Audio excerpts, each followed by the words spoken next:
Great. Get started with a free in-home water test at Culligan.com. Culligan, water you love. Does your bank do local? We do. When you bank with Vision Credit Union, you're banking with a rural Albertan cooperative that cares about the community where you live. There's no question. We actively support our rural communities at the local level through charitable donations, volunteerism, local team and event sponsorships, and by returning millions in profit shares to our members every year. Does your bank do that? We do local. Bank with Vision Credit Union.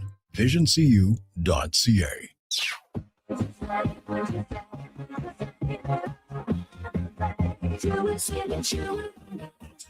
It's finally time to escape your four walls and see where your four wheels can take you. Sherwood Honda helps you head out on the road the way you want to, with the right vehicle, including freedom-seeking SUVs that give you the versatility to drive where, when, and how you want to. It sure would do some good to get out and stretch your horizons, and sure would be easier with Sherwood Honda. The Riverhawks' final regular season homestand is on deck this week. Catch the bobblehead giveaway, a 2K dance party, Margaritaville, and Wizards, Wands, and Magic Night. Don't miss the party. Tickets at GoHawks.ca. For all your welding supplies, think AWS Welding. Located in Nisku, their readily stocked storefront carries a wide variety of welding glasses, cylinder rentals, plus welding rod, wire, and consumables. Same-day delivery is always available. And if they don't have it, AWS Welding will find it for you fast. Visit their online store today at awswelding.ca or give them a call or text at 780-979-0470. AWS Welding. This one's for you. Around here, Rust takes a few winters. Known Jackpot City since 1998. Home to hundreds of exciting casino games, live dealer action, and new adventures waiting to be discovered. Jackpot City. Nothing beats the original. Having 2 hits in his game tonight against the Blue Jays.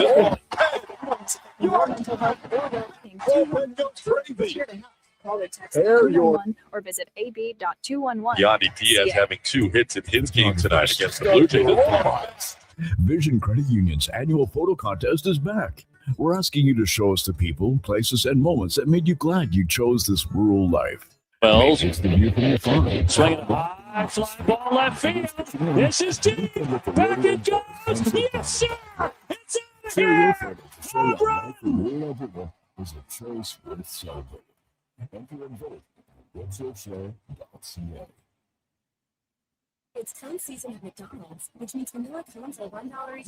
Terminator touches it all. Soft, creamy, and crunchy.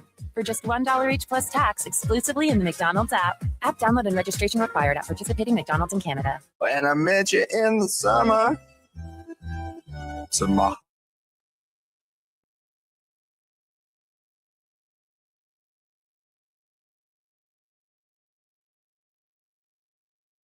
The Jason Gregor Show.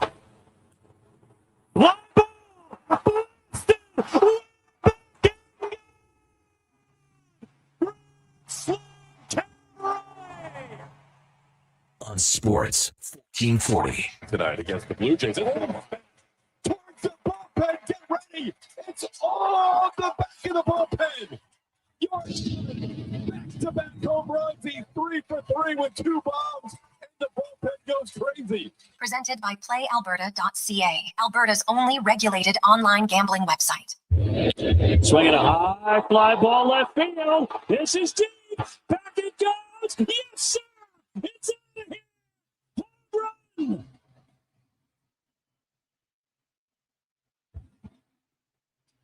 A tremendous Tuesday afternoon. How are you?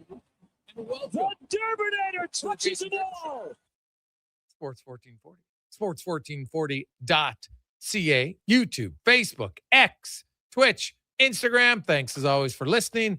Thanks for watching the show. It's brought to you by PlayAlberta.ca, where Tuesday night, Lotto Max, $20 million and 20 prizes of $100,000 up for grabs tonight. PlayAlberta.ca. Get your tickets. Good luck. Good luck. That will definitely be life-altering if you are the winner. So good luck to that. We got lots and lots to discuss on the show today. Kevin Woodley will be by. We'll have Dave McCarthy from SiriusXM. Kenny Logan, linebacker, off of an unreal game for him, will join us today. The Elks practiced indoors, and I was at the practice today. And I have to say, when they pumped in the crowd noise, like it was way louder because you're inside. They're practicing indoors today. And man, like it is really loud. Like almost like Vizula annoying loud. Remember that face? Thank God that didn't last very long. Like when you think of things that occurred at sporting events that were the worst, I'm not sure there's much worse than that as far as annoying goes.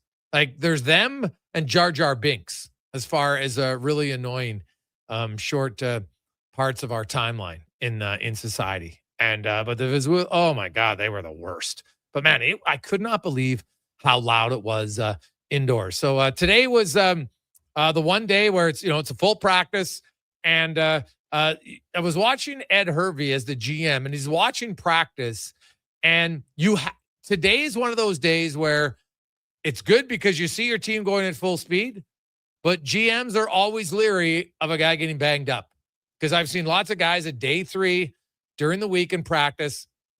That's when you see some potential injuries, and it looks like they got through it unscathed. So Carter O'Donnell, I'm just going to say this, I'll be stunned if he plays. I don't expect him to play.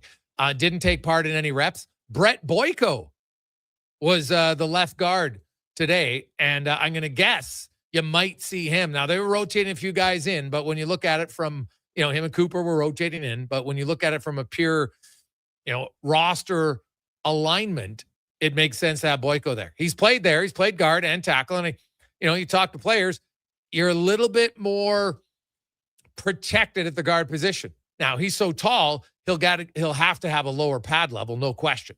But I think we could see Boyko. The other guy I think you can see, not starting, but Royce Metchie. I think you're going to see him in the lineup this week, which just gives them some depth at the secondary position. They didn't have a ton of depth there. So getting Royce Metchie back now, it's going to be his first game. He'll be on specials. He's not a great special teams player, but he'll get on special teams. Now, the other one that I couldn't tell, because now here's a rule in the CFL that should be changed. This rule makes no sense to me. So when you're on the 6th game, you can practice in individual drills, but not team drills. But here's the problem. So when you're on a 6th game, if they take you off early, there's actually almost like a cap penalty for the team, because you've come off before the 6th game. And if you do, then you basically would count for every game you missed towards the cap. So teams don't put guys on 6 games, and bring them off early. There's no benefit other than they can play, but there's no salary cap benefit. So why wouldn't you allow teams to see if these guys are actually ready to play? So Mogensen's on the field. He's taking part in the individual drills, but they're not taking part of the team drills. But man, he looked good in the individual drills, so there's a chance. I don't know, because I guess if he gets through the practice, now you can take him off a 6th game. Now, you could do it before, but the risk is if you take him off the 6th game before practice, and then he tweaks something because it's a hamstring, now you have to start over another 6th game. It's like Joe Robustelli. To me, there's another rule that if I was in charge of the CFL, I would allow retroactive designation to the 6th game. Just like you have LTIR in the NHL. Sometimes you'll put a player on IR where they count against the cap, right? They count against the cap, but they're not on the roster. LTIR doesn't count against the cap, right? And you're not on the roster. So when if you're on the 1 game, you're counting against the cap, right? You don't play, you count against the cap. And you're not able for somebody, you're not on the practice roster, right? Which is essentially kind of like waivers. An opposing team could take anybody off the practice roster if they choose. Doesn't happen very often, but because usually the team will have an opportunity to match it and put the guy on their own roster. But a guy like Joe Robustelli, so he was on the 1 game because they were hoping he'd get better and he'd be ready for week 4 or 5. Well, he never was. And then he tweaked it in practice, and guess what happened? Now he's on the 6th game. But his 6th game, he hasn't played a game this year. His 6th game should have been retroactive to the start of the season. But it's not. So 2 little rule changes in the CFL that I would change that I think are better for the game, better for players. Because if you're on the 6th game, yeah, you get paid, but you want to play. And so why wouldn't you say, okay, you know, it's a small, if you're on the 6th game, you can still take part in team drills. Doesn't guarantee you're ready to play, but at least we have a better sense and there's no risk for the team to think, okay, this guy's good. We think he's good, because you can't emulate the fast pace of team drills and individual drills. You just can't do it. So it's a small thing, Connor Halley, but I would change it. I see no benefit for this. Like, I think this is a little bit of an archaic rule that if you go, remember when they used to have the 9-game injured, and some teams would hide guys on there just to keep them so they didn't, they didn't lose them, but they would hide them on there. Well, you're not going to put a guy on 6 game. Now, you could if you wanted to and say, okay, fake an injury, go on there, but then the guy's never practicing, right? But most players who are put on the 6th game are there because they're injured, because you have to agree to it. You have to sign the paper. Yes, I'm hurt. I'm on the 6th game. Why would you do it? Like a aging veteran, a team's not going to hide him on there. They'd rather just cut him, right? That would make more sense to them. So I really don't see the benefit here. I'm watching Brock Mogensen. I'm like, why isn't he taking part in the team drills? And I'm like, oh, he's still on the 6th game, so he can't do it. It doesn't, like people, well, Gregor, how was Boyko able to? Well, Boyko's 6th game expired, right? He's already missed 6 games. So he's not on, technically he's not on the 6th game anymore, right? You're eligible to bring him off. And if he got hurt in practice today and you had to put him on a new one, well, there's no penalty there because he's already done the 6th game. So don't you think it's a dumb rule, Cons? Like, something that should be tweaked. It's a minor tweak, but I think it'd be better for the game. Yeah, I mean, if a player's not ready to practice, he's not going to practice. So once he's ready to go, you'd think you'd be able to get him out there and at least gauge how they're doing. And I agree with you. Like, I get the basis behind the ruling. You could hide a player there potentially, but why would a player agree to do that when they could be waived? And then for 6 weeks, it's football. Someone's going to get hurt. Teams are going to come calling. You get on the field quicker. You get a chance to potentially play a little bit more. Yeah, it does seem like a rule that could be modified just a little bit there, because I just don't see the benefit to it. But hey, one at a time, right? Maybe eventually they'll get there. We'll see. Small little step, but just something to look at. So we'll see. A few other things to discuss on the show today. Dave Manson will join us, the head coach of the San Diego Gulls. Beauty of a guy. And he has Kelly Buchberger joining him as assistant coach. So good for Dave. Dave's longtime assistant coach, was a head coach in the WHL. He's been looking to get a head coaching gig higher at the pro level. Really smart guy. And the thing about Dave is, because of the throat injury he had to his vocal cords, right? Like, he obviously can't talk overly loud. And I think at times that's good, because your player, you really have to pay attention, right? When the coach is in the huddle and he's explaining the drills and he's talking, okay, guys, this is how we have to do it, right? You automatically, everybody's like, what? You lean in. You got to pay more attention. So we'll talk to Dave about that. We got Spec. We got Cam Tate, the 2-minute warning. We'll get to some stats of the day for you. As always, brought to you by All-Star Construction. You can text us 833-401-1440, 833-401-1440. We're seeing a big push by NFL players, and I can understand it. They're like, hey, you guys are making billions and billions. You talk about player safety. Everybody has no problem getting grass for the World Cup of soccer, but now you're going back to turf for the NFL. Cons, do you think the players will be able to get grass in the NFL? I do think so eventually. I was actually thinking about this one yesterday. I looked into it. It'd be an estimated $12 million to convert all the remaining artificial fields to natural grass, because 15 are only using synthetic. It's about $1 million per year to keep it going. NFL, I believe, like, the average franchise is making over $200 million in profit. It is something they could easily do, and it's something that would help players. And, we think knees and joints, Gregor, but also, like, when your head smacks the ground on the artificial turf, grass is a little bit softer there as well. So, not only does it help you with these injuries, but you're going to keep players healthy. That's going to benefit you as well, not having to pay as many guys to go on the IR and paying them and that type of thing. So I think it's kind of a no-brainer. Why not? These players put themselves on through the ringer out there. They're taking all these injuries. Why not do what you can to help them out just a little bit? And the proof is in the pudding. Like, you just look at MetLife Stadium and the injuries we've seen there in the last couple of years here. Like, it's just something I think that has to be done. It's a lot of money, but this is the most, well, I can't say for sure, but financially stable league in North America. They're just printing money.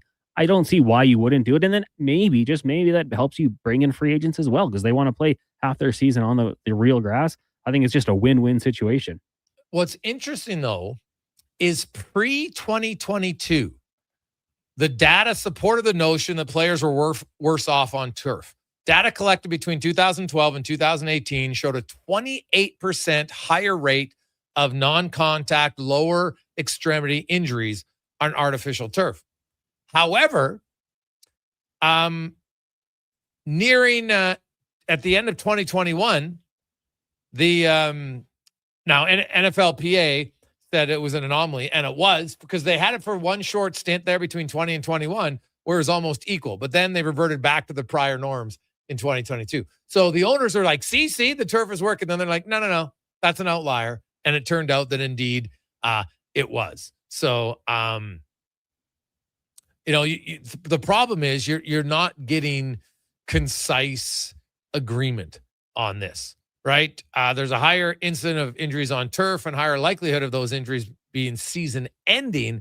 While others contend the differences in injury rates are not statistically significant. And that's if you look at it, it was the online library, Wiley, that had that one. So I think it's going to be an ongoing discussion between the two sides to see if they can ever come to an agreement on it. But I can see why. Now, turf today is infinitely better than what turf was, even 10 years ago. It is, it's a massive difference. But at the end of the day, it's a little bit less giving.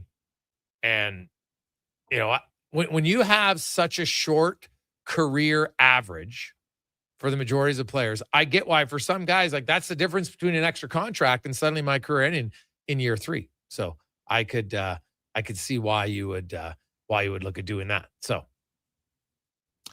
quick break. When we come back, Dave A. McCarthy will join us. Hopefully get Kenny Logan. TR will be by. Woodley, Dave Manson, and more on The Gregor Show, presented by PlayAlberta.ca. Say hello to Alberta's home for reeling and dealing. With Play Alberta, you can spin into the excitement of popular slots like Cash Eruption and Desert Fantasy. Experience Alberta-exclusive games and get in on the action of live dealer tables with all new elevated stakes. However you prefer to play, the fun is ready when you are. Visit playalberta.ca/Gregor to learn more. That's playalberta.ca/Gregor. Must be 18 plus to play. If you gamble, use your game sense. You don't just need property services, you need problems handled. HireGood provides cleanup, debris removal, site monitoring, and safety attendance across Edmonton. We reduce issues on your property, keep spaces safe, and take pressure off your team. We resolve real problems for businesses while creating real impact, because our team is built on second chances, and they show up every day ready to prove it. Visit hiregood.ca or call and mention Jason Gregor for a first-time discount. HireGood. Stable jobs create stable lives. You've got a go-to coffee spot, a trusted barber, even a lucky game day jersey.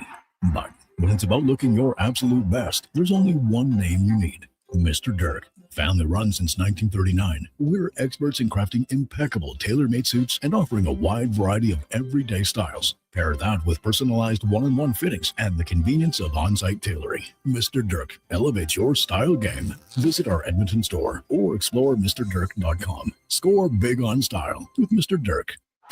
The Riverhawks' final regular season homestand is on deck this week. Catch the bobblehead giveaway, a 2K dance party, Margaritaville, and Wizards, Wands, and Magic Night. Don't miss the party. Tickets at GoHawks.ca. For all your welding supplies, think AWS Welding. Located in Nisku, their readily stocked storefront carries a wide variety of welding glasses, cylinder rentals, plus welding rod, wire, and consumables. Same-day delivery is always available. And if they don't have it, AWS Welding will find it for you fast. Visit their online store today at awswelding.ca or give them a call or text at 780-979-0470. AWS Welding. They make it happen.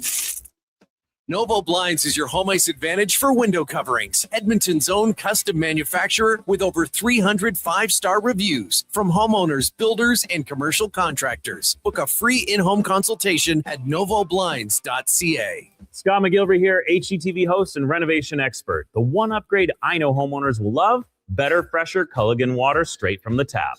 Culligan's Aquasential reverse osmosis filtration system takes your water to the next level. With up to 7 stages of filtration and 14 filter options, they're certified to reduce over 90 contaminants. Your tap water is about to get a major upgrade. Safer water that tastes great.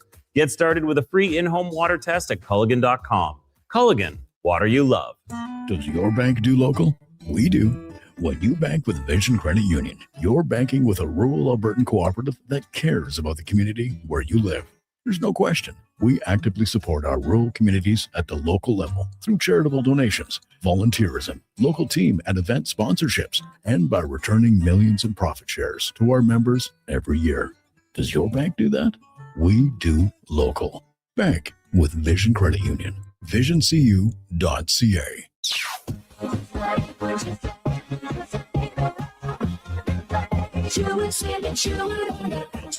It's finally time to escape your four walls and see where your four wheels can take you. Sherwood Honda helps you head out on the road the way you want to, with the right vehicle, including freedom-seeking SUVs that give you the versatility to drive where, when, and how you want to. It sure would do some good to get out and stretch your horizons, and sure would be easier with Sherwood Honda.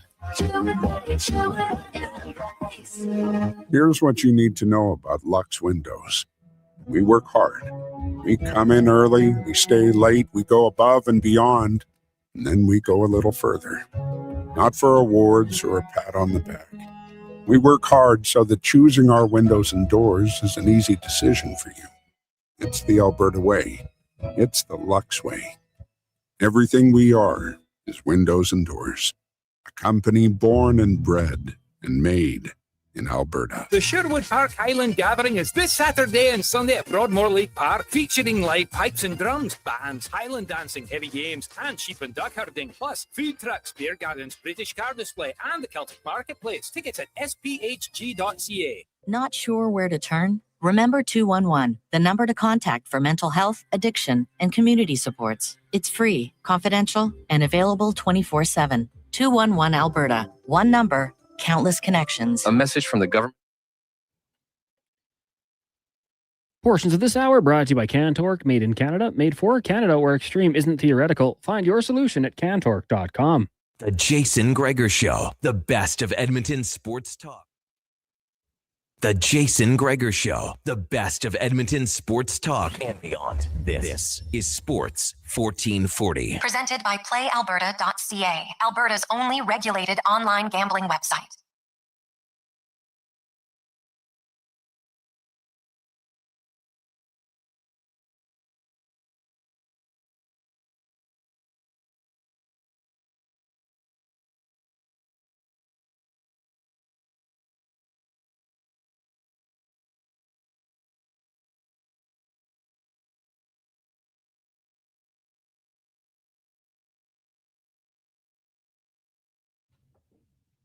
Hey, Greg's, how would you do real turf in stadiums like Minnesota? Well, you could do what, now it would be difficult for sure. But remember in Arizona, Cons, when they had the real turf and they would roll it outside the stadium, it would stay and grow, get the sunlight and everything, and then they'd roll it back in for the games.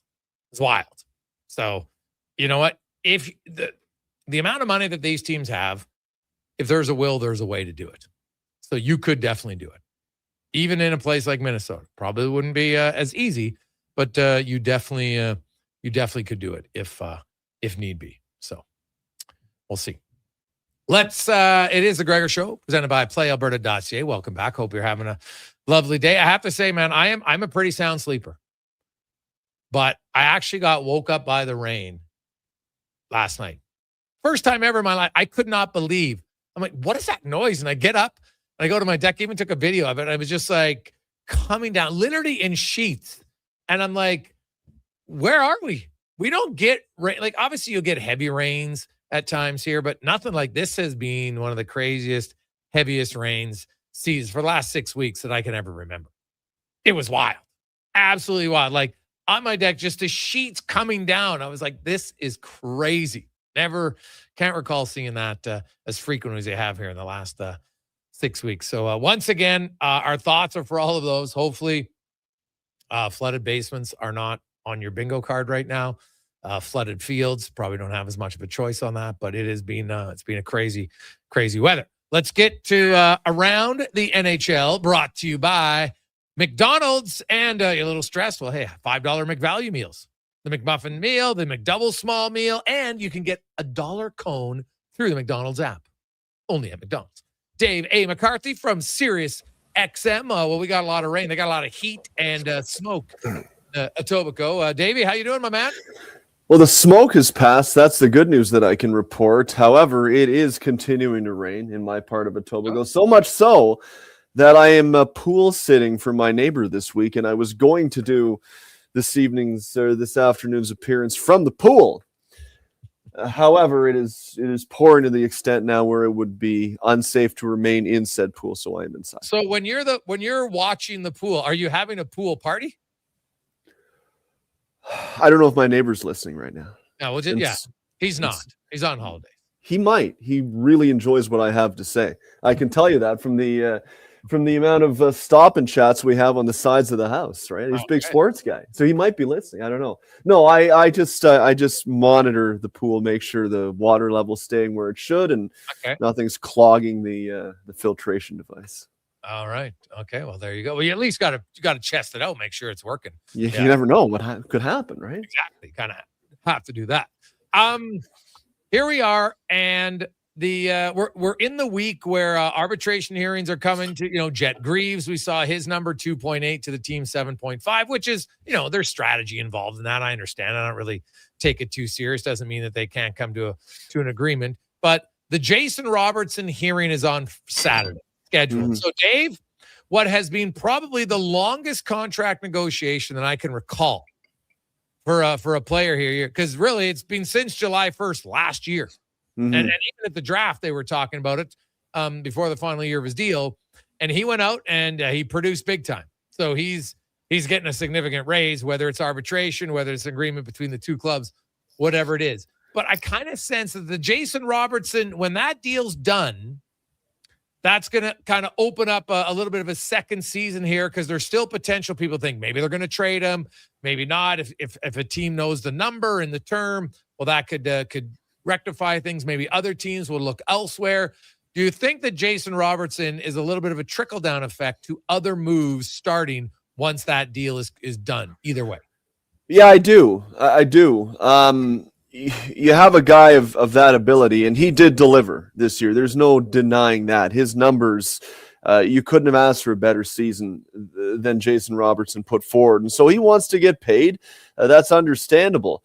And given where the salary cap is going, he wants to make sure that the deal is not an absolute bargain the moment he puts the pen down. That's not to say that he wants to screw the Stars, but he wants to be paid appropriately. And so I get that. But Dallas is in a bit of a bind right now. So the last time I talked to Jim Nill about this, when he was in town, and we just had a quick stop and chat, and he said, yeah, like our intention is to try to get this guy signed. Why wouldn't we? He's a great player. You move a guy like Jason Robertson, you're now looking for the next Jason Robertson. So that's where they're at right now. But the issue is, you sign him to a 1-year deal via arbitration, you walk him right to unrestricted free agency. The Stars don't want to do that. And so with the season that he had, and knowing that, he's got 2 pretty significant points of leverage right now that he's trying to utilize in advance of his arbitration hearing. So we'll see. But I do think that once that number gets set, guys that are looking at him as a relative comparable, even, maybe not to be in the same neighborhood, but be close to that neighborhood. I think guys are looking at what number he gets. And if they can't come to an agreement and he gets moved, well, now some teams that might be looking for other things will be trying to go out and acquire a guy like Jason Robertson. And so that's holding things up. So I'm with you. Until there's some degree of finality on that situation, I do think it's holding things up. And just quickly on the Jet Greaves situation, I'm not surprised that they came in his side with a number of 7.5. When you look at reasonable comparables, the one that I understand is being looked at is Dustin Wolf and the Calgary Flames, who had a very similar track record prior to signing his long-term deal, and his number is 7.5 too, as well, right? And so you look at the season that Dustin Wolf had leading up to that contract. Jet Greaves' numbers are downright, if not slightly better than what Dustin Wolf was able to put forward. Same age, the whole 9 yards. That's why they're looking at the Dustin Wolf deal as a legitimate comparable for Jet Greaves. Oh yeah, and it makes a lot of sense. So will either side want to give all the power to the arbitrator? It rarely happens, and the thing is that because we don't have many cases go to arbitration, neither side even has like a history to look and say, okay, well, we have arbitrator Dave McCarthy, and this is what they've ruled on before. So you might feel a little bit comfortable because at least you'd have a track record. Well, you really don't, because most cases never go to arbitration. That's why, because there's too much uncertainty, and you're really like, well, if we want to pay them, okay, maybe we don't want to pay Jet Greaves 7.5, but geez, what if they'd agree to 6.5? Well, we'll do that because the arbitrator might give him 7.5, right? So that's, and then the other side is like, well, geez, maybe the arbitrator will agree with the team and they're only going to get 2.8. So that's usually why both sides agree, because they'd rather have control of the situation, or at least a say in the situation. Because once you get into that meeting, all of a sudden, all you're doing now is presenting a case, but you have zero say in the decision on it.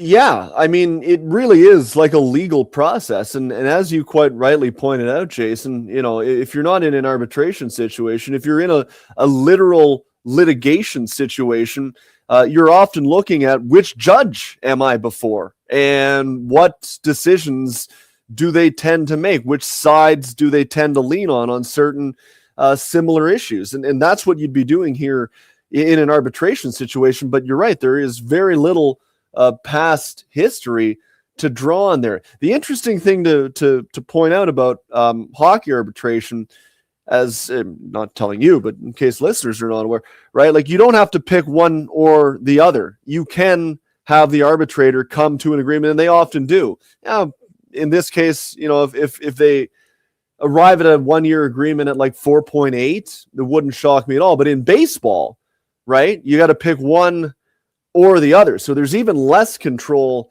in baseball, a little bit more so in the sense that it tends to be close to a meet in the middle situation. But you're right, you're giving up a lot of control, and most teams don't want to do that. And quite honestly, a lot of players that I talk to, most of them do not want to go through the process because it's very unpleasant. It's very unpleasant. Guys have told me that they still have memories from going through arbitration hearings and just how shook they were when they came out of it. Because here you got a situation where you think a team likes you, and they generally do, except once you get before the arbitrator, when you only point out every possible thing that this guy is not very good at. And you come away thinking, am I no good? Well, no, they're trying to get the best number that they can. And for some guys, it leaves a bad impression, for lack of a better word. And so if you really want to keep the guy long term, sometimes the leverage point is to avoid going down that road, because the mean things, for instance, that you might have to say in the hearing will preclude you from getting to a longer term deal down the road. And players might know that as well. And so that's a leverage point. Everything is leverage at this time of the year. Yeah, very, very true. There's also the Detroit Red Wings, Dave. who on July 21st still don't have a GM. I got to think that they would like to get that rectified by the end of this week here, because the longer it goes, you've got Dylan Larkin, you've got Edmondson, you've got, now he is entering the final year of his deal, but a lot of teams like to just try to start and get in their guys if they want to keep Alex DeBrincat. Can they entice Patrick Kane to come back? Like, there's a lot of work to do on a Detroit team that has missed the playoffs for a decade. And I'd love to know the explanation as to why they waited until July 15th to make that decision with Steve Eisner, because it just doesn't make sense to me. No, it doesn't at all. Look, I think in terms of a timeline, you're right. They got to get something in place relatively quickly, but they also can't make a poor decision here and knee-jerk hire. So I kind of am on the side of take your time, interview a lot of candidates, and make sure you arrive at somebody that you think is the best choice, not just the sexiest name or whatever it might be, because they got to get this right. And quite honestly, Jason, like, I think this season is already down the tube. Like, I just don't see anything good happening. You're right. There's still some work yet to be done, but I think whoever comes on board, like, they've got to do a real forensic analysis of this organization that will last not just a month, but like the better part of the entire season. Because I don't think they're a guy or two or three away from really being a contender. They've got like a guy or two or three quality pieces, and the rest of the team, I don't know, right? Like Lucas Raymond, Moritz Seider, Simon Edmondson, really good pieces. Dylan Larkin, there's a question mark, and he's at a different point in his career. Beyond that, like, you got to do a real long, hard look in terms of what you've got, and can we add on top of this and get to a point where we're contending? I don't know if you can, or is it something where it would make more sense to move the guys that are tangibly good players for younger future assets and really strip it to the ground and try to build back up again better? Because, like, I just think they, to me, are a team that's like in the murky middle. And some years you might squeeze in, other years you might miss, but I just don't see them on a path toward being a serious, legitimate contender for a Stanley Cup year in, year out. I don't see that. So my priority would be hire the right person, make sure you hire the right person, and then, take your time to make sure that you approach it correctly. Dave McCarthy from Sirius XM joins us. Dave, I was asked this question earlier today in our pod, and it got me thinking, and, you're looking at teams that have made coaching changes.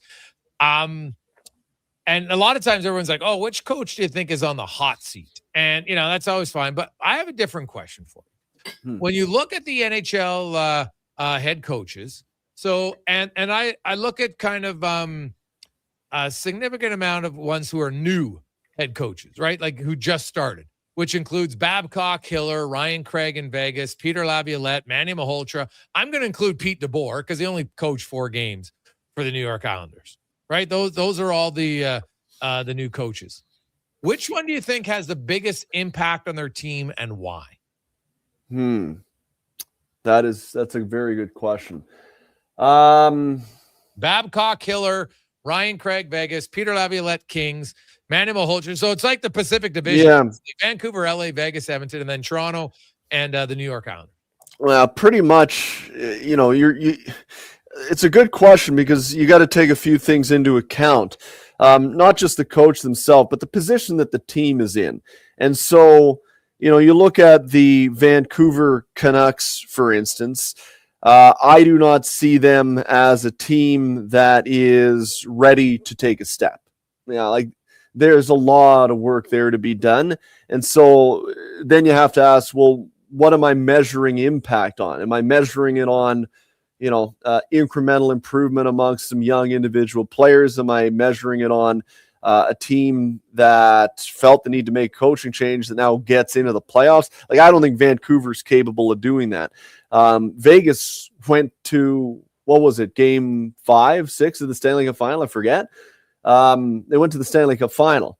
So that's pretty tough for Ryan Craig to have a greater impact than that. I mean, it's a tough one for Ryan Craig, quite honestly. It's more likely that they're going to end up worse than they were last year, really through no fault of his own, but it's hard to get to the Stanley Cup final. So I wouldn't go Ryan Craig.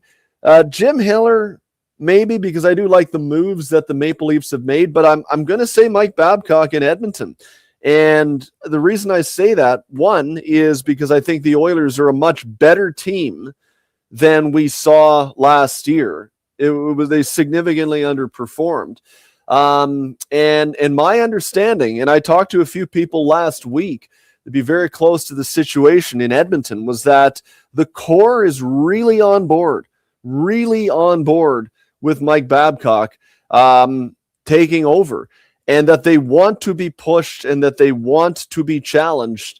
And they feel that there's buy-in that they need to account for as well in order to take the next step. So I think in Edmonton, you've got a core that is willing to be pushed, at least right now as we sit on July 21st. I mean, it's easy to say that in July, and then come, November the 1st, when things aren't going very well and the coach starts going on, and maybe your opinion changes a little bit based on the tactics. But my understanding is the core really wants to be pushed, and I think they understand that they are a better team, and they know that time is running out. Like, they don't have an infinite amount of time anymore, like it felt like they did 4 or 5 or 6 years ago.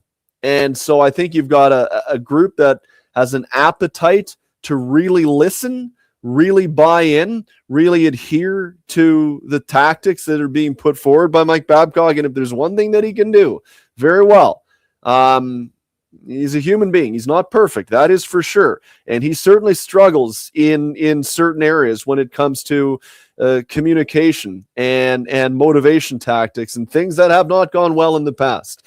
What he can do very well is install a structure and install a system that gets greater out of the sum of its parts, if that makes sense. In other words, you look at where the Leafs were when he took over. That 2016-17 year, they had no business making the playoffs after finishing last. But you could just see the growth as the year went on. Guys were given defined roles, guys executed in those roles, and they collectively got better as a group. And that was a much weaker team than the Oilers are right now, in my opinion. So if he can have a similar impact like that this year in Edmonton, I think this Oilers team has the potential to go on a long run just with the personnel that they have. So I'm going to go with Mike Babcock in Edmonton. All right. Davey, great stuff, buddy. As always, we appreciate it. Have yourself a lovely day. All right, buddy. I'll see you next week. There you go. That's Dave A. McCarthy from SiriusXM. When we return, we'll hear from a guy who had himself a hell of a game, Kenny Logan Jr., linebacker for the Green and Gold, off a sack, interception, 7-tackle game, 5 tackles for losses, solid performance. And now the Elks in a first-place battle with Saskatchewan on Thursday. Talk about that next on The Gregor Show, presented by PlayAlberta.ca. Summit Restaurant, located in the heart of the Silent Ice Center and just minutes from South Edmonton Common. Summit is your destination for exceptional house-made pizza, delicious entrees, and expertly crafted cocktails. Experience the perfect blend of flavor and ambiance in a modern setting. Join us for a straightforward yet elevated dining experience where our commitment to quality speaks to every bite and sip. Make Summit Restaurant your next night on the town. Want to invest in Alberta's workforce, fill your talent pipeline, and get funding? Careers, the next generation connects employers with motivated, pre-vetted youth through funded internships. Easy, impactful, and risk-free. When you work with a group like Careers who have experience in that area, they can demystify and navigate all the complex steps and stakeholders that have to be involved. Visit careersnextgen.ca today. Albertans love to debate the best way to enjoy summer sports. No. Playing on the field is the best, man. No way. Watching from the sidelines, way more relaxing. You're both crazy. Checking out the game from the bro zone is where it's at. But there's one thing every sports fan agrees on. Wilhauk Beef Jerky. Wherever you catch the action, load up on Alberta's best beef jerky. Wilhauk Beef Jerky, because you can't have summer fun with salad. Only available in Leduc. The Brick's 55th birthday bash continues with big savings store-wide. Save on furniture, mattresses, appliances, and electronics. Plus, take 55 months to pay with 0% interest on furniture and mattresses, or 36 months on appliances and electronics on approved credit. Find up to 30% off bedroom packages, up to 40% off select mattresses, and don't forget, you could be one of 275 winners with over $155,000 in prizes to be won. Hurry in, the birthday bash ends July 29th at the Brick.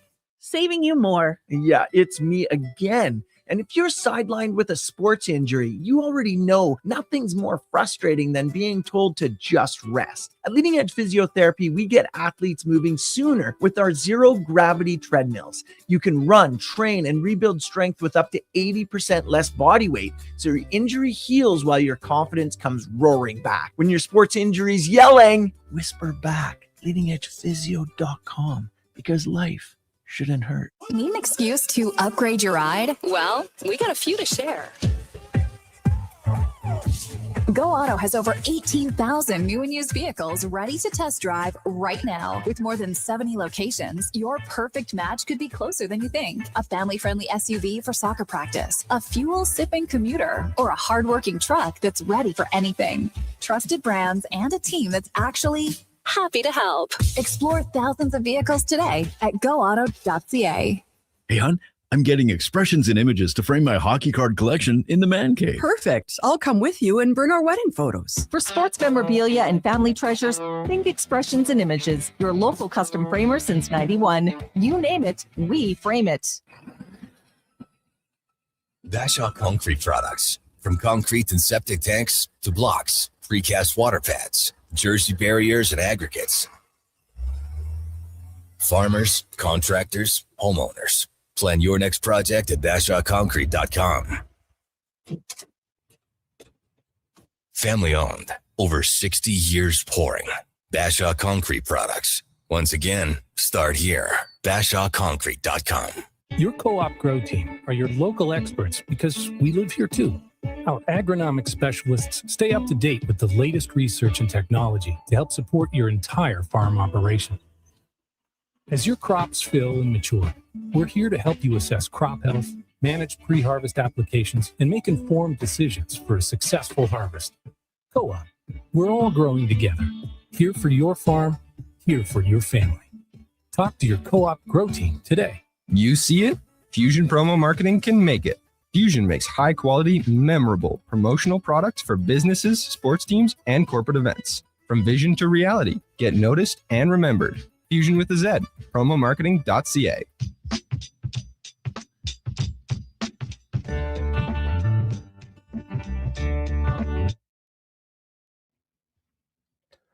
Portions of this hour brought to you by On the Rocks. It's Taco Tuesday, which means $3 tacos from 5 to close and drink specials all day long at Jasper Ave and 118th and online at ontherocksYEG.com.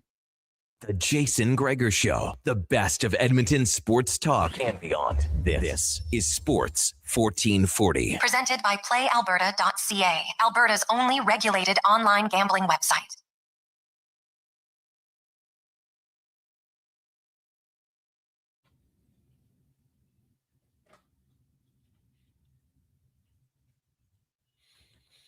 Rolling through Tuesday afternoon, Jason Gregor, Connor Halley, Declan Kruger, Sports 1440, sports1440.ca. It's a Gregor Show, as always, brought to you by PlayAlberta.ca, where all the revenue from Play Alberta stays right here in the province at PlayAlberta.ca. Another big week in the CFL kicks off on Thursday night in Saskatchewan, where the Riders will host the first place Edmonton Elks. As we get to our CFL report, brought to you by Legacy Heating and Cooling.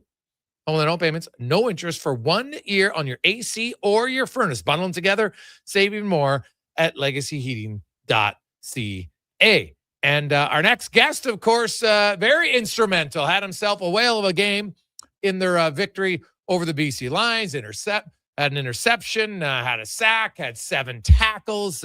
Kenny Logan Jr. is going to be joining us here momentarily as you look at for a team that only a few weeks ago, they couldn't get an interception in the secondary. And now all of a sudden, the secondary guys have 6 interceptions.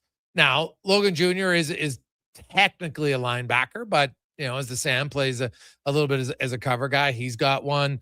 Daryl Jabomi has one. Joel DeBlanco. So, 3 of the linebackers have one. Cordell Jackson, Ty Ford, each have 2. J.J. Ross has one.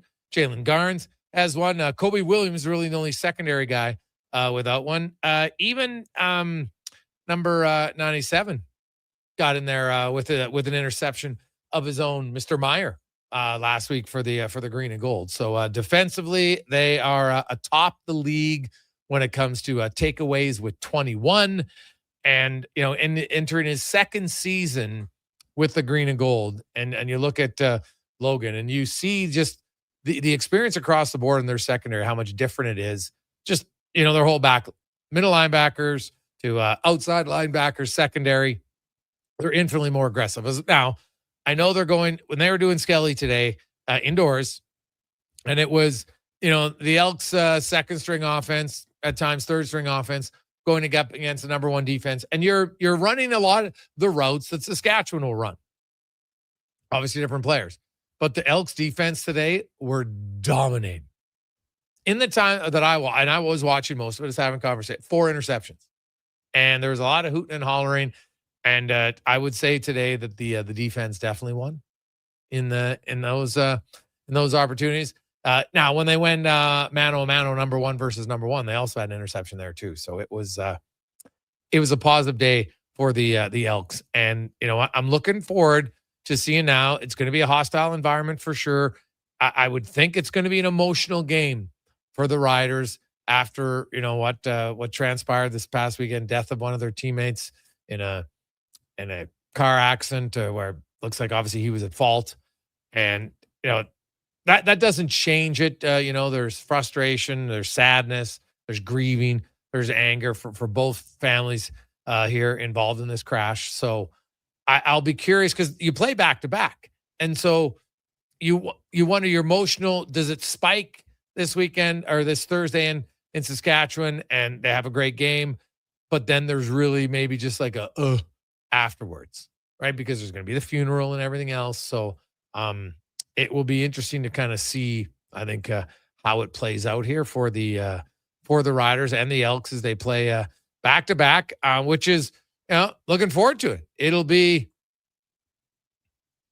to me, it's going to be a fun opportunity to really kind of gauge where Edmonton's at. I think they're really good, but Saskatchewan thinks they're pretty good as well. So we'll kind of have to see where they come out on this one. But the Elks, I think the big thing defensively, they're good. They're really good. Offensively, they're good at times, but they're a little inconsistent. And the one thing I noticed today at practice, and I know it's only one day, but I just watch the difference in the approach from the defensive coaches to their players and the offensive coaches to their players. Defense is just a little bit more energetic, a little bit more upbeat. And, there's lots of and I think at times, maybe holding them a little bit more accountable. Zach Mathis did not have a good practice today that I saw. And I never really saw any of the coaches say, hey, man, like, you got to get in there. There's 2 interceptions, balls thrown to you, and you didn't do enough to stop it. Now, Mathis isn't in the lineup. Is that why? I don't know. Kettle's going to be back in this week for the green and gold. But, Deck, you're at practice lots as well. And I look at, to me, I notice a significant difference in the approach from the defensive coaches overall than to the offensive coaches. Do you? Yeah, I would agree. I've never really thought to, kind of bring it to the table like that. I always just kind of thought it was a personality match, really, with the offense. Like Cody, very much a leader, but he's still kind of stoic, right? Like Austin Mack, he's got some personality to him, but he's very buttoned down, does his job. Whereas that DB group is very tight. Joel DeBlanco is a character. Malik Carney is a character. I've always just thought of it as kind of differing personalities between the groups. But the more, like, the way you bring it up now, there's no question you're correct about it. Yeah, and that's something for me to watch for. Like if you want your players, if there's a standard you're there, if it's not reached in practice, you got to let them know, right? You got to coach up your players. That's what coaching is. And that's kind of, what I see. Now, you know what? It's only a few practices. And, the defense is rolling right now. They got a lot of hype. They got a lot of energy. They got a lot of excitement. And I think on the offensive side of the ball, there needs to be a little bit more of it, right? There needs to be a little bit more of it. So I know that a lot of times defensively, there's just a little bit more raw emotion anyway, because you're kind of being the hunter, right? But I look at Davis Alexander, I look at Jason Moss in Montreal, and I think there could be a little bit more pizzazz and oomph at times offensively. Now, Kenny Logan Jr. joins us, of course, part of that Elks defense, which is ranked the number 1 defense in the CFL. They lead in turnovers and takeaways, tackles. He had 7 of himself, including a sack and an interception. Kenny, welcome to the show, man. How you doing? How you doing? Good. Thanks for having me. Hey, I appreciate it. It's funny how football works. A few weeks ago, I was talking to your defensive coordinator, JC Sheridan. He's like, man, you know what? We just, Aaron Grimes was saying how we just got to hold on to the ball. We got to get some interceptions. And all of a sudden, the floodgates have opened up, and everybody's getting involved in it. All 3 linebackers, yourself, Jabomi, and Joel have an interception. The DBs 4 out of 5 suddenly have interceptions. And I was even watching practice today, and I think I counted 4 picks just in practice. Are you feeling all of a sudden like this is like a ball hawk, and it kind of stretches? Heck, even Meyer on the D line got a pick last game. Oh yeah, that's really something we pride ourselves in, is getting our hands on the ball. We live by if it's up as ours. So we've just been focusing on like the details of just catching the ball lately and just trying to find ways. You got the guys up front who've been causing havoc in the pocket. So any chance we can get our hands on it, that's what we want to do. So Kenny, yourself in the linebacking core, the secondary, lots of guys were rookies last year, second-year guys, and I'm just seeing a lot more aggressiveness in the defense. Do you feel that much more comfortable personally, where you're maybe, you're just reacting, you're not having to think as much as last year? Yeah, I'm definitely just playing football this year. The whole defense slowed down. You still have growing things, of course, but this year I'm just really playing ball, playing fast, and just trusting what I see. So what have you noticed? What do you see quicker or better this year than you did last year? I mean, just the routes on where they're trying to go, where they're trying to attack the ball, and just the pace of it. I mean, the game just slowed down last year. Coming from the States, it was still kind of fast. I was still adjusting on the fly all year, but now that I got vets in the room and stuff like that, I just kind of just leaned on them guys, and them guys helped me slow the game all the way down. So now I'm just playing football. What do you pick up on film about Saskatchewan? What do you feel as a defense you have to be aware of on what they're going to bring on Thursday?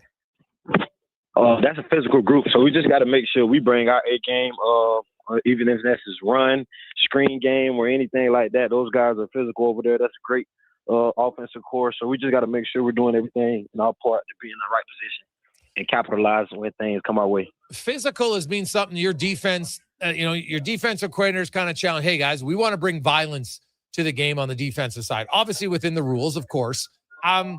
Is it easier to play that way when that's kind of the mentality of your group? Does that fit the personality you find of your team? Yeah, that's what our whole team lives by, just being physical, bringing physicality. I mean, that's something that we set when we were in camp, that we were going to be the most physical team, no matter who we play. So we just got to make sure we do that day in and day out. Joined by Kenny Logan Jr. Now, Kenny, I was looking it up, and I realized that your older brother, who's 13 years older than you, Brandon, played for the Colts, but he also played back with Edmonton in 2011. Did that have anything to do with you choosing Edmonton when you came to the CFL? No, not really. It was just, one of the first opportunities I had. So I mean, when I got the call, I remember when I used to be younger watching the games. I remember he played up there, so that was definitely fun. When I told him, he just laughed about it. He tried to remember stuff back in 2011, but half the time I don't even know what he's talking about.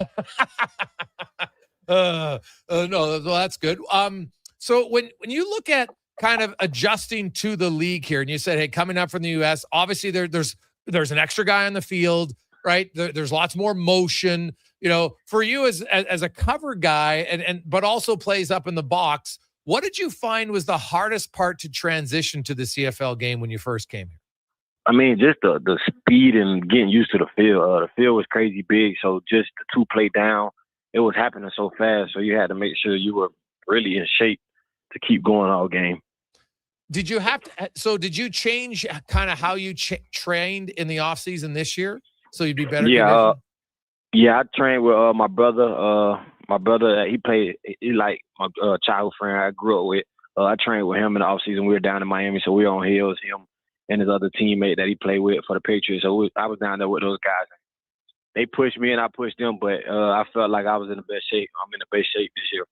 So being in that better conditioning, now obviously your defense, you haven't been on the field as much this year as you were last year, so that obviously helps. But what do you notice specifically is that you feel that you're not, like, you're able to just maintain your high-level speed longer in a game? Or what is it that you train different to allow you to adapt to the field and the 20-second play clock? Definitely feel like I can play longer. My legs don't feel as heavy in the fourth quarter like they used to last year. So That's definitely a plus. Okay. You mentioned Saskatchewan is a physical group. Your team prides on being physical. I noticed last week that your team, and obviously you came up with a huge sack, that JC Sherritt, the timing of when to bring the pressure. You guys have been able to get pressure with a 4-man front, but you had linebacker blitzing at key times in that game. Just maybe talk about the mentality of the play calls. And as you as a player, do you feel you're way more aggressive in your play calls from JC this year than you were last year? I mean, I would say definitely, of course, because he's more comfortable. We're all more comfortable with playing the calls, and we trust him, and he trusts us more. So with everybody having that same trust, I mean, you're able to call more freely and just, trust the guys that you have out there to make plays when you call it. Kenny, as a person on the field, are you a vocal guy? Are you a quiet guy? What's your personality on the field? I'm a vocal guy, probably. I'll be talking trash here and there. Now, who do you think is the most vocal trash talker on the defense? Probably either Carney, Chalen, or KJ. Okay. Which one makes you laugh the most? Probably Chalen. And what is it? So what is it about his trash talk that makes you chuckle? Like, is it just witty? Is it personal? What is it? It's witty, but because I know Chalen, so when he talks trash, it just be funny because it's just the person he is. Nice, cool guy, but he definitely has that aggression. So when I hear it, though, it's sometimes it always surprises me just to hear. So I just join in, though, when he starts doing it. Yeah. So, and that was the other thing. When one guy starts, does it kind of become infectious? And do naturally more guys start trash talking? Yes, sir. Because, I mean, as a defensive back core, that's what we're always together. We always move as one. So anytime one of the DBs starts anybody starts talking trash, we all join in. And that's how it goes the rest of the game. Now, what about in practice? Do you trash talk your own receivers? Yeah. We actually just got into a little bit of that today. Just to know the friendly banter, just trying to make sure we're all competing and the level of practice and intensity is there. So which receiver is best at giving back the trash talk in practice? Receiver? I don't know. Them guys kind of don't really be trash talking. You got to, I mean, they'll say some things here and there back, but it'll be, I would say probably Mac, and then really it'd be Rank. Because anytime Rank or Lee hear it, they join in. Oh, okay. So Rankin's the guy who likes to give it back. Yeah, Rank or Lee. Anytime they hear it, they try to join in and go to talking. Oh, okay. Now, you go against him in practice a lot. Mm-hmm. What as a defensive player, what do you respect most about his abilities as an offensive guy, and you're happy and maybe don't have to go against him in games? Oh, he's savvy. He's just a savvy running back. he play at his own pace. That's kind of different when you playing those more patient guys who let things dissect and they go from there. So I definitely respect that about his game. But seeing him during practice throughout the week has me ready for the running backs we about to face.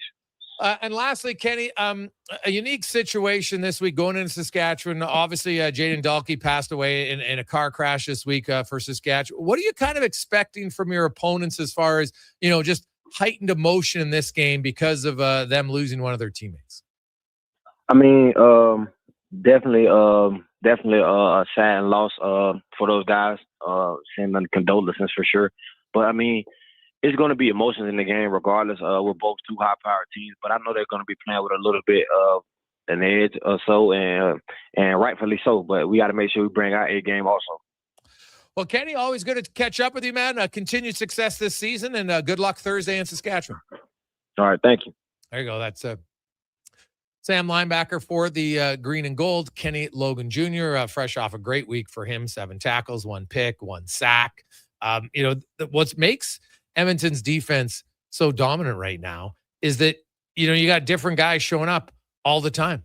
Like you look at on the defensive side of the ball, like Joel DeBlanco, 27 tackles, 24 for Cordell Jackson, 23 for JJ Ross, 23 for Logan Jr., 22 for Garnes, 21 for Ford. Like they're not relying on one guy to always have to be there. They have lots of different guys rallying around the ball, right? You look at interceptions, as mentioned, Cordell and Jackson and Ty Ford each have 2, but then DeBlanco, Ross, Logan Jr., Garnes, Jabomi, Meyer, they each have 1.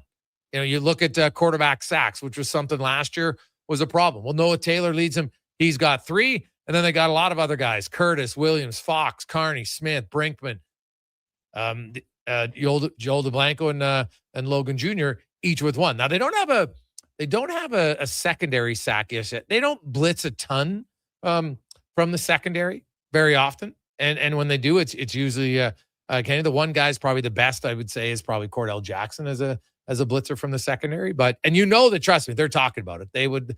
Secondary guys love it if they can get a sack. It's rare, but now they got interceptions. I'm very looking forward to Thursday's game against the Riders. And then you got the rematch on a Saturday in Edmonton. That should be a really big crowd. And depending on, obviously whoever loses the first one is going to be fired up. And whoever wins it would love nothing more than to get a sweep. Like if you find a way somehow, if you're Edmonton and you win on Thursday, you got a chance to sweep the Riders and be 7-1 and then, win the season series. Like it could be massive. It's early in the season, but could be massive for playoff implications already. Let's get to Connor Halley and a Sports 1440 update brought to you by Go Auto, your one-stop shop for vehicles. Over 17,000 to choose from, 73 different locations. Find yours today, goauto.ca. This is a Sports 1440 update. The Utah Mammoths have signed defenseman John Marino to an 8-year, $54 million contract extension. The Oilers' 6th-round pick in 2015 has appeared in 443 career games with 3 teams, scoring 23 goals, 157 points. Major League Baseball, Jays trying to bounce back, taking on the Rays once again. First pitch, 5:07. We'll join that game in progress following the Jason Gregor Show on our AM feed at 6 o'clock. Elsewhere, Dodgers get the Phillies, Twins head to Cleveland, Red Sox hosting the Orioles, Giants get the Royals, Rangers, White Sox, Tigers head to Chicago to take on the Cubs, and the Mariners host the Reds. Pirates, Yankees postponed due to rain in the New York area. Locally, the Riverhawks hosting Kamloops once again down at Remax Field. First pitch, 7:05. And the Stingers on the road in Saskatoon. Tip-off 7:30. The Miami Dolphins and linebacker Jordan Brooks agreeing to a 3-year contract extension worth $51 million, 35 of which is guaranteed. Coming up in hour 2 of the Jason Gregor Show, we'll be joined by our co-host and former NHLer Terry Ryan. We'll look around the NHL with Kevin Woodley from In Goal Magazine and ask 5 questions. I'm Connor Halley. This has been a Sports 1440 update.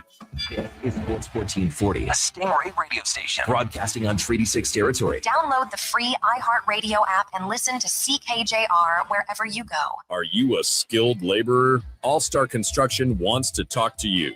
A heavy equipment operator with Traco or backhoe experience, All-Star Construction wants to talk to you, too. With work in and around Edmonton for local land developers, All-Star Construction offers year-round employment. Whether it's power, gas, or telecom, developers rely on All-Star Construction to get the job done. So if you're a skilled laborer or a heavy equipment operator with Traco or backhoe experience searching for work, search All-Star Construction on Indeed.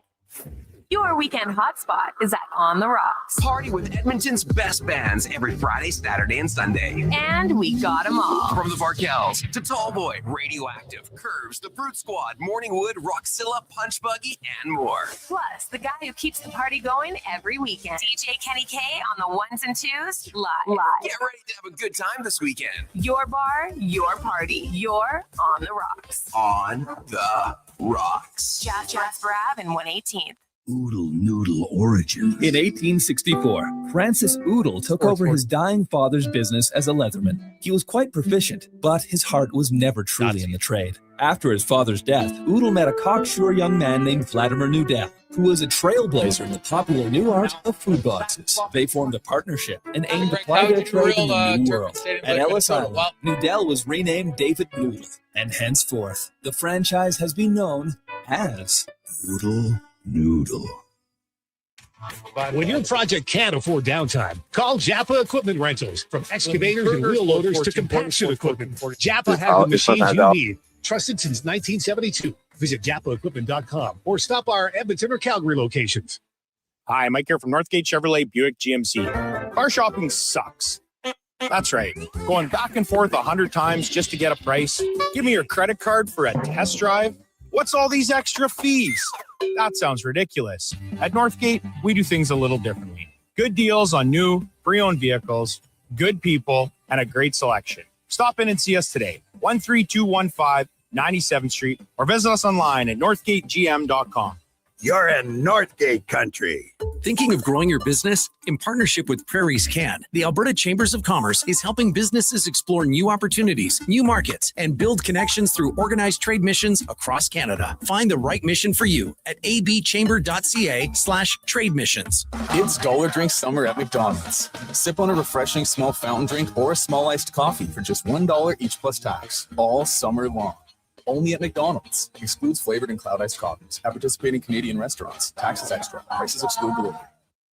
At GS Construction, people grow with the company. 50 years of experience doesn't live in a binder on a shelf. It lives in our people at every level, passed down on every site. Many of us started with a shovel in our hands and built whole careers here. The work is honest. The company's been around since 1974. So if it all sounds good to you and you want to grow with us, GS Construction is currently looking for experienced pipe layers and topmen. No shovel required. Visit gsconstruction.ca today.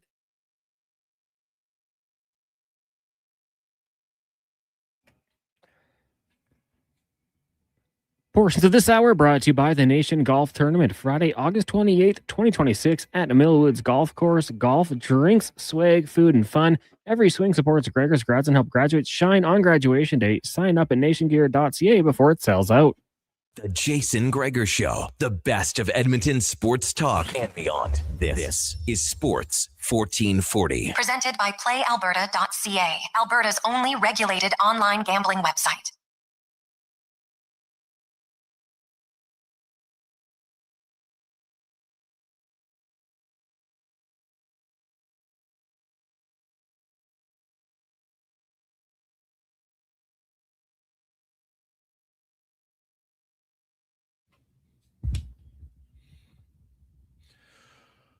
After 3 o'clock Tuesday afternoon, welcome back. Soggy Tuesday. Holy cow. Rain just keeps coming, man. No moss, please. Come on, a few days. Get some heat. It's going to be really hot again. They're talking like 30 degrees. And usually in July, when you get 30 degrees, usually there's a shower. But, oh my God, I just don't recall it ever raining this heavy and this hard, this often for 6 weeks. Oh, my goodness. I know many of you... I hear stories all the time for people. Hopefully your basements aren't flooded, but we did have Mondo mention one little tip about make sure you check a lot of your rain spouts and everything, so that if they're catching all the water in your gutters, and if they're clogged, then it's just going to go over, which goes right down the house, which isn't ideal. and make sure you have it, even if they are open, that you have the water running away from your house. That hopefully gives you a better chance. So good luck with all that. It is the Gregor Show presented by PlayAlberta.ca, where, of course, get in on lottery tonight, 20 million in Max Millions. We also have the Jason Gregor Show daily specials. We got the Elks. We got a little triple play action tonight. The Bo Sox looking for a franchise-tying 15th consecutive victories. And then we got some unders in runs with the Cards and the Rockies, etc. Then we have the Connor Halley special, which has some Okamoto, a hit, RBI throw at the Class A. Connor just likes to say the name Class A. So you can check that one out to like a little fun one at PlayAlberta.ca. Nathan Lucas, one of the few guys who seems to be getting on base, which is good. Now, we welcome back to the show former NHLer, of course, now stars as a Hitch on Shoresy in a few commercials in the New Brunswick Hall of Fame. Terry Ryan joins us. TR, how you doing? Newfoundland, not New Brunswick, Newfoundland Hall of Fame. Ooh, you caught it right before I did. could. I knew it was just a slip up. I mean, St. John and St. John's, St. John, New Brunswick, St. John's throws some people off, but I knew you knew the difference. And speaking of, I'll be in Moncton on Thursday with my daughter playing the Atlantic Soccer Championship. Got some people to see, and some teams are going to come by. And I do have to give a shout out. I just got back from Mill River PEI. I was there. We do a golf tournament every year. It's the biggest of its kind. It's 3 days in a row. There was Josh Donaldson, George St. Pierre, Aaron Asham. The Jackeye brothers were there, Chris Nyland, Larry Robinson. I could go on and on. Just great. We go there for the weekend, and we meet all these people and kind of mingle and play golf with locals that put a lot, well, not just locals, but we raise a lot of money. We've been doing it for a long time for the Boys and Girls Club. This year was my favorite year yet. So shout out to Mill River and all the people that treated us awesome. No, that's awesome. I love it. Lots going on, TR. Now, how are you as a soccer parent? Are you pretty chill? Do you get intense? How are you? I'm really chill. Yeah, my reaction is to get intense, and I just like anything early on, I just saw other parents, and I've dealt with it in hockey. So I breathe, and I trust that she has great coaches, and I know she does, and let it all take care of itself. Even over time, sometimes you look and you're like, oh God, like, how did she not see that? But it'll all take care of itself. I find if you trust the coaches, and she's got good teammates that are friends, so it's a positive atmosphere. I played soccer, but I couldn't contribute anything more than the coaches could, and it's about fun more than anything. And with my daughter in particular, I've been around enough families and parents, men and women, and brothers and sisters that just get way too far into it. Sometimes, the odd time it's called for, but most of the time, in my daughter's case, no, man, I just sit back and watch the game. I don't say anything. I often don't even sit around the parents. I just want to see it myself, and I'm proud of her, and I like watching her smile. That's the truth. No, that's totally fair. It's always good to stay relaxed. Now, as a soccer guy and a soccer dad, how engaged were you two in the World Cup? Oh, we watched. We were really into it. More the whole North America thing. I think really. I think it just amplified the game. I think it did a lot of new eyes. I was really other than the last game, which unfortunately, if you were to watch that and it was your first taste of soccer, or, let's see Messi play, you probably couldn't justify why we're so drawn to it and why Messi is such a great player. I thought that was a little awkward, that final game, just for a lot of reasons, given that I think that more so than past World Cups, I think this one gained a lot of fans in a lot of cities, for better or worse. And I was really, my daughter's a soccer player. I played it. I just wasn't as prolific as hockey, and I had to give it up early. But I love the game of soccer, and we were engaged. Her and her team. We pretty much watched not only the Canada games, any game that was available. The team came down here if I was on the road. I watched the Canada game from Hay River. Shout out to Northwest Territories, Hay River. We had a great time up there. And I was disappointed. I know it's been beaten to death in a way, but it still hasn't. That whole Alphonso Davies, I just don't understand it. I know it's one player. I know.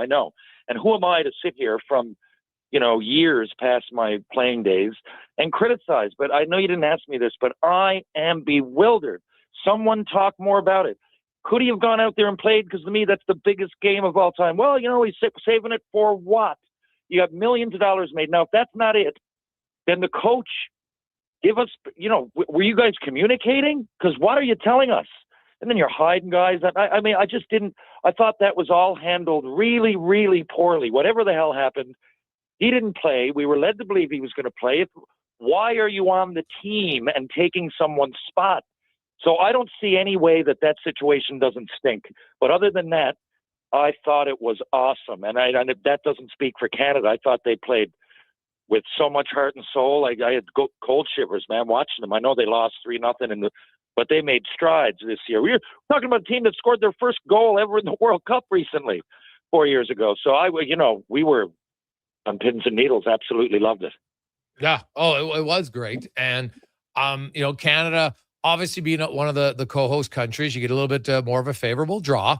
Although and that helped because Italy lost out. Like Italy would have been in there, so it wouldn't have been that easy. But I look at Canada, and the one thing for me is as they move ahead, they need to find a way to be more aggressive offensively and just have a better touch. I'd like to see take a few more shots. It seemed like they never really took many shots outside the 18-yard box ever in that. So generating more offense, and that's going to be a hard thing to do for sure. But if you want to become a nation that wins, like I just look back at the Morocco game. If they buried that chance in the first half, who knows? They might have won, right? But you got, when you have a good chance like that, you need finishers. Hey, Jason, they were talking like, Morocco, well, obviously they're going to win. And after the game, well, it's kind of what we thought. I watched it. I'm saying, hey, like, this is a team that's supposed to, like, absolutely demolish us. I said, like, we were pretty good there. Like, those little things, little things. And a lot of, the deeper you get into soccer and all those guys can run, although Spain can really play defense and run, especially in that game, better than Argentina being old. But I'm just saying, most people in the tournament, you can run and you can play and you've got the skill set in the toolbox, but it's just like boom, boom. It's like 1 or 2, 3 chances a game that all of a sudden the best players got it and it's lights out. And another thing I loved about, and so from Canada's perspective, it's just a few tweaks. Yeah, they could have been up 1-0. Like, the whole game changes, right? So I thought, they got to play. It wasn't like 90-10. We could have been we could have moved on past that. And another thing I absolutely loved about the tournament was, for the most part, the big boys stepped up. Like you see it, here we go. I don't want to bring up, if you were to watch the regular season, if you were a Jays fan, you'd go, what the hell is Vladimir Guerrero? This is what we're talking about? What sport am I watching? But when they all stepped up, and was Messi going to do it? Messi, but he's been playing MLS, which is inferior. Love it, but it's inferior.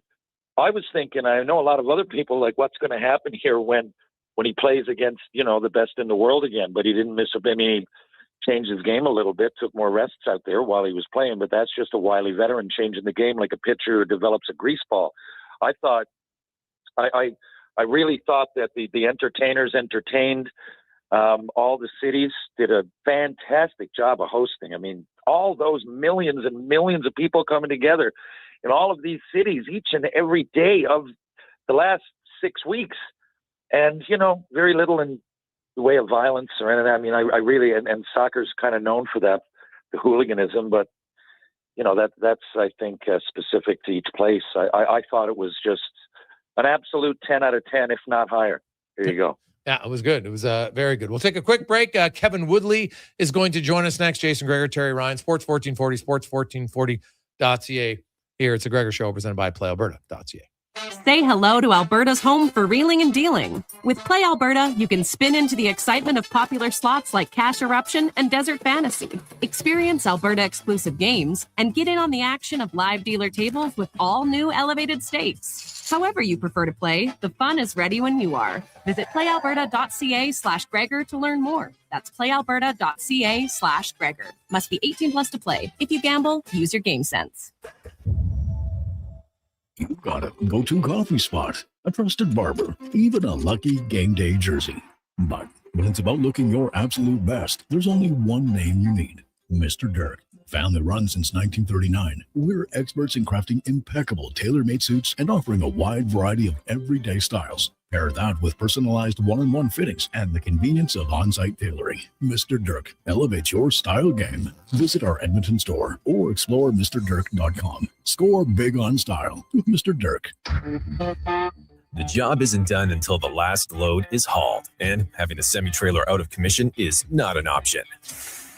Whether replacing or adding to your convoy, Edmonton Trailer has a huge inventory of new and used semi-trailers, trusted by the gravel, logging, oil field, fluids, and freight industries. Find a trailer right for you online or at one of their 3 locations.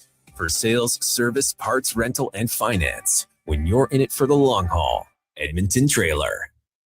Wow, get ready for a silly hockey fans. Your partner in power just skated onto the ice. EWEL.ca, the new e-commerce website for electrical wholesalers Edmonton, is ready for the power play 24/7, 365. UL skates to where the puck will be in 5 years. Now that's forward thinking. Killer selection, slamming products from the best brands, and legendary service. Don't sit on the bench. Get your account today at ewell.ca and win that project. Plug into your partner in power. Get an EWEL.ca account today.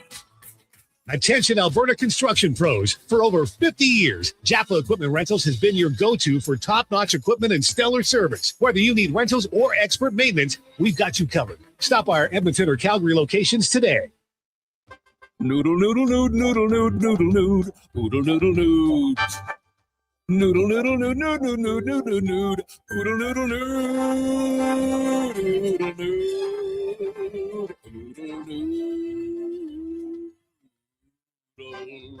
Noodle, noodle, nood, noodle, nood, noodle, nood, noodle, noodle, nood. Noodle, noodle, nood, nood, nood, nood, noodle, nood, noodle, noodle, nood. Trouble low down to Oodle Noodle tonight because dine-in is open. It might have been scraped by the snowblower, dented while door crashing, or crunched at the company Christmas party. At some point over the winter, your car was damaged and it's been hiding under a coat of winter grime. Then come and see Robertson Body Works. We can take care of the damage and the dirt. This week only, call and book a repair and get a complete auto detailing absolutely free. But you have to book your appointment before the week is up. Go to robertsonbodyworks.com. I'm Tim Robertson, and I fix cars. Bashaw Concrete Products. From concrete and septic tanks to blocks, precast water pads, jersey barriers, and aggregates. Farmers, contractors, homeowners.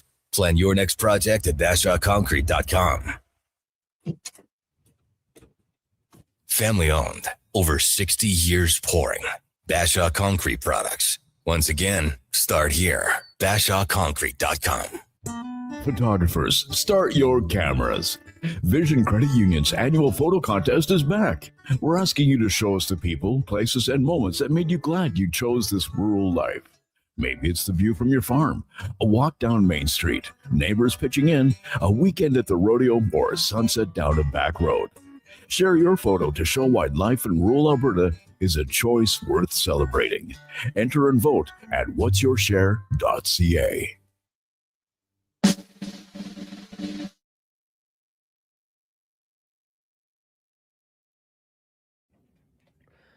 Portions of this hour brought to you by Leading Edge Physio. We treat pain and injuries head to toe and some other issues that might surprise you, like incontinence, vertigo, neuropathy, and cognitive issues. We invest in technology, techniques, skills, and people that know how and what to fix. Life shouldn't hurt. LeadingEdgePhysio.com. The Jason Gregor Show, the best of Edmonton sports talk and beyond. This is Sports 1440. Presented by PlayAlberta.ca, Alberta's only regulated online gambling website.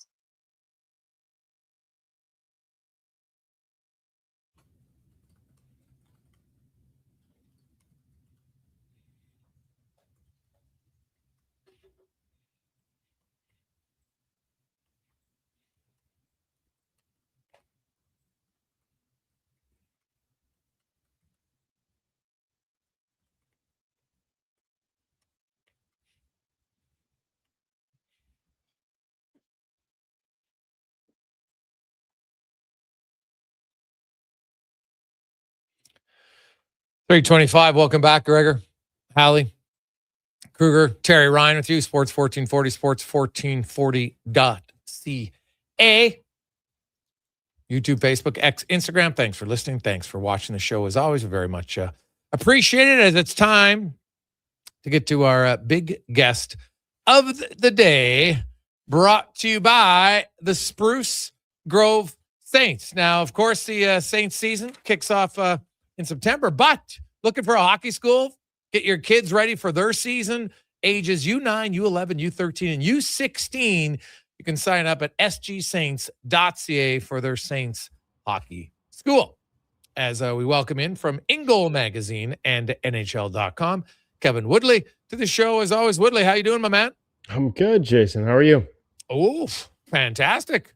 Fantastic. Things are good. There's lots going on in the hockey world. A few things. Let's start with, I guess, Jack Campbell. He announces his retirement, and he's going into the life coaching area. And you've talked about, you think this is an area where the NHL, lots of teams really kind of fall down on. Yeah, and I just think in general, and I've known Jack for a little bit, and I've known some of the circumstances around early in his career. And we've sort of talked around this in other ways. Like there's no sort of definitive where anybody failed him at any certain point. But I do think, trying to think of all the different examples, there are so many where part of the process is expectations and stereotypes and certain things we expect from goalies as performers, where we sort of lose the person behind it a little bit. I'll give you a couple examples. Like I know in Jack's case, early in his career, he was sort of forced to change equipment brands and equipment styles based on a goalie coach thinking it would be better for him.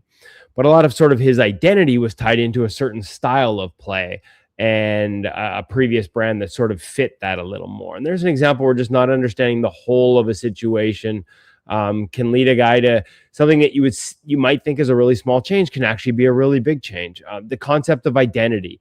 I've talked to you about Eric Comrie and this idea that goalies have to be stoic. Henrik Lundqvist, nobody talked to me on game days, and that he had that approach himself early in his career, and he bounced around the NHL, never could stick. And it wasn't until a sports psychologist sort of recognized that, hey, like this isn't who you are as a person. You're essentially trying to be somebody you're not every game day to live up to this stereotype. And I just think there are other examples too. Robin Lehner, early in his career had teammates who went to management in Ottawa and said, we think he's an undiagnosed bipolar and we think he would benefit from some help. They never got it for him. And so, maybe that doesn't change anything, but maybe it does. If somebody there had took notice and worked with him earlier, as opposed to waiting till some addictions to painkillers after some surgeries. Like there were so many different elements that he had to sort of try to overcome by the end, rather than having that identified early. And so I think the concept of having, and this is where maybe saying teams fail it isn't fair, because I don't know if it can be a team employee. I don't know that it can be somebody that works for the team. Maybe this is an agency thing. And maybe the onus needs to go there. Maybe it's on the players themselves, the goalies themselves. But the idea of having an outside resource that can help you find that balance and then communicating it with teams, that's where it gets a little bit tricky.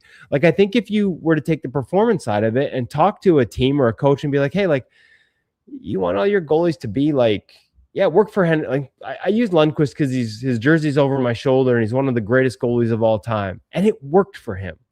But I think there was a period during his career where a lot of coaches just said, hey, like, this is how all goalies need to be. This is what they should be like. And it's not true. And so helping athletes find their identity and understand that it's okay to be themselves within the context of a team environment. And may be some elements where, that individualism needs to be suppressed at times, but not to the point where we're trying to be something you're not. Finding a bridge between that. And I guess it can't be a team employee because then you don't trust them to talk to them about these things.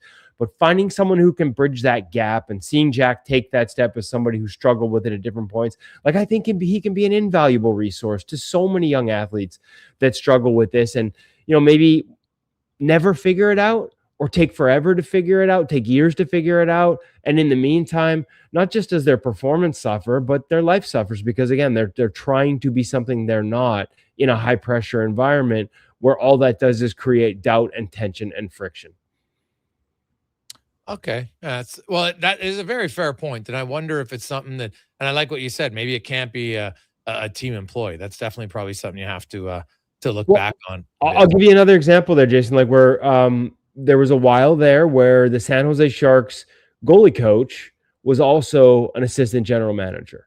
Yeah. And during that period, I remember talking to goalies in that system who loved him as a person and as a goalie coach and thought he was like he helped them in that way.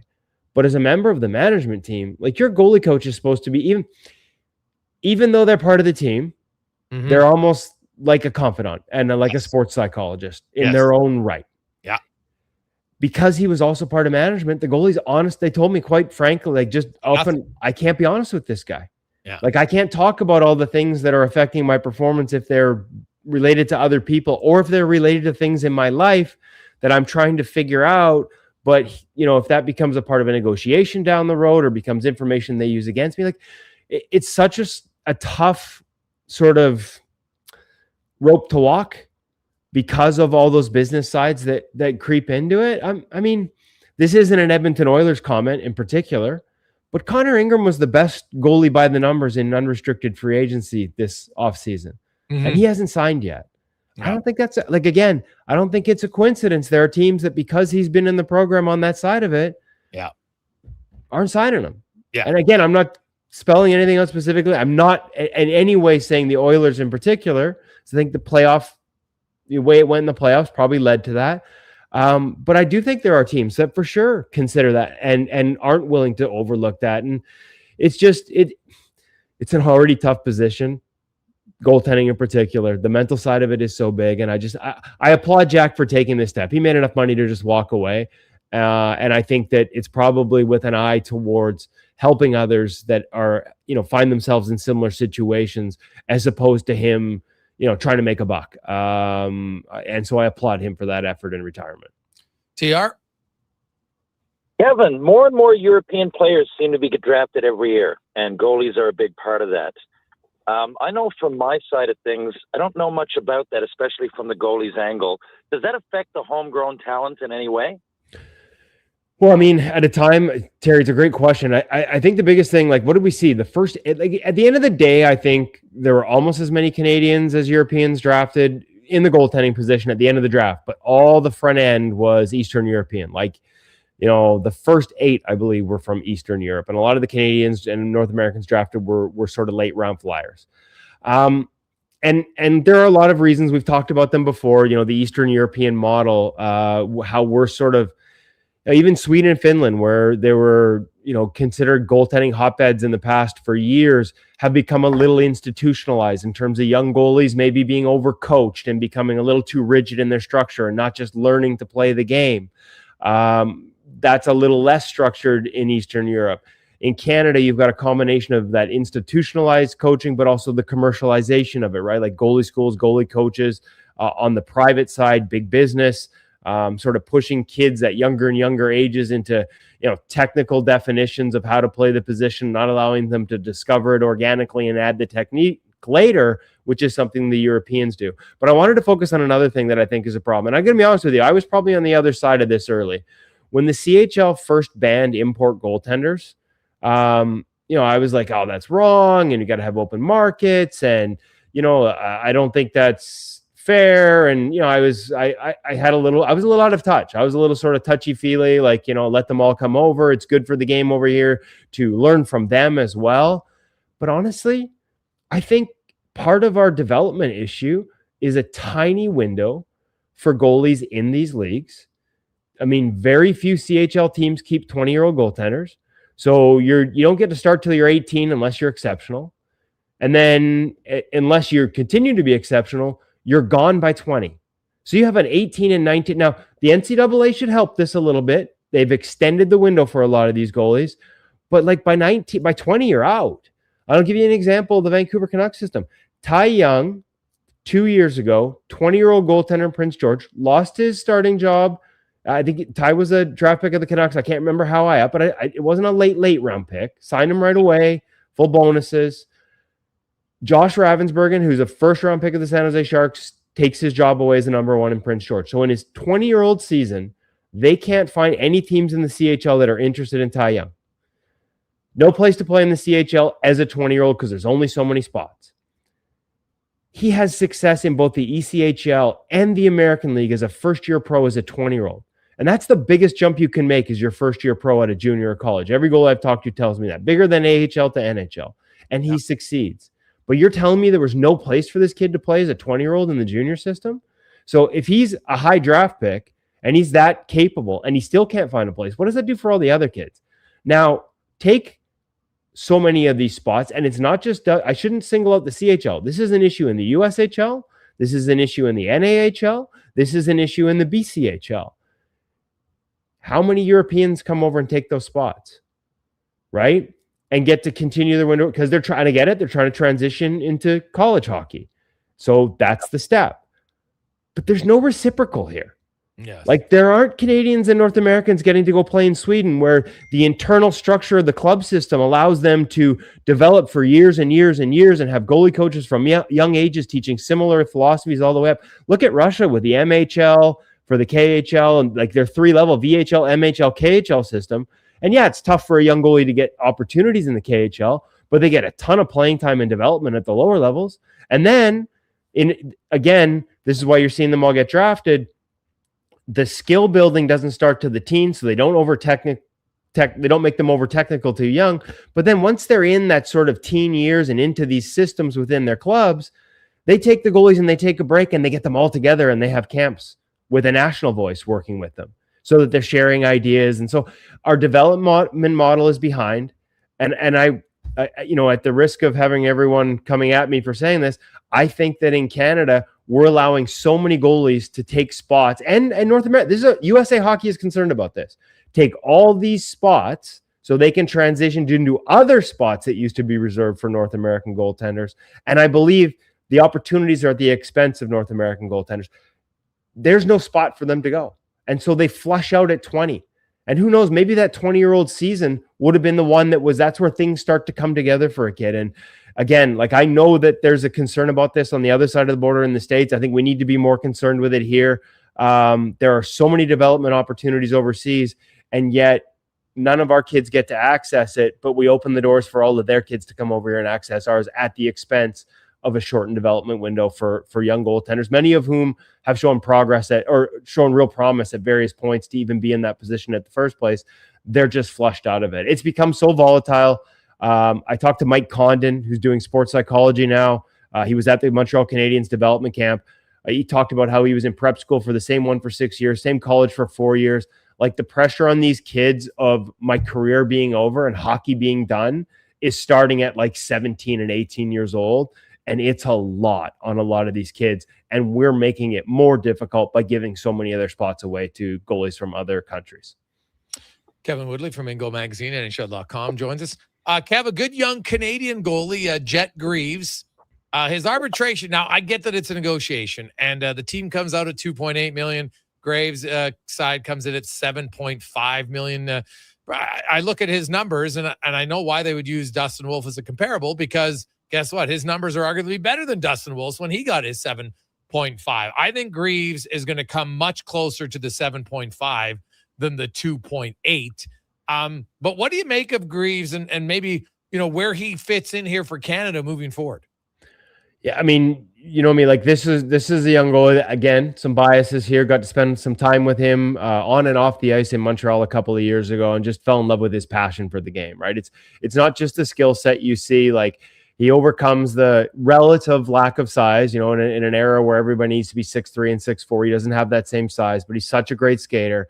And to me, he just has such a great mind for the game. The way he thinks his way through sort of situations and the way he manages his size, mitigates it through speed, but also decision-making. I'm really impressed with him. His underlying numbers by Clearsight Analytics up until this past season always said he should have been in the NHL sooner. Every time he got an opportunity, he outperformed his defensive environment by an elite level. You know, I get to say this now because I made the argument at the time. I think Columbus waited too long 2 seasons ago to get him up to the NHL, and they probably make the playoffs if they make the decision sooner, because all the underlying numbers said he was ready, not just ready to play, but ready to excel. Now, last year, those numbers took a step back. Still relative to expected, he was above it, and that's not easy to do.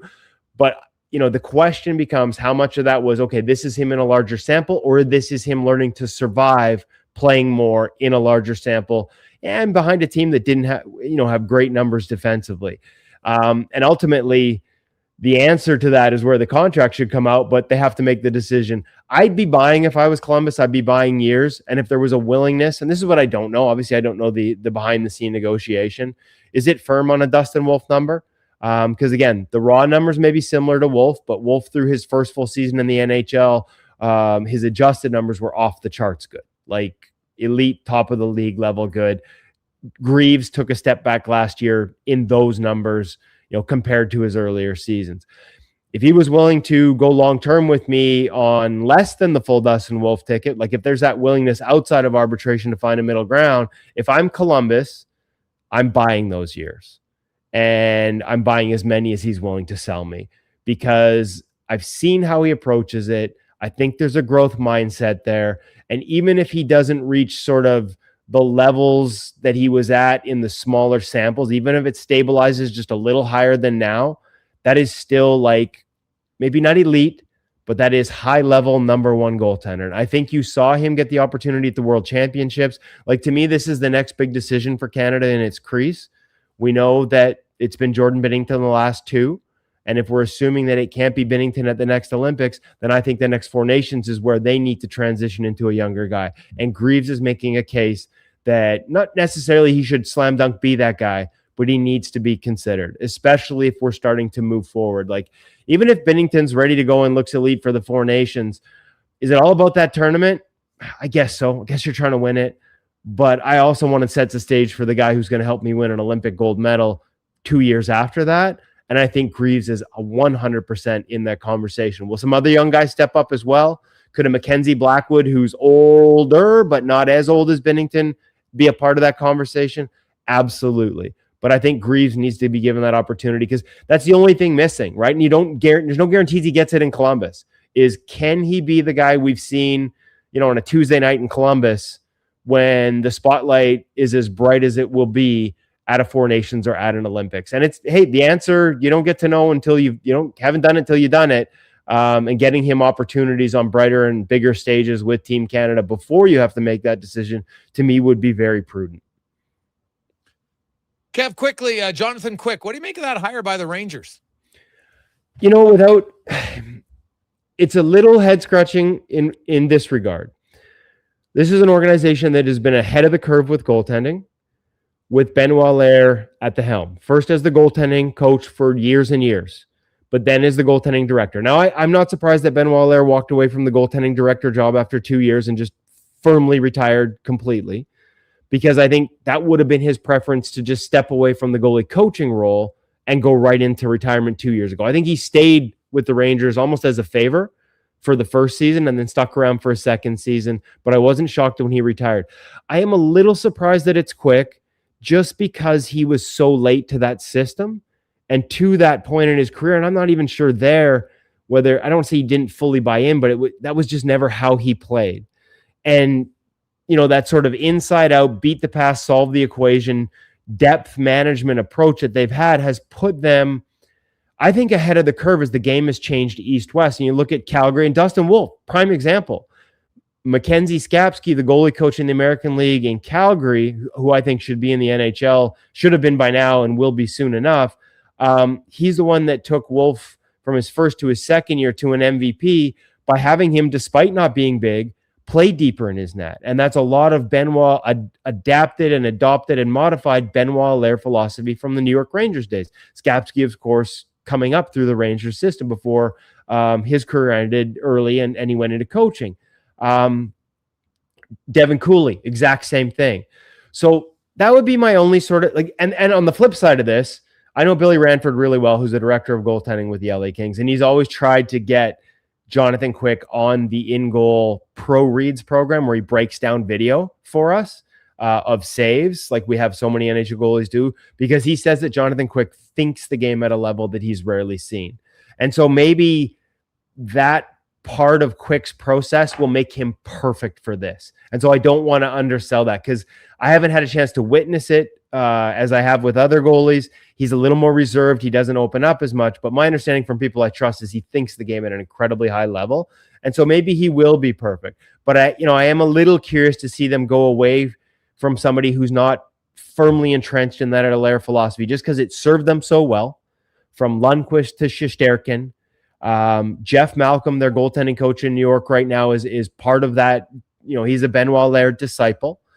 They hired Brandon Burke as their American Hockey League goalie coach. Obviously, he learned from his dad, Sean Burke, who was also a Benoit Allaire disciple and completely changed his career when he arrived at the Arizona Coyotes and learned Benoit Allaire's system and changed how he played. And it's part of how he coaches now. So it's curious from that regard. And yet I don't want to dismiss how smart Quick is as a goaltender. As much as we think of the athleticism, there's a real thinking goalie underneath, sort of at the foundation of that. But at the same time, the way the director position is being handled right now, it does leave me scratching my head a little bit. For every sort of career goalie that understands scouting and systems and really thinks the position at multiple levels that gets a job like that, we're starting to see some been there, done that appointments. And it doesn't mean they're wrong. But I look at Calgary, I look at the way that Florida's done it, even though that's Luongo who's been there, done that as well, played the game. There's a real hierarchy and a real thoughtful process to it. Systems involved, how everybody reports, getting everybody on the same page at multiple levels. Like it's a deep thinking job with a lot of layers of responsibility, including scouting and how everyone scouts goalies for you. And so that's not to say Jonathan Quick won't be able to slide right in and learn all that, but we have teams just with completely different approaches. And I wonder if the NHL's figured it out yet, to be honest with you. The Pittsburgh Penguins just changed ownership and got rid of their director of goaltending, John Elkin, which kind of shocked a lot of people. And it seems to be primarily budget. We got a goalie coach. We don't need a director. So the thought process around this, as much as I've harped on the Oilers needing to get one for years, the thought process around it is really shifting sort of under our feet.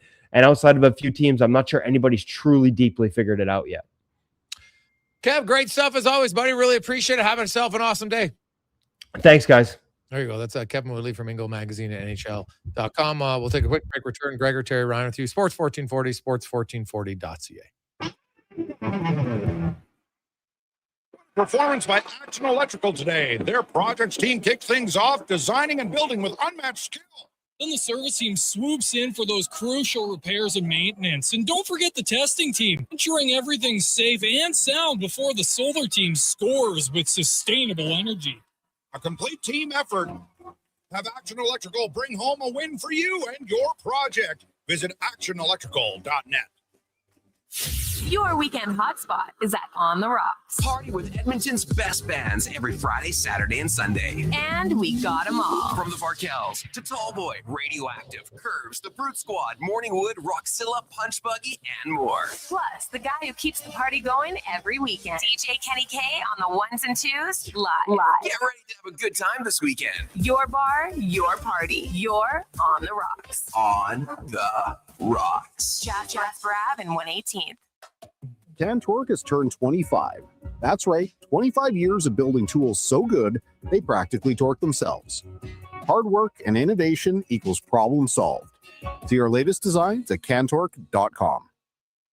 It's cone season at McDonald's, which means vanilla cones are $1 each plus tax in the McDonald's app all summer long. Soft, creamy, and crunchy. For just $1 each plus tax exclusively in the McDonald's app. App download and registration required at participating McDonald's in Canada. There's still time to book your tournament at the Ranch Golf and Country Club. As one of Alberta's top tourney courses, the Ranch makes hosting fun and easy for any group or business. No matter how unique or unusual, they'll accommodate your vision for an event no one will soon forget. Start planning your tournament today at their beautifully landscaped course on the outskirts of West Edmonton. On-site event coordinators are here to help, but hurry, availability is limited and booking fast. Visit theranchgolf.com. Inc.com. Everything is going to be okay. Any business, regardless of size, can stumble occasionally. I'm Dan McDicken, a licensed insolvency trustee with Faber. If your business is facing financial challenges, our team of chartered insolvency and restructuring professionals have corporate debt recovery solutions that work. Schedule your free Faber Focus session at faber.ca today. Chances of a positive outcome increase if you engage Faber sooner rather than later. I'm Dr. Vance Elliott. The goal of every one of the thousands of hair restoration procedures I've performed is a full, natural-looking head of hair. I work directly with my patients for the consultation, the procedure, and the follow-up, so we can achieve the best results possible. When people see what we accomplish, I don't want them to think, "Wow, great hair transplant." I want them to think, "Wow, great hair." Go to drvanceelliott.com and contact us today.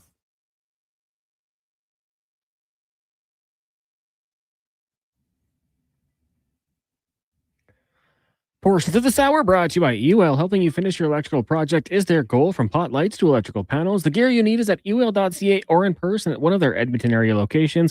ul.ca, your partners in power. This is Sports 1440, where Edmonton talks sports. On YouTube, Facebook, and X. Here's Jason Gregor. Brought to you by playalberta.ca.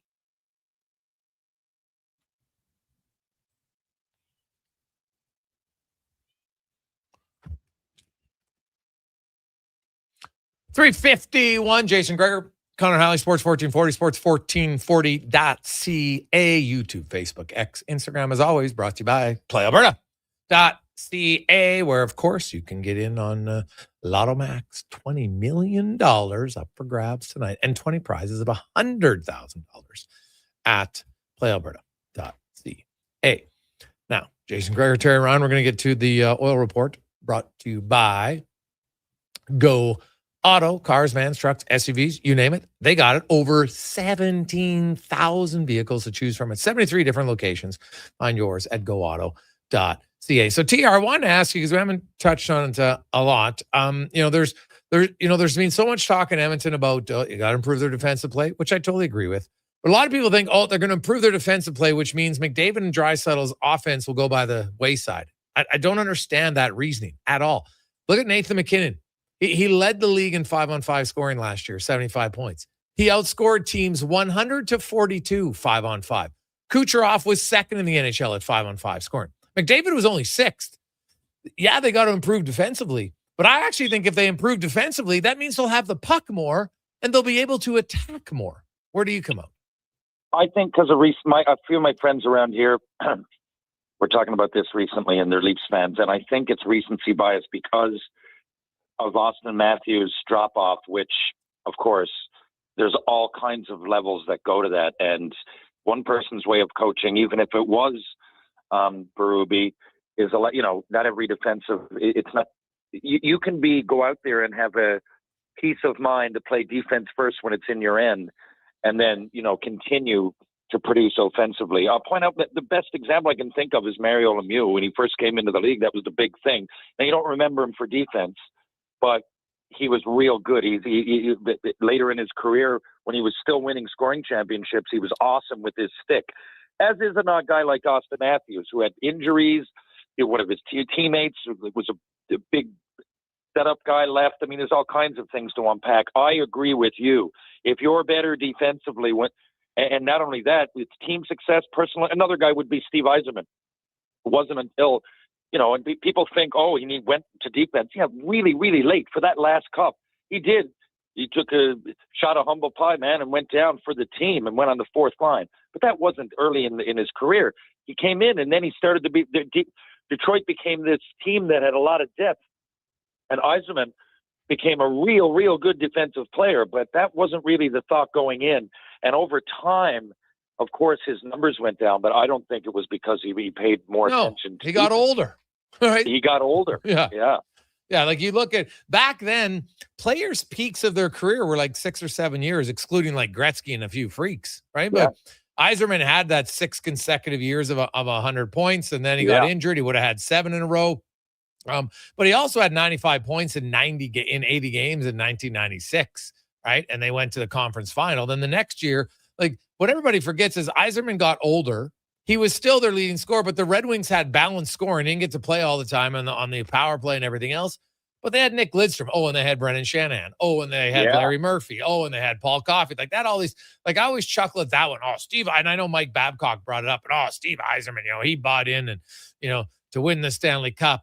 Like if you're talking about his third one back in 2002, well, at that point, the guy's 37. Of course he wasn't an offensive player, for goodness sakes. And guess what? Yeah.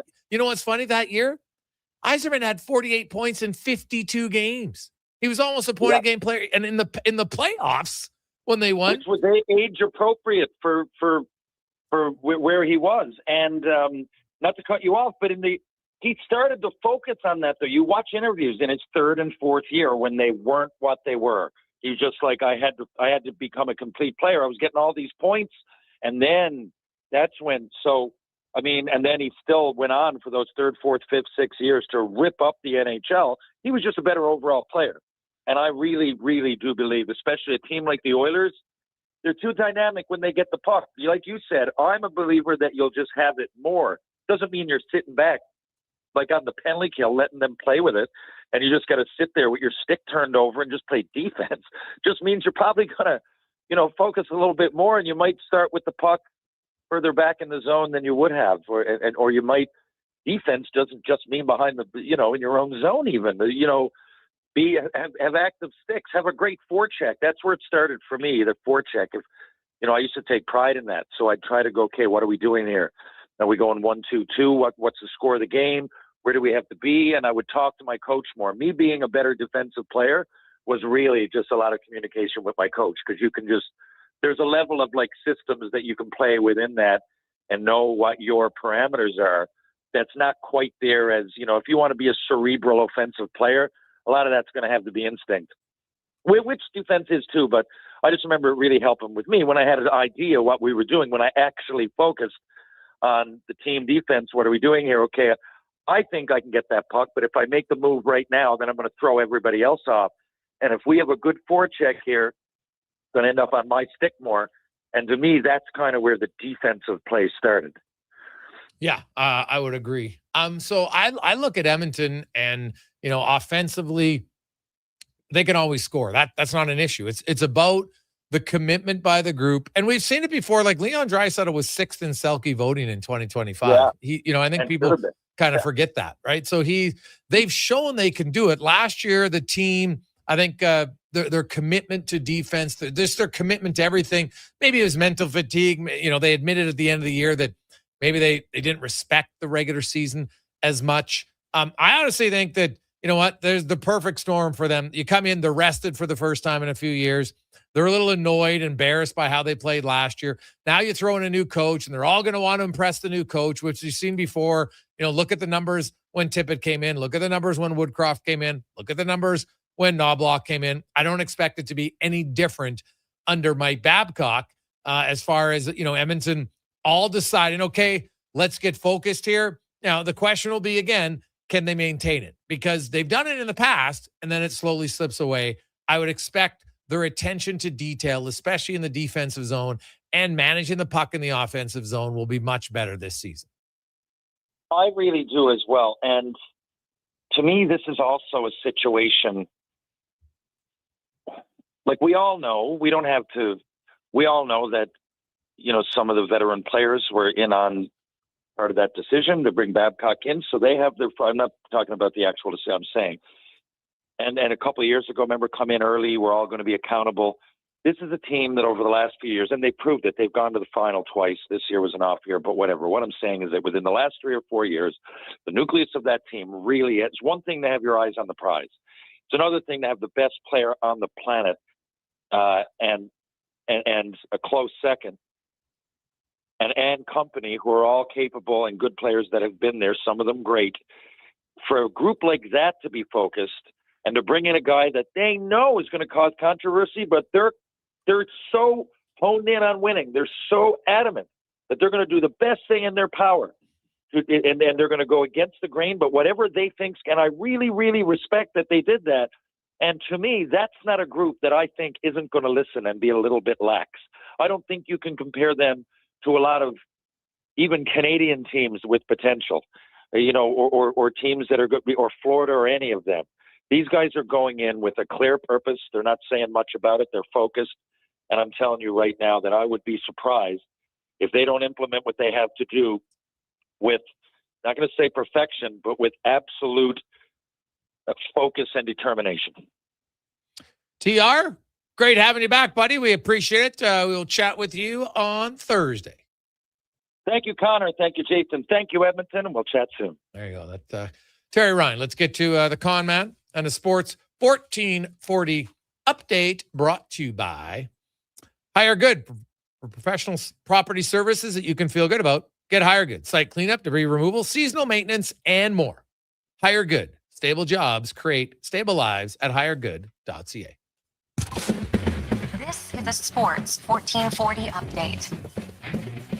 The Utah Mammoth signed defenseman John Marino to an 8-year, $54 million contract extension. The Oilers' 6th-round pick back in 2015 appeared in 443 games, recording 157 points. In the majors, Jays in action tonight, taking on the Rays again. First pitch, just over an hour. We'll have that one for you on our AM feed following the Jason Gregor Show. Elsewhere, Dodgers get the Phillies, the Guardians hosting the Twins, the Red Sox, and Orioles postponed due to rain. As are the Yankees and Pirates. Mariners will host the Reds. Athletics head to Arizona. Rockies and Nationals with the Marlins taking on the Astros.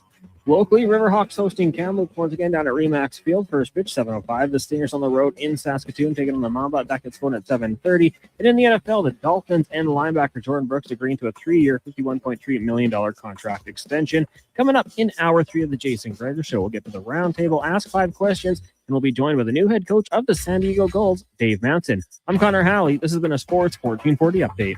Sports 1440, the Stingray radio station. CKJR broadcasts from West Edmonton Mall and Wetaskiwin. Download the free Stingray music app and listen wherever you go. Hey, sports fans, we've got a clear choice for you. At Crystal Glass, we provide customers with the perfect glass for any job. From home to auto and even commercial, installation or repairs, we're your team. Call 310 Glass or visit crystalglass.ca. Crystal Glass. The job isn't done until the last load is hauled, and having a semi-trailer out of commission is not an option. Whether replacing or adding to your convoy, Edmonton Trailer has a huge inventory of new and used semi-trailers, trusted by the gravel, logging, oil field, fluids, and freight industries. Find a trailer right for you online or at one of their 3 locations.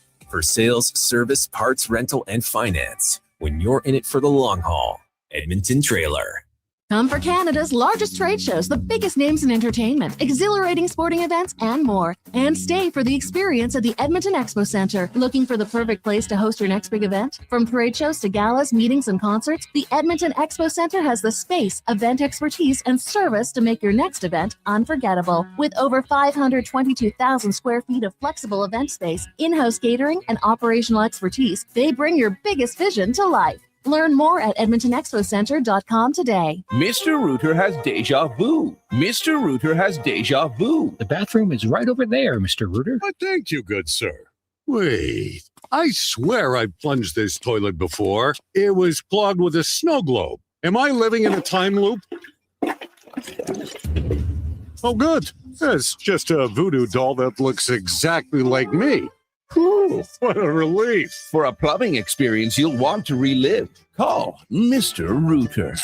Question: what do you do with your metal? Lawn ornaments. Statues. I made this hat for Kitty, but it's a little heavy. Sorry, Mr. Fluffles. At Metal Supermarkets, they encourage you to submit your creations to the Metal My Way Gallery today. You can win some great prizes. Go to metalmyway.com, a celebration of metal mastery. Proudly sponsored by Metal Supermarkets, the local convenience stores for Tuesday Southside, West End, metalsupermarkets.com. You've hauled a 2-bedroom trailer over mountain passes on a cross-country road trip. Terry Ryan. But today, you just need that epic towing strength to bring the mower over to Mom's. Toyota Tundra, power for all your hauls. It's time to Toyota. Lease a 2026 Tundra 4x4 double cab SR5 from $145 weekly for 60 months at 4.49% APR with $8,699 down. Hybrid available. Visit shoptoyota.ca or your Prairie Toyota dealer today.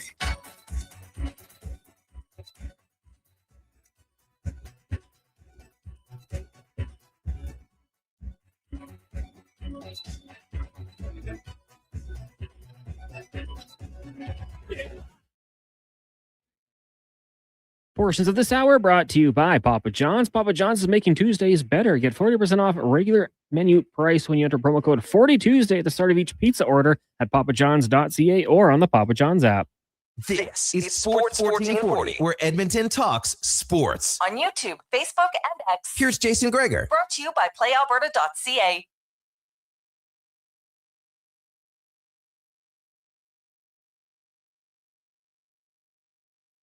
Just after 4 o'clock as we make our way through the Tuesday edition of the Jason Gregor Show, Sports 1440, sports1440.ca, YouTube, Facebook, X, Instagram, Twitch. Thanks for listening. Thanks for watching. Hit that subscribe button. Give Declan a thumbs up. He always appreciates it. Makes his day. It's always good. Now, let's get to our 4 o'clock roundtable where we discuss a few different topics with Declan Kruger and Connor Halley, brought to you by playalberta.ca, where you can get in the game. Lotto Max tonight, $20 million and 20 prizes of $100,000 up for grabs at playalberta.ca. And Declan, you are up first. Yeah, I don't know where you guys are going to come out on this one. I don't think it's something that really matters in the grand scheme of things, but to not have a Pacific Division title in the McDavid-Draisaitl era, I mean, obviously it's been since 87, so it'll be 39 years this upcoming season if they don't win it here again. And I think I was looking at it earlier. I think it's 6 second-place finishes in the division in the McDavid-Draisaitl era. But my thing is just, how do you not? And I get that you can make Stanley Cups without it, and you can win Stanley Cups without it, and you can win the Western Conference without it, and it's not the be-all end-all. But my thing is, I think it is a bit of a. I'm not going to say it's a mark on the record at all because it's not that big a deal in the grand scheme of things, but just to not have one in 11 years, like that, to me, it's a bit of a head scratcher. Cool. It's embarrassing. I've said it many times. Look at the team since McDavid. So Anaheim won 1. Vegas has won 5. They've been in the league 9 years. Calgary's won 2. Vancouver won 1. And Edmonton, none. Now, Seattle hasn't won 1. San Jose hasn't. Now, San Jose won lots prior to that, but they haven't won 1 in the McDavid era. But Vancouver has. Calgary's won twice, for goodness sakes. Anaheim's won 1. And they missed the playoffs for 7 years. So, yeah, I think it's disappointing. Now, I know that Edmonton's been in 2 Stanley Cup finals. I get that. However, the last year, I think, was the first, and thankfully they admitted it. They kept trying to downplay it when I'd ask them about the fact that they haven't won 3 games in a row all year up until late in the season. They were never able to get out of the mud last year. And that's why I wrote 2 days after the season ended that I fully expect the Oilers, don't overreact. They will be rested. They will be annoyed. They'll play better. Now they changed their coach, whatever. I didn't necessarily agree with it, but they made the decision. And he inherits the perfect storm. He gets to inherit a team that has their best players still in their prime, their best players who are desperate to want to win, their best players who are going to be rested, they're going to be healthy, there's no injuries, there's no one who had off-season surgery for the Edmonton Oilers. They'll all come to camp healthy, and it's a perfect storm.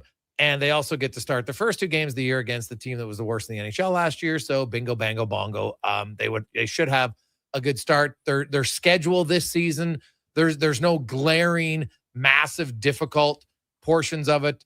They're out of town for 6 games over Christmas and New Year's, but they have a week off prior. They play on the 20th, then they don't play again until the 27th, and then it's 6 games on the road, and then they're home again. So everything points to them winning the regular season. I've argued for years that it matters because it gives you an easier path. You have every time the series starts, you're at home. It's one less flight that you have to take. It's more travel for your opponent. So, Dak, I think it is a big deal. And I've talked about this for many times. I think it's kind of embarrassing that they haven't won it. I'm with you guys. I mean, I do agree. It is embarrassing. The New York Islanders haven't won it since 87, 88, I believe, a year longest, after, the second longest. And to me, I said it last year to start the season, like I'm sick of seeing this team struggle. These losing streaks, slow starts, like hit the ground running. There's no excuse for it this year. You don't have the excuse of a long playoff run. You don't. You played 6 games, a week and a half longer than teams that didn't make the playoffs. So it does matter to me. And I think it kind of just shows mindset that you're going out there once the season starts and you're ready to go and you win that division. The home ice in the playoffs is obvious, but just having that mentality throughout the start of the year that like, let's go on a run. Let's be dominant. Let's not have those weaknesses and those things that creep into our game. Declan, I think it's massive, and I think they need to do it. And frankly, it is embarrassing they haven't done it yet. On to me? All right. A little, not quite the same as the previous one. We'll go away from the Oilers. But earlier today, we kind of found out that the WNBA three-point contest will be happening. And for the third straight year, we're not going to get Caitlin Clark taking part in it. Now, last year, there were some injuries, so it made sense. But this is someone who I think is looked at as the face of the league or one of the faces of the league.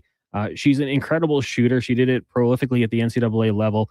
She has magic moments. We just saw one recently, Declan, 45 points. Like, she was outstanding. Why not go into this one? And I think the WNBA needs to do something. I don't know. You can't obviously make them, but a fine, if you are, picked to go into it and you don't go into it, maybe a suspension of some sort. But like, we've seen the best players in the world take part in this. Steph Curry's taken part in 2. He's already going to take part in the 2027 one. He's confirmed that. He's trying to recruit competitors like Klay Thompson and Devin Booker to get out there with him. We've seen Damian Lillard do it. Sabrina Ionescu's done it on the women's side. She's won the event 2 of the last 3 years.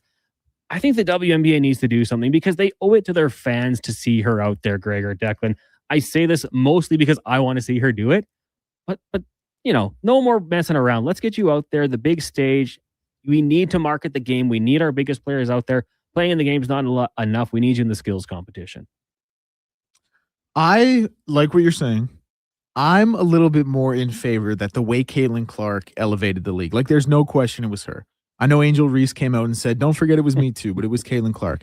And when you have someone who takes the league from what it was to where it's going or what it is now, probably where it's going, and you look at the salary, the max salary, $1 million contracts and the minimum salary getting raised, I'm a little more in favor of giving someone like that carte blanche, not with everything, but just with things like this. Like if this is an all-star event, it's an invitational event. It's not like one team has to designate a player.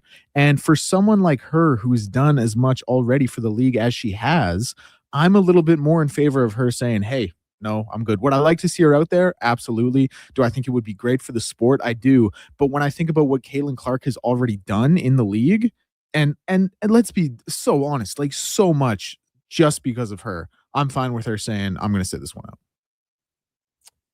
So here's when I say she's done so much for the league, she had 1 year. That's what she's done for the league. 1 year. And because last year she played 13 games, and now she's come off injury. She's played 22 this year, and her numbers are okay, but they're not out of this world. Like, oh my God, she's great. She did throw down 45 the other day, which is awesome. But I honestly think she came out and the league and everybody was looking for somebody to latch on to. And last year, like the WNBA, they didn't really have her playing. She played 13 games. We talk about it in all other sports. The best ability is availability. She's got to play more. So she's never participated. Their all-star event is your biggest event of the year for your sponsors. That's just a fact. It is. And she's never participated in it, Cons, as you said. So I'm with Connor on this one. I think you want to be the face of the league. You've never participated in it? What? Come on. At some point, you can't live off of your first year in the league. Like at some point, you need to do more than that. That's where I would come out.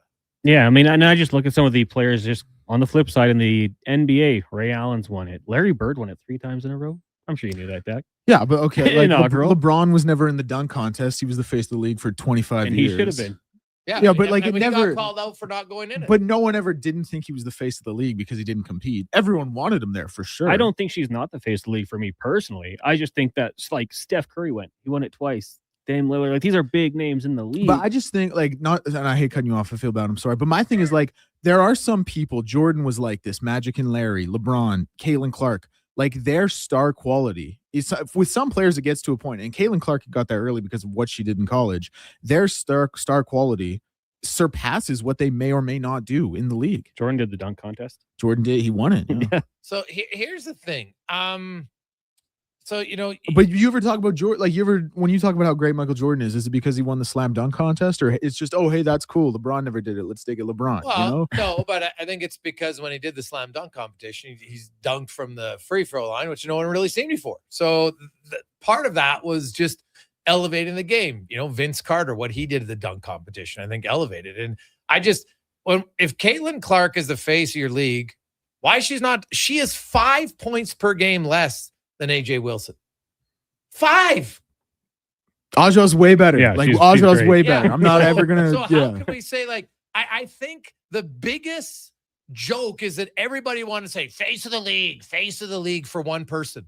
If your league can only survive, and guess what? The league survived without her last year, right? And even this year, like Brianna Stewart's been a pretty good player for a long, long time. And I think your league needs more than one person to be successful. That's just a fact. And so, and what's Caitlin Clark ever done in the postseason? So that I think, and it's not her fault per se, but how everybody just repeats it. It's like, oh, generational players. Oh, generational player. This guy's a generation. Remember Connor Bedard, generational player? Get the hell out of here. It's not Connor Bedard's fault. It was, and so everybody wanted to overrate and overpressure Caitlin Clark, and that she was the Messiah that had come to save the WNBA. And she had, but if you look at her numbers, none of her numbers were ever to the level where you're like, oh my God, we've never seen this before. Right? They just weren't. So I don't like. But let me push back a little. Would you at least agree in the sense that her being there took the WNBA to another level? Because she was a female athlete in the sport of basketball, which we hadn't really seen, that transcended the line into pop culture while she was in college. But we probably have to look at the bigger issue because she was white. Well, I think that's certainly part of it. I think her being that good as a white player in a black-dominated sport factors in as well. I think that's why a lot of people don't like her. Look at her rookie season, 7 points behind the leading scorer. Most points ever in a season for a rookie, though. Most assists ever for a player as a rookie. For a rookie, yes. And then most assists ever just for any player as a rookie. Yeah. So she's a playmaker, but she's not a great scorer. And then like Wilson dominates her on the boards. It's not even close. Right. So she's a really good distributor of the ball. Was John Stockton ever considered the greatest player in your game? Why is she considered the greatest player in the game? But I don't think, like, my argument isn't that she's the greatest player. So how can you be the face if you're not the greatest? Why would you be the face of a league if you're not the greatest? Well, I think it's like, it's a little bit like I talked about, like you just transcend pop culture. Some people have that. Like you look at LeBron. I don't think LeBron's been the best player in the league for the last like 7 years, maybe even but a he touch was the longer. best player for a decade. He was and Caitlin Clark might get there. Like, did we think LeBron was the best player when he was in the league for his first 3 years? It took him 6 to win an MVP, 4 to make a final. Look, he made the final in the 4th year, but look at his 3rd year in the league. Like he was a dominant player. Yeah, but I would I wouldn't ever say Caitlin Clark is as good as Aja Wilson or like a Brianna Stewart, but I don't think she's putting up 28-9, 28-8. She's setting records. She's getting league interest. Like But she has big games. But then if I look at her scoring average, she's still 7 points back. So she can have a big hype game of 45 points, and then she has games of like 12 and 14. Yeah, I mean she's also like, but she has the most games ever of a player with 20 points and 10 assists. She's played for 2 full seasons, roughly. So so she does have some feathers in her cap. She might not be the best, but like. Is McDavid, do we think he's as good of a pure scorer as Austin Matthews? But we all agree he's the better player. I think just in terms of basic popularity. He has, right. Led the league in scoring 6 times. But if you were to ask everyone in the Stingray office, name a WNBA player, I guarantee Caitlin Clark comes up the most. Okay, but why is that? It's not because of her ability. And I don't think anybody would say she's the best. They just know her. Yeah, okay. And it's kind of a unique circumstance. And it's not just basketball, like you guys said. And it's not like she's bad. No, it's not like she's bad. But my point is, so I feel like, everyone is like, oh, she's got to get way more. And I'm like, why? What? if you're getting paid for what you do on the court, like, sure, you know what? But last year, did the WNBA numbers across the league crash? Her team's numbers did, but did it across the league crash? No. So I think she got overhyped, not her fault, overhyped for her contributions as an individual because they wanted to, because the truth of the matter is racism still exists. And the sport never had a great white hope, and then it got a great white hope, and they're like, oh my God, this is who we're going to hitch our wagon to. That's what I see happen. I think that's part of, but I also do think, and we can put a bow on. And hey, great topic, Connor, by the way. I do think there are just some people in sport who have like a transcendent crossover popularity. That is rare, but does happen with some people. And I think she's one of them. And I think that's the biggest reason. Just put her in the All-Star game. She's going to be there. Put her in the 3-point contest. She's the leader in career in NCAA. Like you look at, it would be nice to have her there. I think Connor's bang on. Like if you want to be the face of the league, then you've got to act like they're the face of the league. You can't have it both ways. Can't claim, oh, I'm face of the league, but then I'm not going to show up at the league events that matter the most. And the All-Star game, make no mistake. I know people don't like the All-Star game in the NHL, but you're missing the point. The All-Star game isn't for the average fan. It's for kids, but it's really for sponsors who pay the big dollars. And that's okay because they allow you to get to watch the games in a lot of cases, not all, but in a lot of cases for free, right? That's what's allowed it so far. Now, will that change moving forward with some leagues and some teams? Possibly. We'll have to see. But I think Connor's bang on. I think, she should be there. No question about it. Quick break. When we come back, Dave Manson will join us next on the Gregor Show, presented by PlayAlberta.ca. Got a car you're ready to part with? Find out what it's worth. Fast, easy, and totally free at Go Auto. We're talking top dollar trade-ins, whether it's a little worn or still rocking that new car smell. Just a few clicks, and boom, you've got your value. Text value to 780-777-7777 to start. That's value to 780 all sevens. Why guess what it's worth? Let Go Auto show you the money. Say hello to Alberta's home for reeling and dealing. With Play Alberta, you can spin into the excitement of popular slots like Cash Eruption and Desert Fantasy.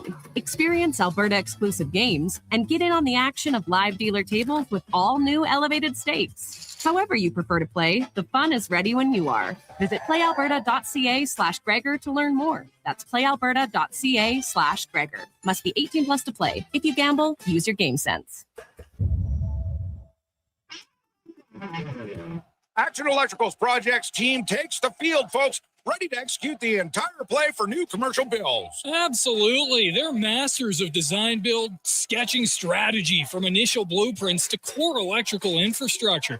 The team never misses on complex projects. Known for handling big league constructions and major renovations, ensuring flawless execution, hire the Action Electrical team to bring home a win for your project. Visit actionelectrical.net.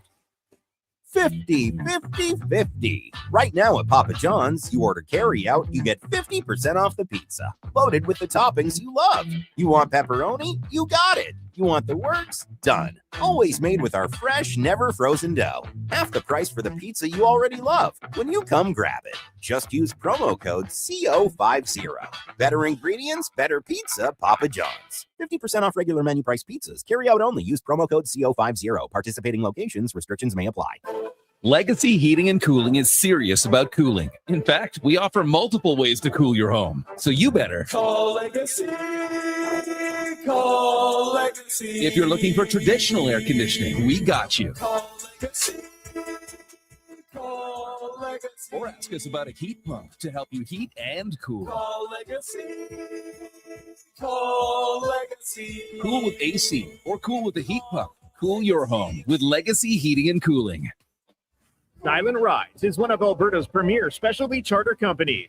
With our luxury motor coaches, we provide our customers with the safest and most reliable ground transportation services. Our seatbelt equipped, top-of-the-line motor coaches have become the preferred carrier for many local sports teams, tours, corporate outings, and other various travel needs across Western Canada.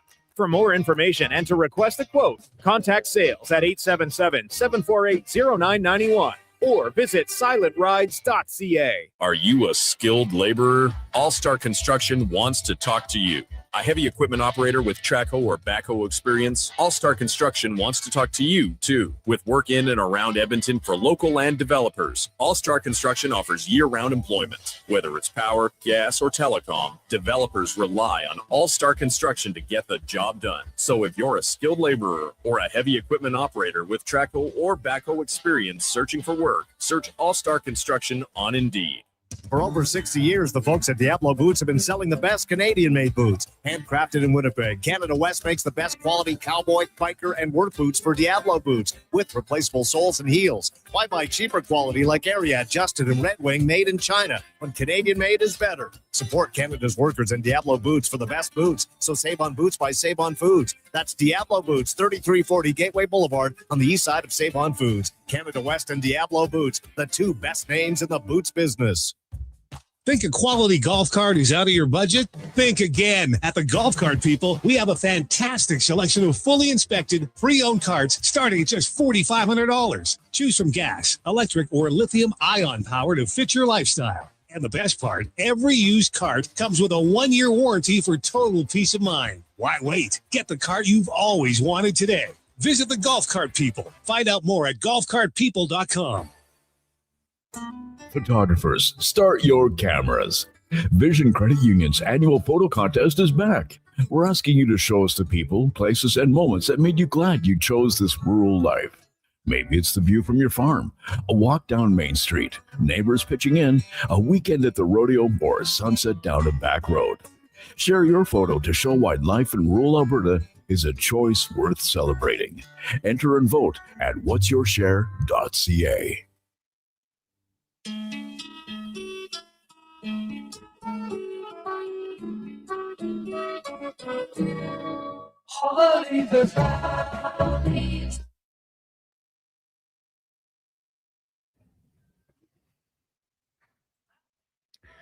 Portions of this hour brought to you by Japa Machinery. Rent it, run it, get it serviced. Japa Equipment Rentals has you covered from their shop to your job site.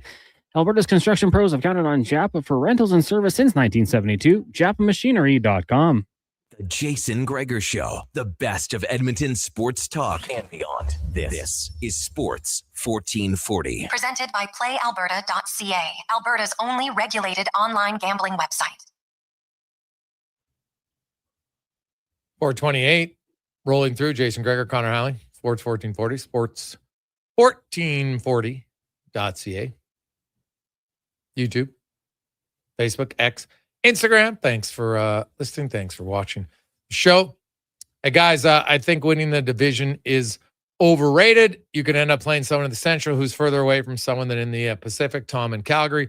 Well, Tom, why can't you finish first in the Pacific and also first in the West? You can do both, right? Calgary's done it. Vegas has done it. I don't see it being that difficult. And there's no guarantee that the second and even if you face the number 7 seed, that they're going to be that much better than you. You still win your division. So I think there's benefits to it, and it's a disappointment that Edmonton hasn't done it since 1987. It's true. It doesn't mean you can't win, but it just makes life a little bit easier. Now, let's get to our big guest of the day, brought to you by Silent Ice Center, where they are hosting Gene Simmons in concert in a very unique venue. Smaller, it's great. I love it. 1,600 people. Pretty awesome. Get your tickets, silenticecenter.com. And we are joined now by former NHLer player. Of course, was a coach in the National Hockey League, has coached in the WHL, has coached in the American League, and now will be a head coach in the American League with the San Diego Gulls. Dave Manson joins us once again. Dave, how you doing, my man? Pretty good, Craig. Thanks a lot for having me. Hey, I appreciate it. You have, I remember talking to you at when you were coaching the PA Raiders, you know, as assistant coach and then head coach, and you know, you've always kind of wanted to run your own bench here for a while. Kind of walk me through how finally this was the right situation for you to get that opportunity. Well, you know, yeah, I always thinks about being a head coach, but I was perfectly comfortable in my position as an assistant coach. And but as the hockey world does, it changes on a daily basis. So we had a pretty good year. We made playoffs down in San Diego, and Matt McIlvain got the opportunity to interview in Boston. So he ended up taking the assistant positions there. And then Michael Jr. Headed off to Bradford to coach Zach Hyman's team. So, you know, everybody kind of left kind of on their own, and you know, it was just the goalie coach and I, and they asked me if I'd have any interest in it. And I said, yeah, I think I would have some interest in it if I end up being the right guy. So obviously you do the interview process and they agree that you're the right guy.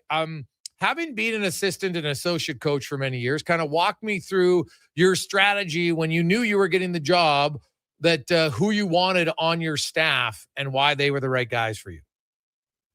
Well, when you start thinking about the possibility of maybe becoming a head coach, you start running through scenarios in your mind. Okay, if this does come to fruition, who am I going to?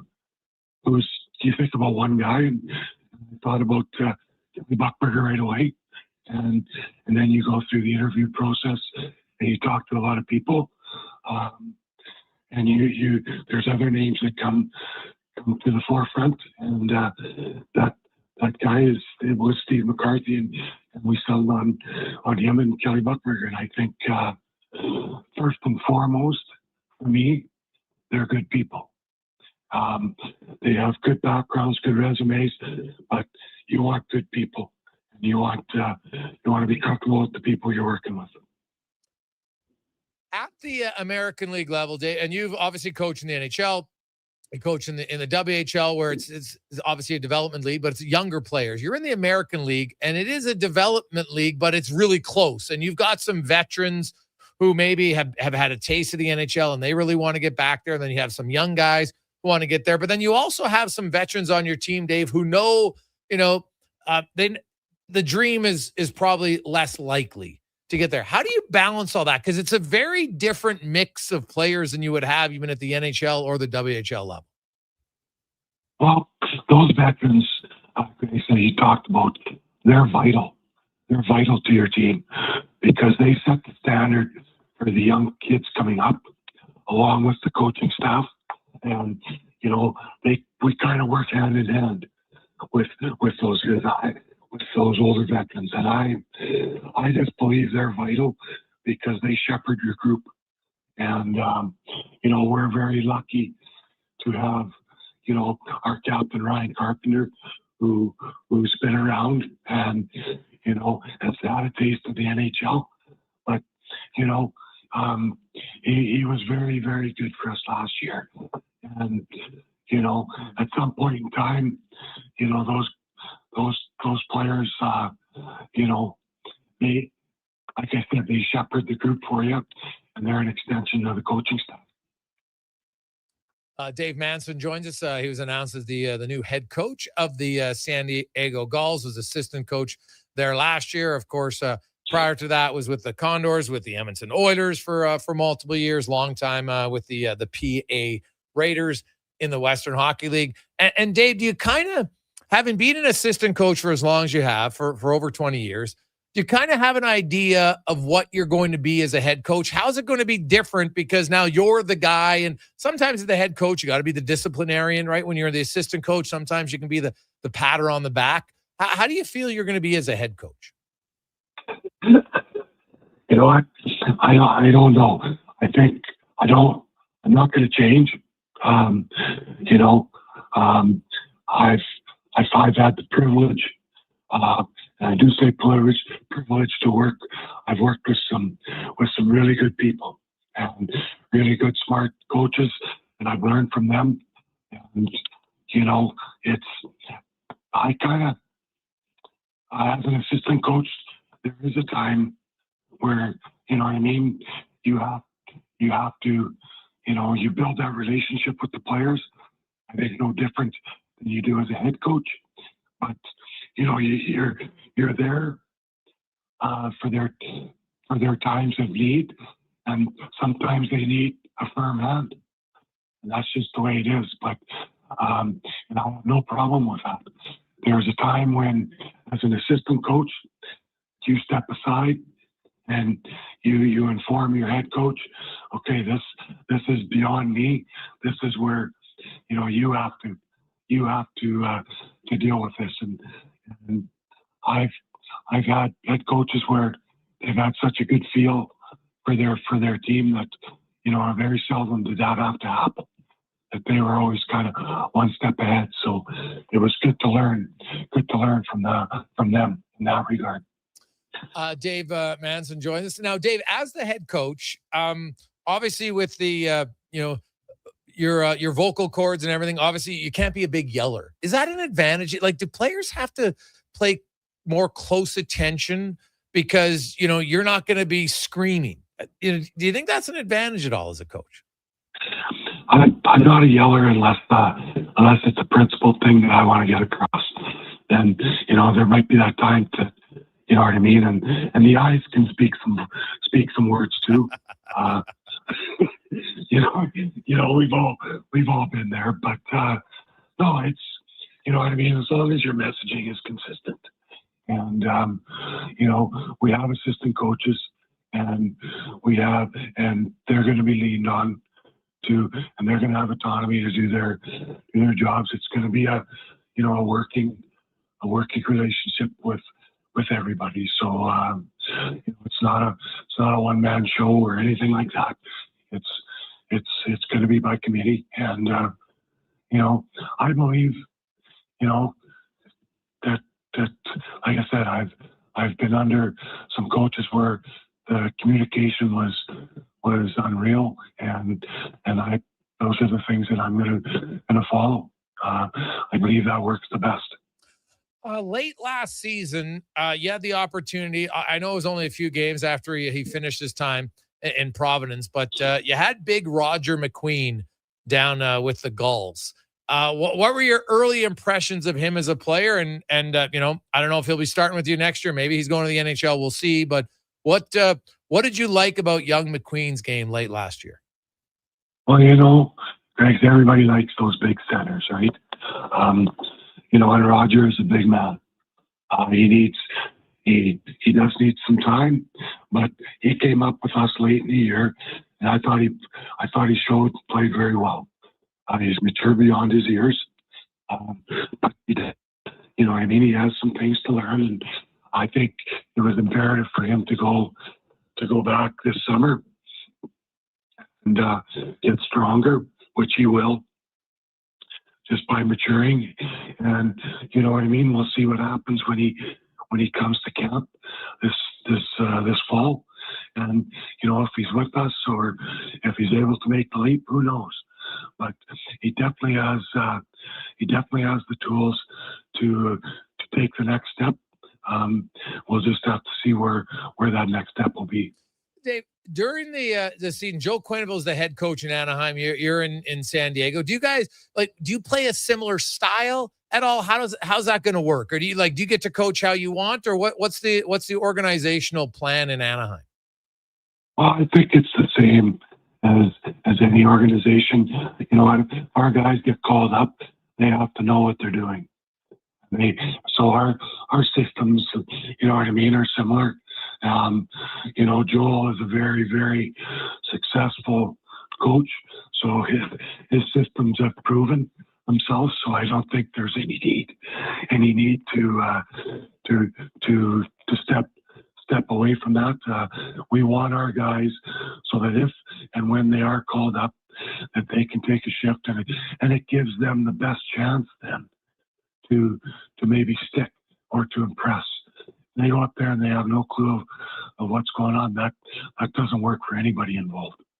And one of those guys, and I know you worked with him closely running the defense, was Tyson Hines. He played basically the whole year with you, and then he got called up late, played 6 regular season games, and played in the playoffs, the hardest time of the year to play, and played very well. What did you see kind of the growth of a young defender in Tyson Hines and that maybe made you feel like when he was ready to get the call, he was going to go up there and compete and play well?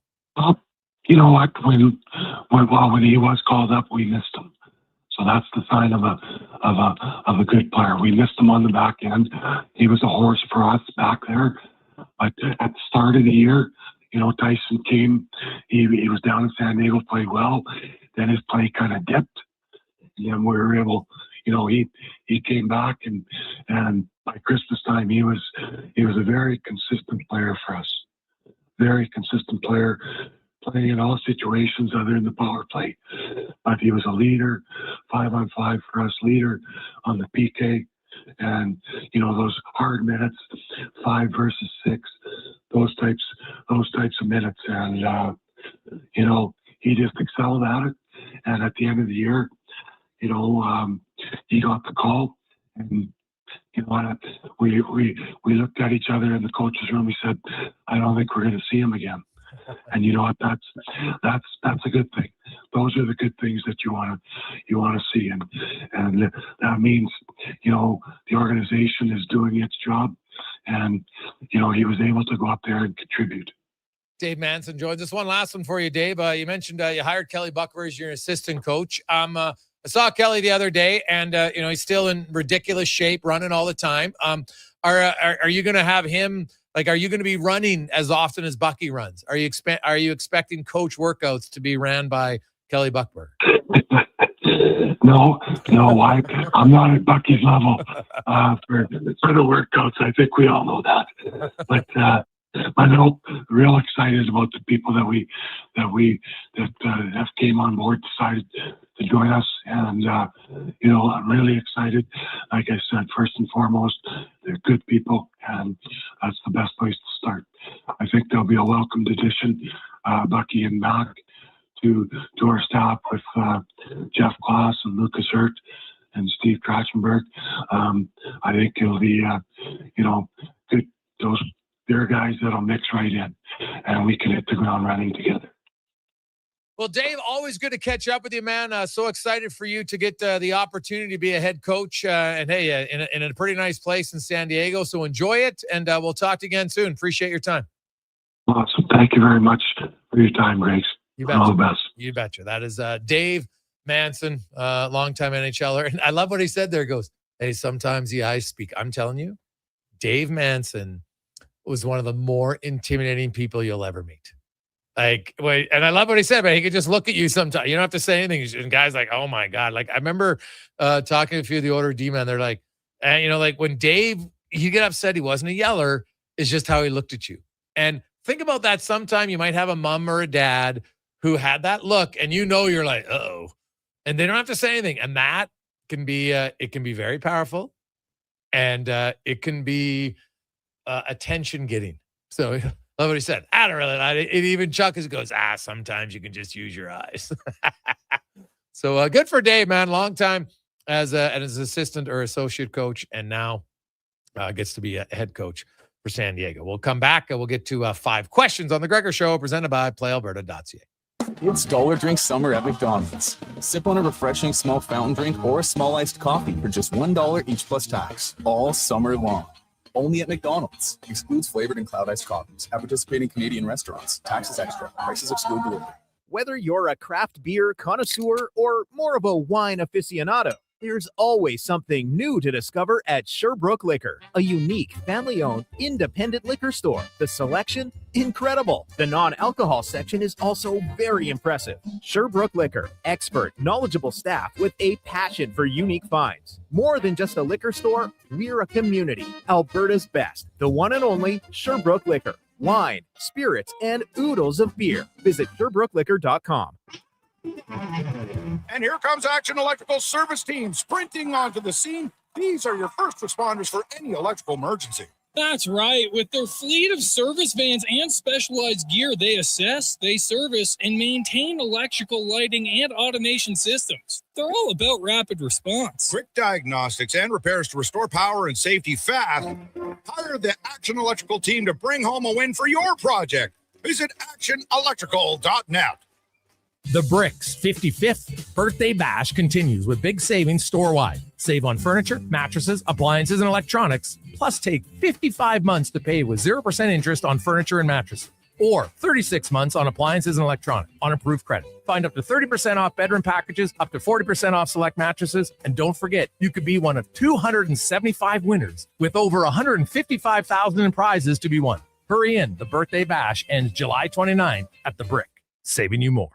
Hurry in for hot summer savings at Wolf GMC Buick. Take advantage of 0% purchase financing for up to 72 months on select new 2026 GMC Sierra 1500 pickups. 0% purchase financing for 36 months on select new 2026 Sierra 2500 Denali and Denali Ultimate models. Plus, huge cash savings on GMC Sierra heavy-duty trucks. And ask about the $1,000 truck trade-in bonus and low-rate lease offers. Wolf GMC Buick. We're making it easy. WolfGMCBuick.com.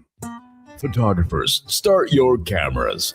Vision Credit Union's annual photo contest is back. We're asking you to show us the people, places, and moments that made you glad you chose this rural life. Maybe it's the view from your farm, a walk down Main Street, neighbors pitching in, a weekend at the rodeo, or a sunset down a back road. Share your photo to show why life in rural Alberta is a choice worth celebrating. Enter and vote at whatsyourshare.ca.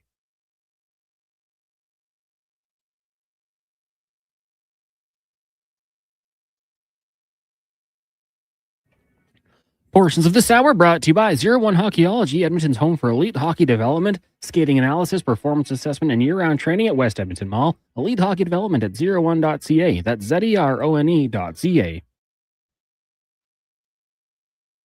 The Jason Gregor Show on Edmonton's go-to station for all things sports is Sports 1440, presented by PlayAlberta.ca. Alberta's only all-in-one play experience. Casinos, sports, and lottery. One account, one wallet, one app. Here's Jason Gregor.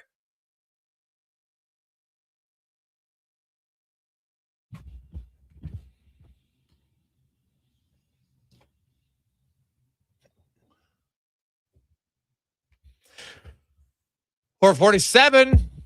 Welcome back. Jason Gregor, Connor Halley, Sports 1440, sports1440.ca. YouTube, Facebook, X, Instagram. Thanks for listening. Thanks for watching the show. Hope you're having a fantastic Tuesday afternoon. We'll be live on location tomorrow out at the Quarry for Specs golf tournament. So hopefully no rain tomorrow. For every golf course, everybody around, like we need a break. We need a break from it for certain.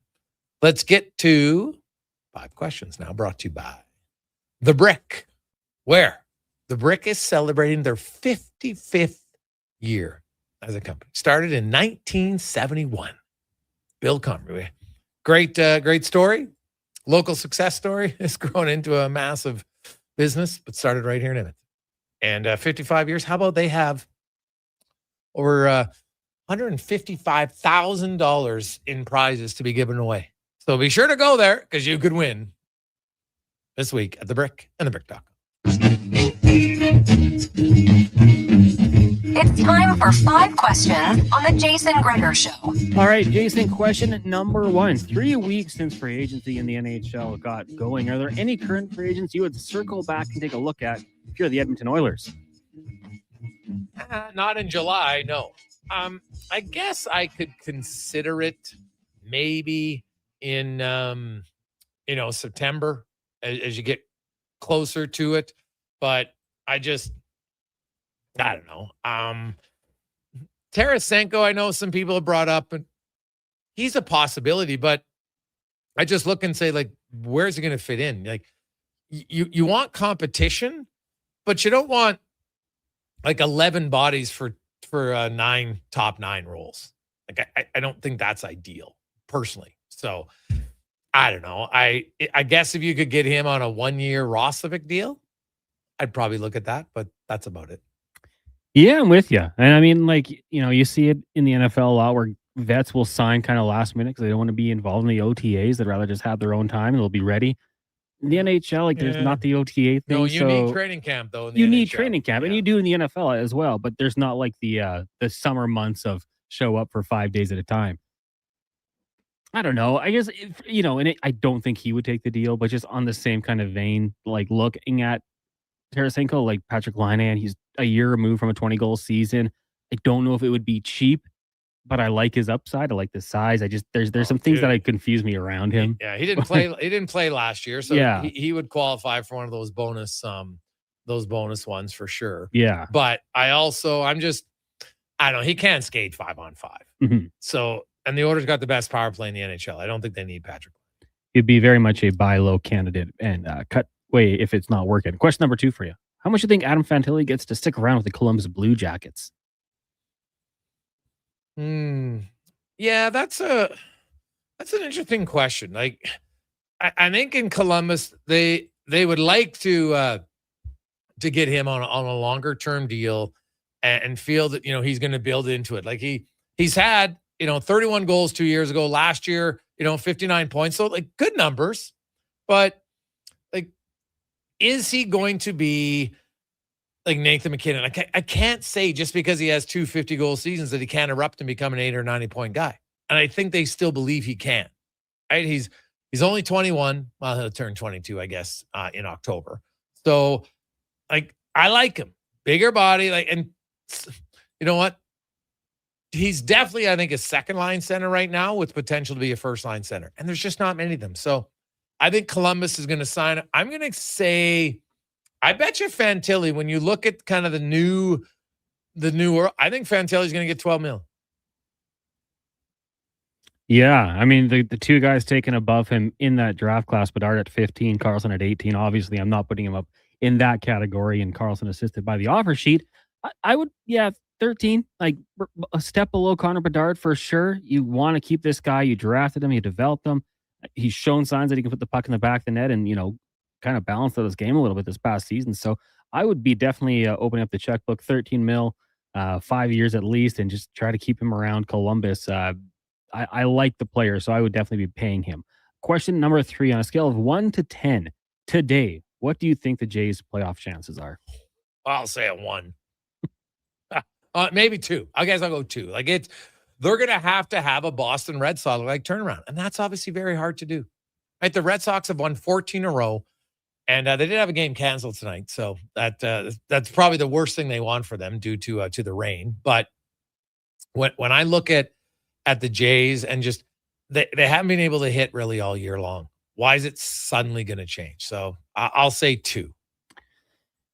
Hard to disagree. Like, there's no real encouraging stat like who's going to come back and turn this thing around. I don't see it. So I'll say 3 and hope that something can happen and maybe they turn things around.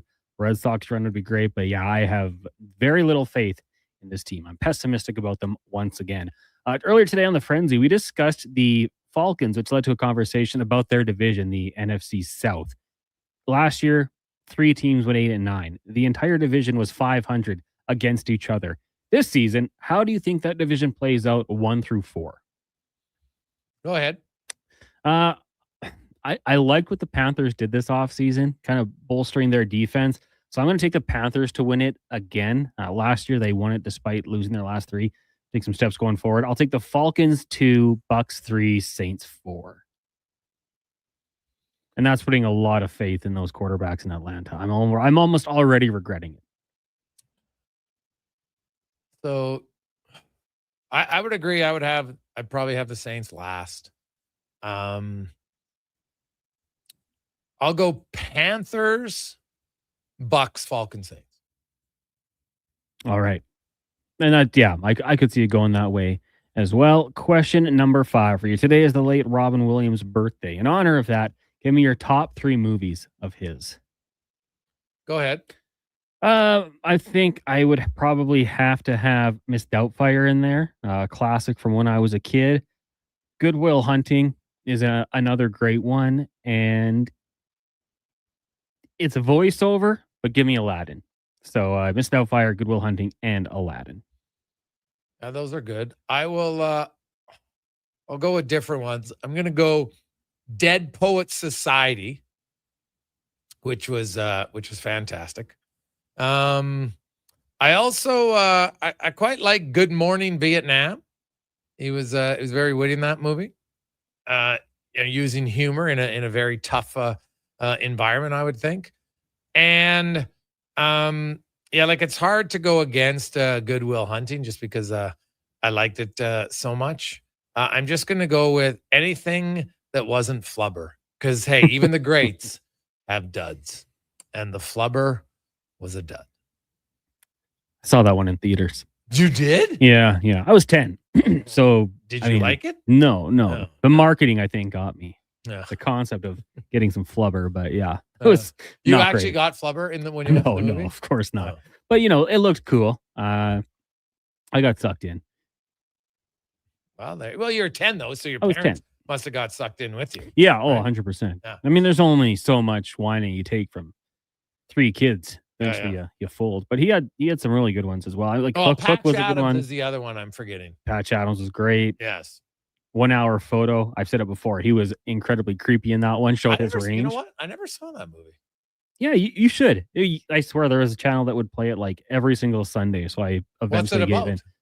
He works at like a 1 hour photo development place in a store. Yeah. And he becomes very attached to a woman and her family, and so he's like a stalker. He kind of 100%. Like kind of lives life through them, and he eventually goes a little bit too far. Wow, picturing him in that regard is kind of odd. Absolutely. Yeah, he shows the range. He played the character very well. I don't know if it was, celebrated as a movie or as a role, but I thought he was very good in it. All right. Okay. Perfect. Interesting. Let's take a quick break. We'll come back. Mark Spector is going to join us in the final hour. We got some great stats of the day for you. Cam Tate and more on a busy Tuesday. Man, that first 3 hours just flew right by. It's 5 o'clock almost. Can't believe it. Let's get to Connor Halley. Sports 1440 update brought to you by Northgate Chevrolet Buick GMC. Employee pricing. You got 10 days left. Great deals. You pay what they pay. Fantastic deals all month long. NorthgateGM.com.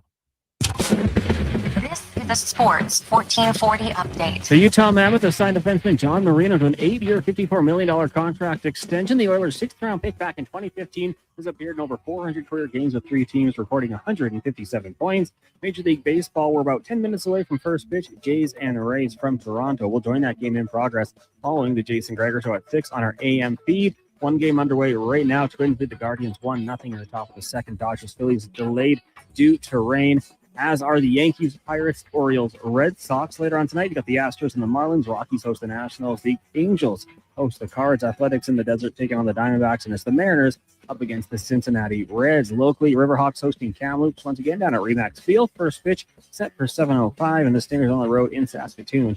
Like it's going at 7:30. The Miami Dolphins signed linebacker Jordan Brooks to a 3-year contract extension worth $51.3 million, 35 of which is guaranteed. And in the WNBA tonight, you got the Aces and Mystics. Fever hosts the Sun, and the Wings taking on the Fire. Coming up in hour 4 of the Jason Gregor Show, we'll be joined by Mark Spector of Rogers Sportsnet with your Cam Tate's 2-minute warning and get to the stats of the day. I'm Connor Halley. This has been a Sports 1440 update. Sports 1440 in West Edmonton Mall and Wetaskiwin. CKJR is a Stingray radio station. Download the free radio player app and listen wherever you go. What's 426 divided by 12? Okay, if I carry the one, yeah, we're out.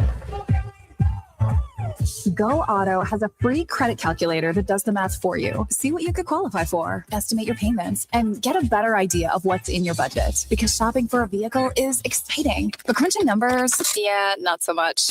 Text CHECK to 780-777-7777. That's CHECK to 780 all sevens. Legacy Heating and Cooling is serious about cooling. In fact, we offer multiple ways to cool your home. So you better Call Legacy. Call Legacy. If you're looking for traditional air conditioning, we got you. Call Legacy. Call Legacy. Or ask us about a heat pump to help you heat and cool. Call Legacy. Call Legacy. Cool with AC or cool with a heat pump. Cool your home with Legacy Heating and Cooling. Lux Windows was founded in 1969 with 5 people and a dream. 55 years later, our team of experts cares a whole lot about building and installing the best possible windows and doors. Because Lux is not just an Alberta-made product. We're one big Alberta-made family. Everything we are is windows and doors. A company born and bred and made in Alberta. Experience West of Mabu, the 5-piece Celtic band, and the Celtic Ceilidh Dance Academy as Sherlock Holmes Pub presents the Family Ceilidh on the K97 stage at the Sherwood Park Highland Gathering, Saturday night at 6 in Broadmoor Lake Park. Tickets at spHG.ca. Hi, Edmonton. With summer adventures calling, there's no better way to answer than from behind the wheel of your Subaru WRX. The WRX delivers turbocharged performance, confidence-inspiring Subaru all-wheel drive, and the kind of driving excitement that makes you look for excuses to hit the road. Summer won't last forever, but the memories will. So make sure you give yourself something to remember. Visit your local Subaru dealer today and test drive the WRX yourself. Welcome to Uncommon. Ready to upgrade your ride this spring? Come on down to the Golf Cart People. They're a family-owned and operated business that's been serving the community since '97. Whether you're looking for a brand new or quality pre-owned cart, a rental for a special event, they do that too. The Golf Cart People have a huge selection of parts and accessories, and their expert service team is here to keep you rolling. The Golf Cart People, your one-stop shop for everything golf cart. Visit golfcartpeople.com. It's cone season at McDonald's, which means vanilla cones are $1 each plus tax in the McDonald's app all summer long. Soft, creamy, and crunchy. For just $1 each plus tax exclusively in the McDonald's app. App download and registration required at participating McDonald's and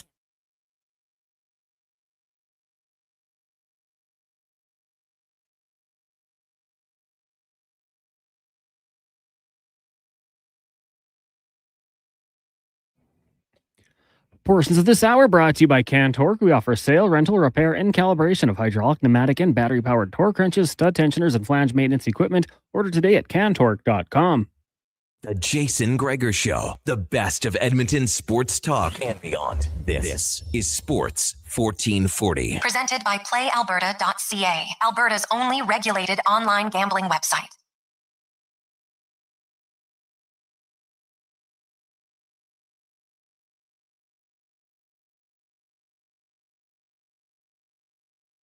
Clock as we make our way through. Jason Gregor, Connor Halley, Declan Kruger, Sports 1440, sports1440.ca, YouTube, Facebook, X, Instagram. Thanks as always for listening.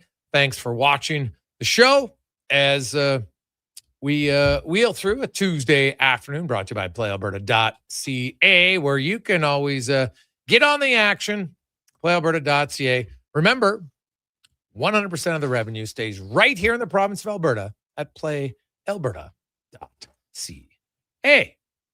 As it's time to get to the spec report, brought to you by GS Construction, your underground infrastructure specialists. And they always remind you when you get through the construction zones, I know sometimes you're in a hurry, especially when it's a little bit wet outside. Take your time, get through. They want to get home, watch the sports just as much as you.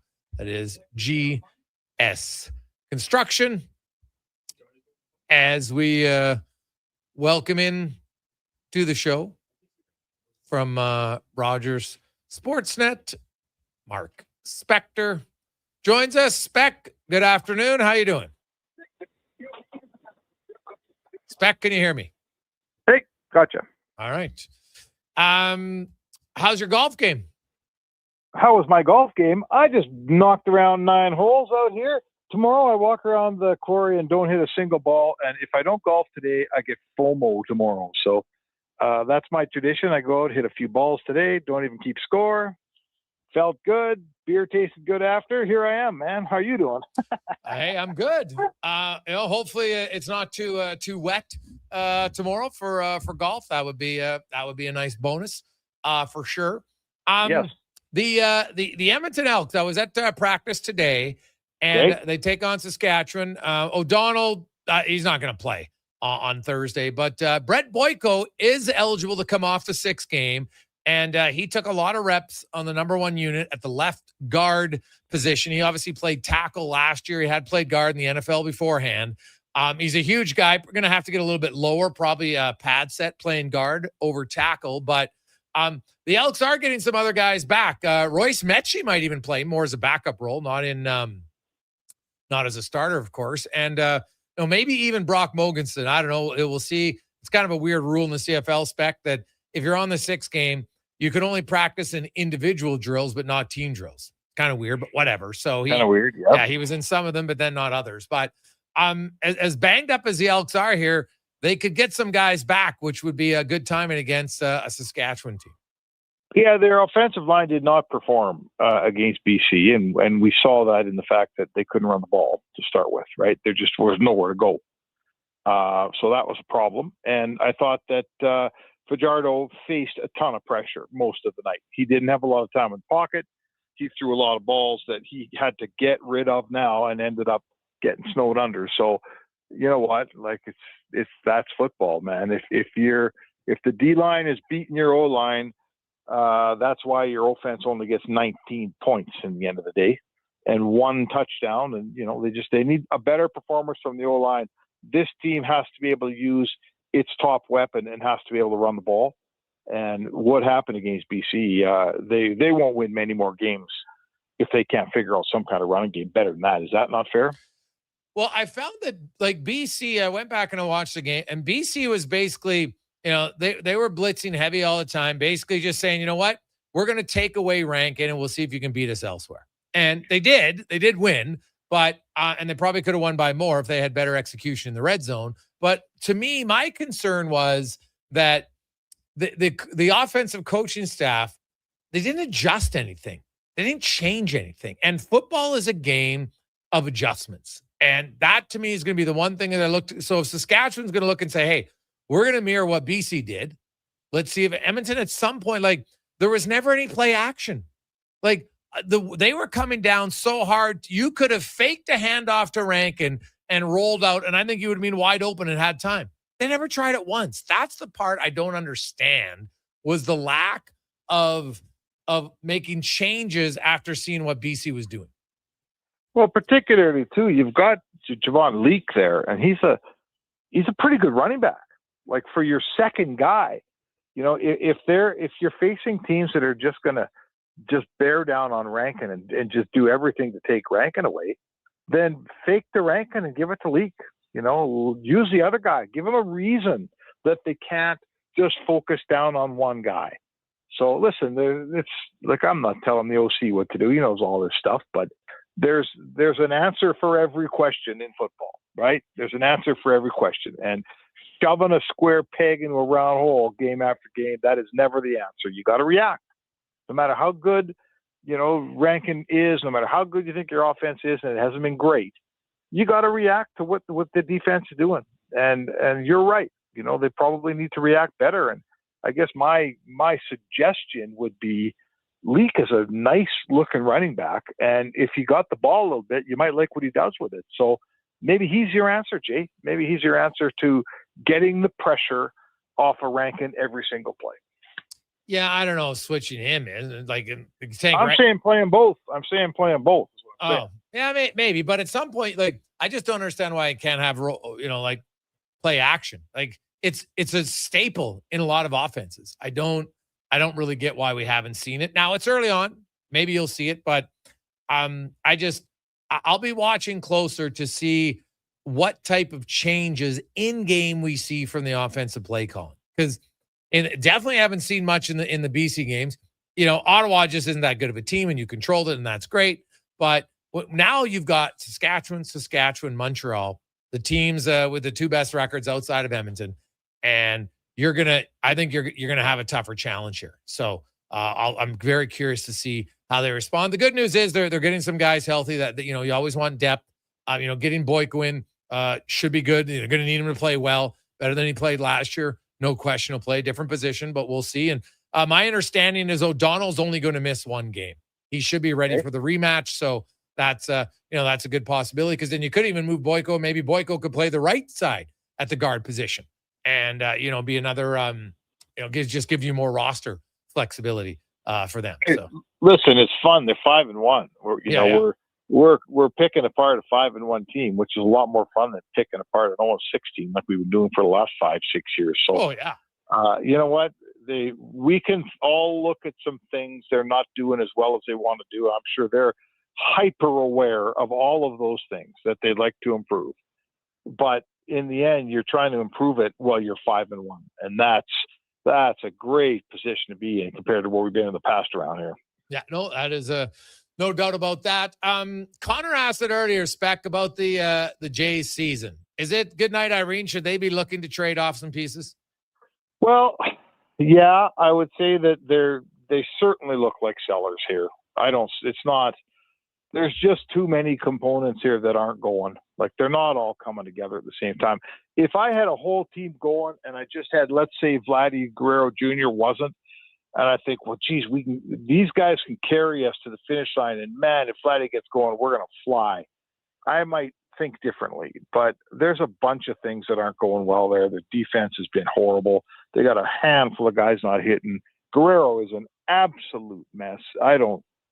He's not getting any closer at all to getting out of this thing.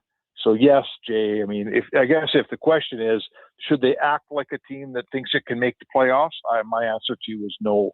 They should not act like a team that can make the playoffs, because I don't think they can make the playoffs this year. Yeah, they got to get to August 3rd is the trade deadline, 3:00.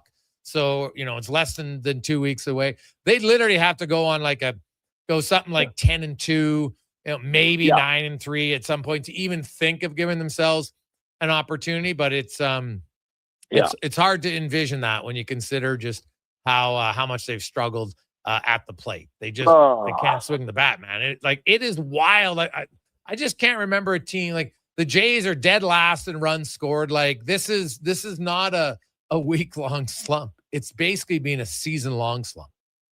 Yeah, 30th out of 30 teams in runs scored. Yes. So there's your issue right there, right? I mean, it just go back and find me the stat on the team that the 30th best offensive team. How many times have they made the playoffs in the last 100 years?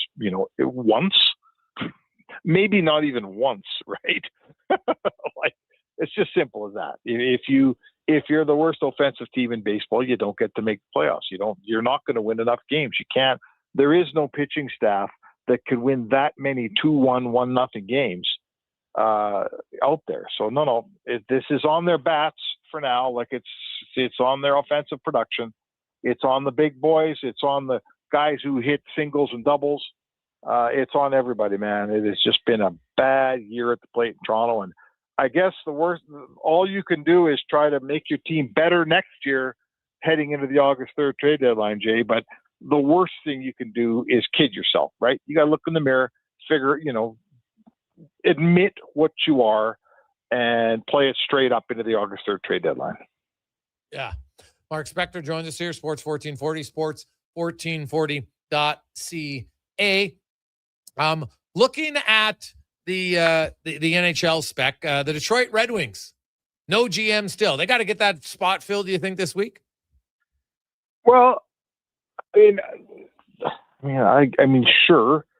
I guess I'd say to you, what does the GM do for the next month and a half? A bunch of organizational stuff that nobody really watches or cares about. Like, I'd say this to you, if you're telling me, Spec, you're the new GM, I want that job like yesterday, because, man, I got a ton of stuff to do. I got to set up camp. I got to hire scouts. I got to figure out probably a bunch of stuff with my farm team. I need somebody hiring, signing minor league guys. There's a lot of boring things that happen all summer long that we don't even pay any attention to. But if you don't have a GM in place, man, I guess someone's probably running that place. I'm not sure who it is, Jay. But, my point would be this. Forget about your NHL roster. There's a million other things that happen right now in the world of hockey that keep a GM busy. If you don't have a GM, I don't know what's going on in Detroit right now. Honestly, I don't know how they go about it. To be you got a really important summer. Now, it is only July 21st, and you got essentially just under 2 months, about 7 weeks to go before you get to training camp. So there is still time, but there's some significant decisions that have to be made for an organization that has missed the playoffs for a decade. And I don't understand the timing. Why wasn't Yzerman let go, after the season? Why'd they wait until, 3 weeks after really the important time, drafting, free agency, filing for arbitration, qualifying offers, all that stuff. And then you announce your GM's leaving. Didn't make any sense to me on the time. No, it's like we know this isn't an everyday GM in Detroit. Like, this is a family thing. The Ilitch family is, they're married to Steve Yzerman. He's like a favorite son. So this isn't an everyday firing. And it's almost like that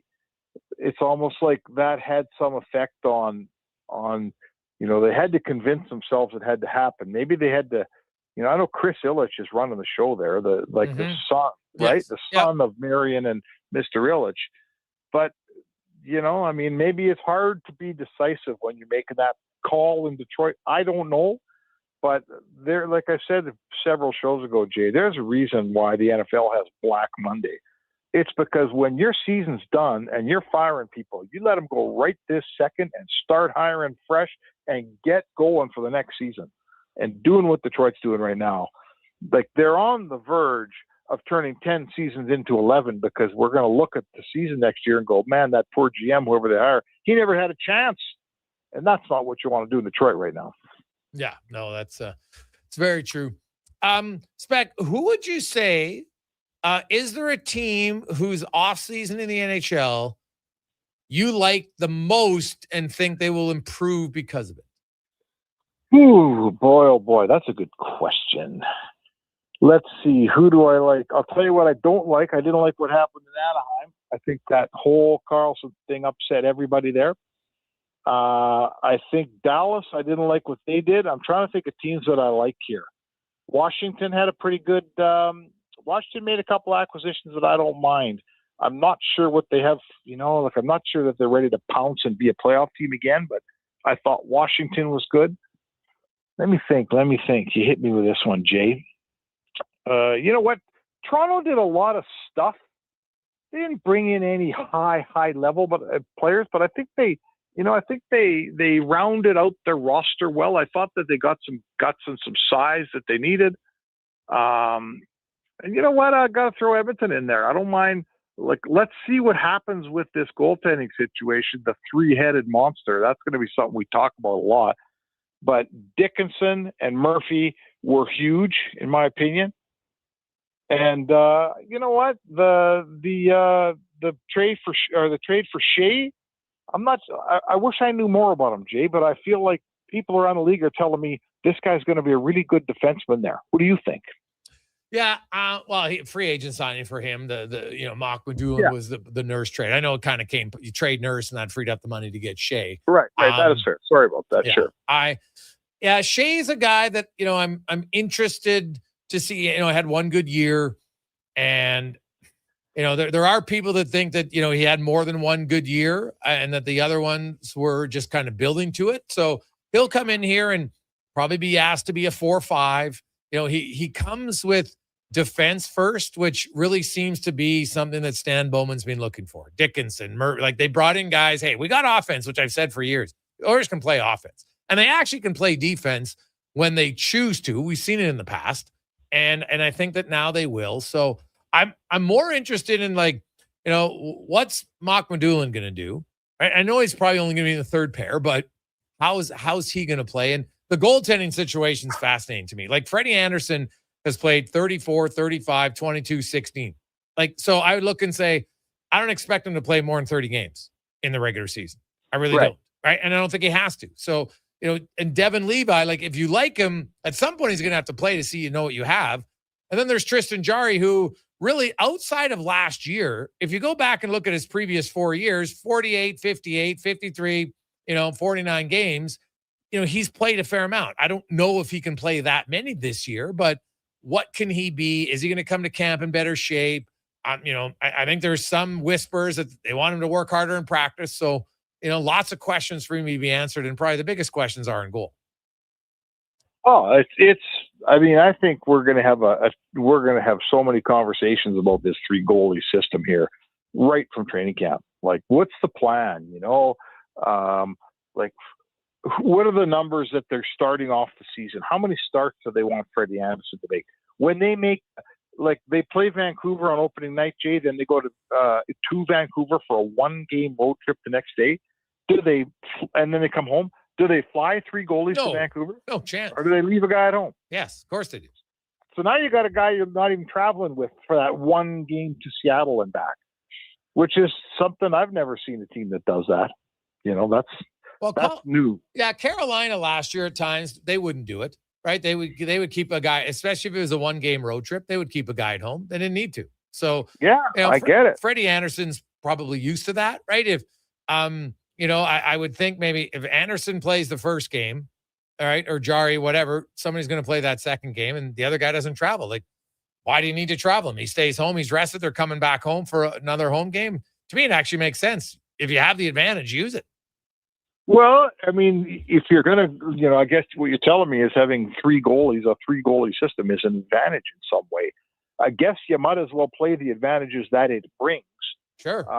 I have to be, like, I got it, I'm coming from Missouri here. I've said this to you before. I'll say it again. I've never, ever seen a 3-goalie system that people liked. So this is a huge departure. They're planning on a 3-goalie system.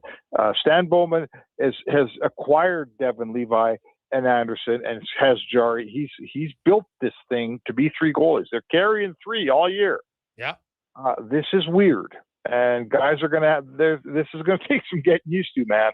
And like I say, I've covered lots of teams that ended up with 3 goalies at some point. I remember last year Pickard was up. They didn't want to send him down. And it's unwieldy and it's a pain in the rear end, and most people don't like it. So I guess I'll come into this with an open mind myself. But I don't know, Jay. This is a first here in Edmonton. Yeah, it definitely is. Freddie Anderson's been part of it before. So is Devin Levi, funny enough, at a smaller level, a little bit in Buffalo. So, Freddie Anderson at his age, I think he's like, this is great for me. I don't have to be overtaxed in practice. I'm probably going to play my 30 to 32 games, and away we go. I'm more intrigued by Devin Levi and how they mix him in, because in the month of October, the Oilers don't even have a back-to-back.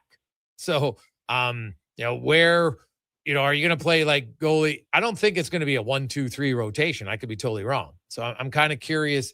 Is it like a 2-2-1 every 5 games or something? It will be something to monitor for sure. But if the team plays good team defense, the 3-headed goalie monster doesn't matter as much. Oh, no, that's where we're going here is this. I think we've watched enough goalies here at Edmonton that don't get the job done in the end. And we say, well, is it goaltending or is it the way the team played in front of them? Right. That's really what we've been, we've boiled this down to give me a better defensive game in front of whoever the goalie is. And then maybe we'll be more able to judge whether we like this goaltender or not. So that's for sure what has to happen here. That's how McDavid and Draisaitl and Hyman all talked about in the offseason here. That's what Babcock's talking about. We are finally at the point here where I think this team will value solid, strong defensive play, maybe a little lower scoring, far more than it does Art Ross trophies and 7-goal games. And you know what? They've tried it the old way for a long time and haven't won anything. Let's try it this way and see if it works. We'll see, Spec. Should be fun. Have yourself an awesome day. All right. Sounds good, Jake. See you tomorrow. That's Mark Spector, the Spec Report, brought to you by GS Construction. And when you can barely muster together 2 runs a game, when you give up 3 runs with 2 outs in the first inning, man, it's got to be demoralizing for a team. But at some point, your offense needs to wake up. We'll see if the Jays can do it. We'll come back. We got some stats of the day for you to chew on. We got Cam, Tate, and more. It's the Gregor Show presented by PlayAlberta.ca. Say hello to Alberta's home for reeling and dealing. With Play Alberta, you can spin into the excitement of popular slots like Cash Eruption and Desert Fantasy. Experience Alberta exclusive games and get in on the action of live dealer tables with all new elevated stakes. However you prefer to play, the fun is ready when you are. Visit playalberta.ca/Gregor to learn more. That's playalberta.ca/Gregor. Must be 18 plus to play. If you gamble, use your game sense. It's the hard jobs that take know-how, expertise, and the right experience. And that's why, time and time again, GS Construction gets the call when it comes to the hard jobs. Underground projects that are genuinely difficult, like deep installs, tough ground conditions, or tight urban sites. So remember, when it's a hard job, the list gets short, and GS Construction is on it. Want to tackle the hard jobs? We're looking for experienced pipe layers and topmen. Visit gsconstruction.ca today. 50, 50, 50. Right now at Papa John's, you order carry out, you get 50% off the pizza, loaded with the toppings you love. You want pepperoni? You got it. You want the works? Done. Always made with our fresh, never frozen dough. Half the price for the pizza you already love. When you come grab it, just use promo code CO50. Better ingredients, better pizza, Papa John's. 50% off regular menu price pizzas. Carry out only. Use promo code CO50. Participating locations, restrictions may apply. The Brick's 55th birthday bash continues with big savings store-wide. Save on furniture, mattresses, appliances, and electronics. Plus, take 55 months to pay with 0% interest on furniture and mattresses, or 36 months on appliances and electronics on approved credit. Find up to 30% off bedroom packages, up to 40% off select mattresses, and don't forget, you could be one of 275 winners with over $155,000 in prizes to be won. Hurry in, the birthday bash ends July 29th at the Brick, saving you more. Craving a dining experience that rises above the rest? Head to Summit Restaurant in the Silent Ice Center, just minutes from South Edmonton Common. Savor exceptional house-made pizza, delectable entrees, and expertly crafted cocktails in a stylish, modern atmosphere. Perfect for a casual meal or a special night out. Summit offers a refined experience where every bite and sip reflects our dedication to quality. Elevate your dining experience. Make Summit Restaurant your destination tonight. It's cone season at McDonald's, which means vanilla cones are $1 each plus tax in the McDonald's app all summer long. Soft, creamy, and crunchy. For just $1 each plus tax exclusively in the McDonald's app. App download and registration required at participating McDonald's in Canada.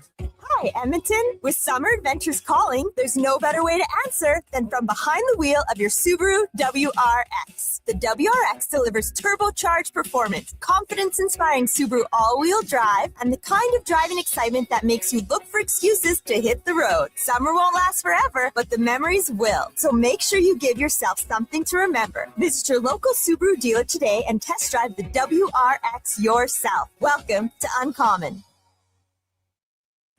Ready to upgrade your ride this spring? Come on down to the Golf Cart People. They're a family-owned and operated business that's been serving the community since '97. Whether you're looking for a brand new or quality pre-owned cart, a rental for a special event, they do that too. The Golf Cart People have a huge selection of parts and accessories, and their expert service team is here to keep you rolling. The Golf Cart People, your one-stop shop for everything golf cart. Visit golfcartpeople.com. Does your bank do local? We do. When you bank with Vision Credit Union, you're banking with a rural Albertan cooperative that cares about the community where you live. There's no question. We actively support our rural communities at the local level through charitable donations, volunteerism, local team and event sponsorships, and by returning millions in profit shares to our members every year. Does your bank do that? We do local. Bank with Vision Credit Union. VisionCU.ca.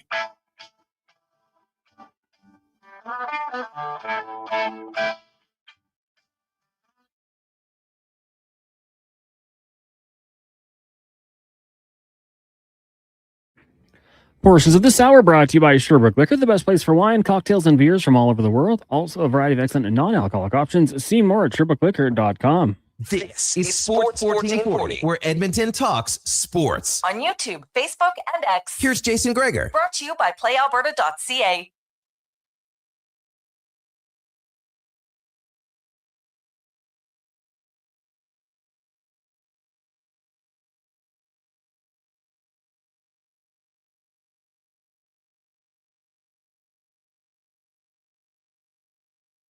$528, Gregor, Hallie, Kruger, Sports 1440, Sports1440.ca, YouTube, Facebook, X, Instagram. Thanks as always for listening, watching the show as we get to the final 30 minutes today. Tomorrow we will be on the road out at the quarry for Specs golf tournament. So hopefully it stays dry. Hey, guys, we got a lot of texts coming in. 833-401-1440, 833-401-1440. Gregor Show presented by PlayAlberta.ca. Get in tonight for Lotto Max, $20 million and 20 prizes of $100,000 at PlayAlberta.ca. Hey, boys, is the 3-goalie system Bowman's idea or Babcock's? Well, I would guess probably a little bit of a combination of both. I don't think there's you got to work together as a group and see what you like and what you don't like. I think Edmonton looks at it and they're like, okay, we get Freddie Anderson, but we probably need a third goalie if we have Freddie Anderson, just based on his recent injury history, right? So I think you have to. So I would guess it would be a little bit of a combination of both of them. And you look at it like if Anderson plays 30 games and Jari plays 30 games or 35 games, then there's 20 games left for Devin Levi. Right? If you go, I guess you could do like a 32-32 split with 20. It's going to depend on how guys are playing at the end of the day. This is not, I think we'll be wasting all of each other's time if we try to say there's going to be a set rotation. A, injuries will play a factor. B, how you're playing is going to play a factor. They're not just going to say, okay, we got 3 goalies. 1, 2, 3. Cha, cha, cha. You play, you play, you play. Not going to work that way. So I'll be curious kind of how it starts and what they think happens from it and where they go. And then more so, like, how do the goalies react? Who is Anderson's used to it, but Tristan Jarry's used to playing a lot. How will he handle it? Even Devin Levi, albeit, last year he didn't play a game in the NHL. He only played 52. Like, are we sold that Devin Levi is going to stay here all year long? Right? I think people are jumping the gun if we just assume that Devin Levi is an automatic. Like, look at his career. It's not like it's gotten better at the NHL level. Granted, it's early and it's limited games, but it's not like this guy was playing lights out at in Buffalo, right? Like, this is a very low low risk bet. That's what this is, right? You got a goalie and you swap picks in return, and a third to a seventh. If you look at the percentage of that pick panning out to the other, it's like we got Devin Levi for a 3%, 4% lower chance of the draft pick working out. That's what happened here. So it's low risk to do it, and we'll see how he plays. If it doesn't work, you gave up a third and you got a seventh. It wasn't a crazy ask. You didn't give up a ton of assets to do it. So I don't know. Like, hey, who knows about Tristan Jarry? Like, 2 years ago, the guy was on waivers. So yeah, he could go on waivers again. Like, Devin Levi, this will be the first year he's waiver eligible. Freddie Anderson, he's not going on waivers. So, and they have the cap space. Like, they can carry 3 goalies and have 13 and 7 and then move guys up or down at need be, or if somebody gets hurt for a short period of time, you can put them on LTIR. You have a boatload of cap space that they could put somebody on LTIR and then bring up somebody else. It's not very difficult, as long as that player is like a $4 million or less AAV player. It wouldn't be that difficult to do. So that's the good news there. Now let's get to some stats of the day, brought to you by All-Star Construction. And they are hiring. Go to Indeed.com and look up All-Star Construction, because they got lots of different job opportunities. If you're just getting started, construction laborer, boom. If you got experience as a backhoe operator, equipment operator, hydrovac operator, gas piping technician, all jobs available at All-Star Construction. So some stats of the day. First, let's there's some wild things that we want to get to from last night. First of all, the Red Sox, 14 consecutive wins. They rallied coming from behind to beat the Orioles.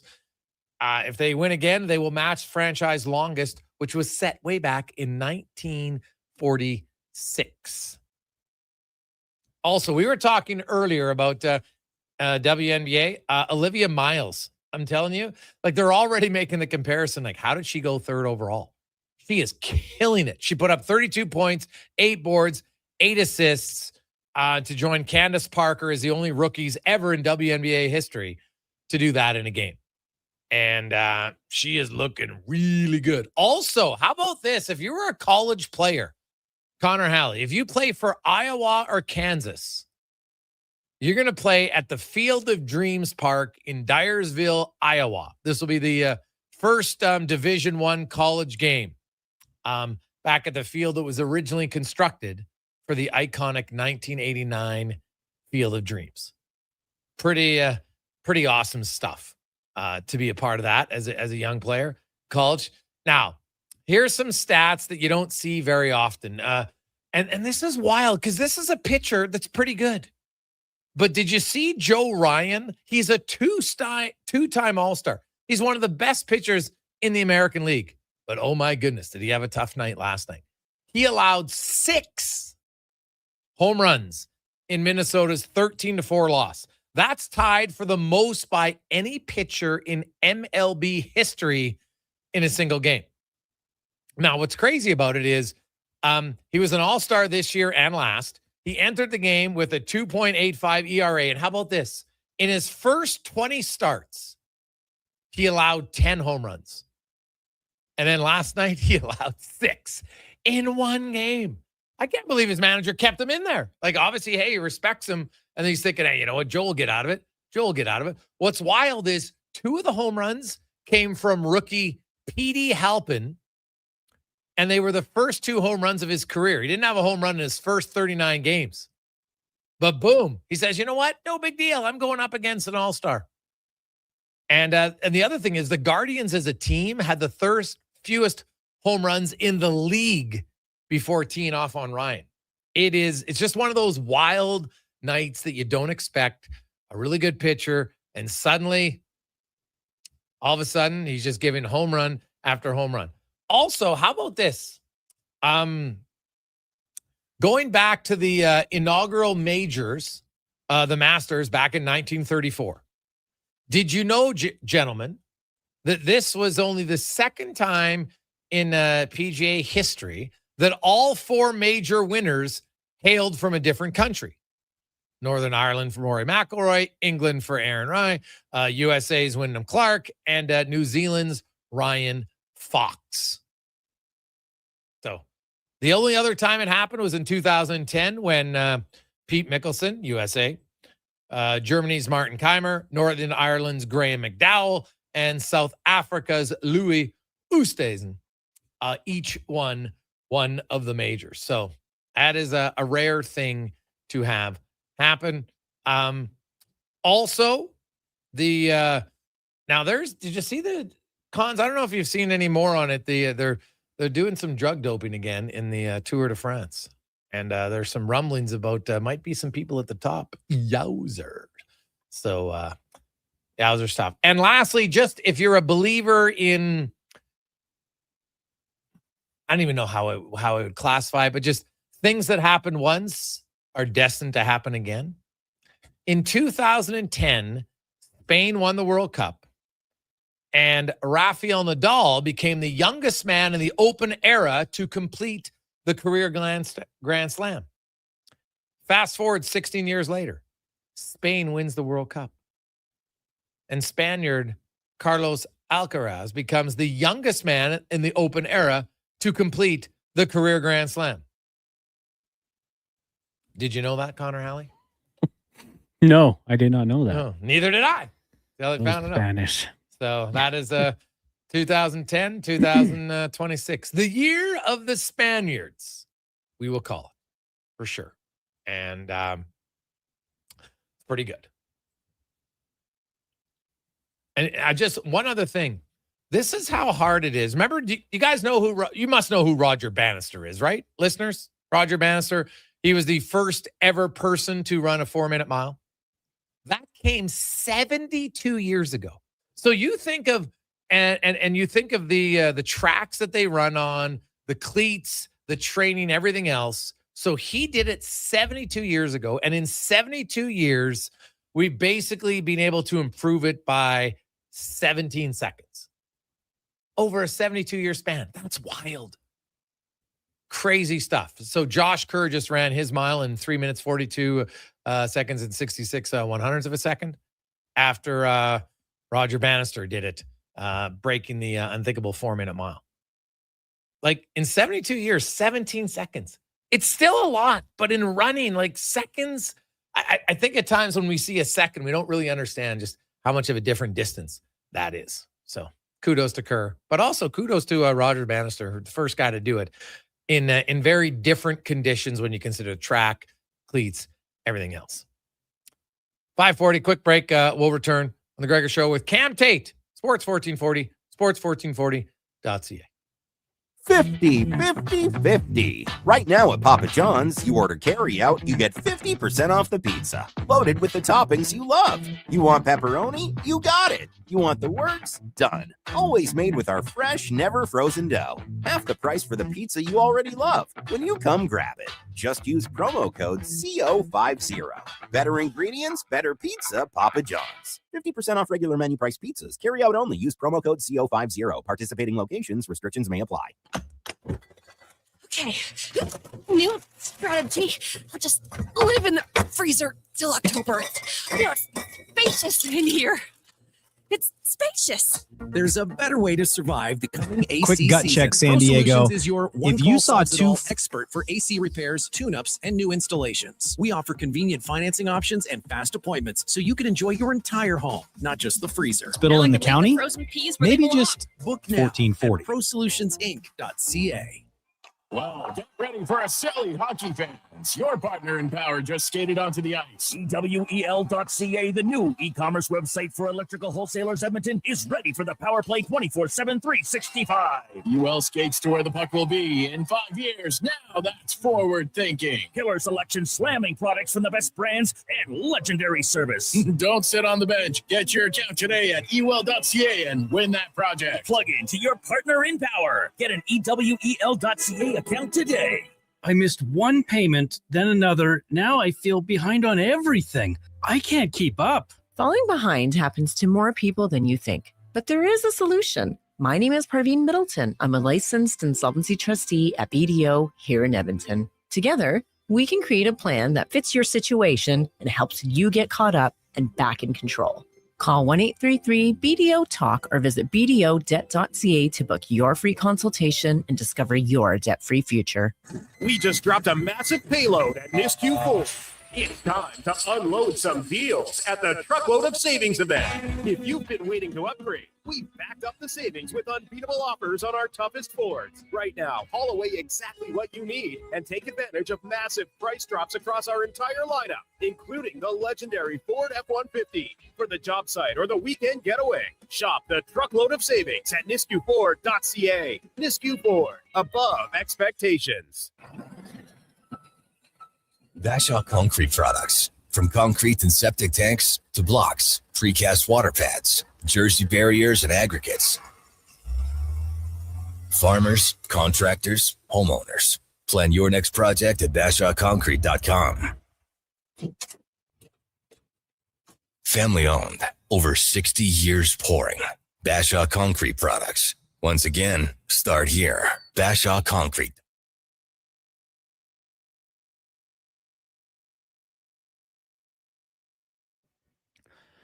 Portions of this hour brought to you by Crystal Glass, your clear choice for residential windows, locally manufactured and installed. Crystal Glass provides a beautiful product and incredible customer services for all of your residential needs. Call 310 Glass or visit crystalglass.ca for a quote. The Jason Gregor Show on Edmonton's go-to station for all things sports is Sports 1440, presented by PlayAlberta.ca. Alberta's only all-in-one play experience. Casinos, sports, and lottery. One account, one wallet, one app. Here's Jason Gregor.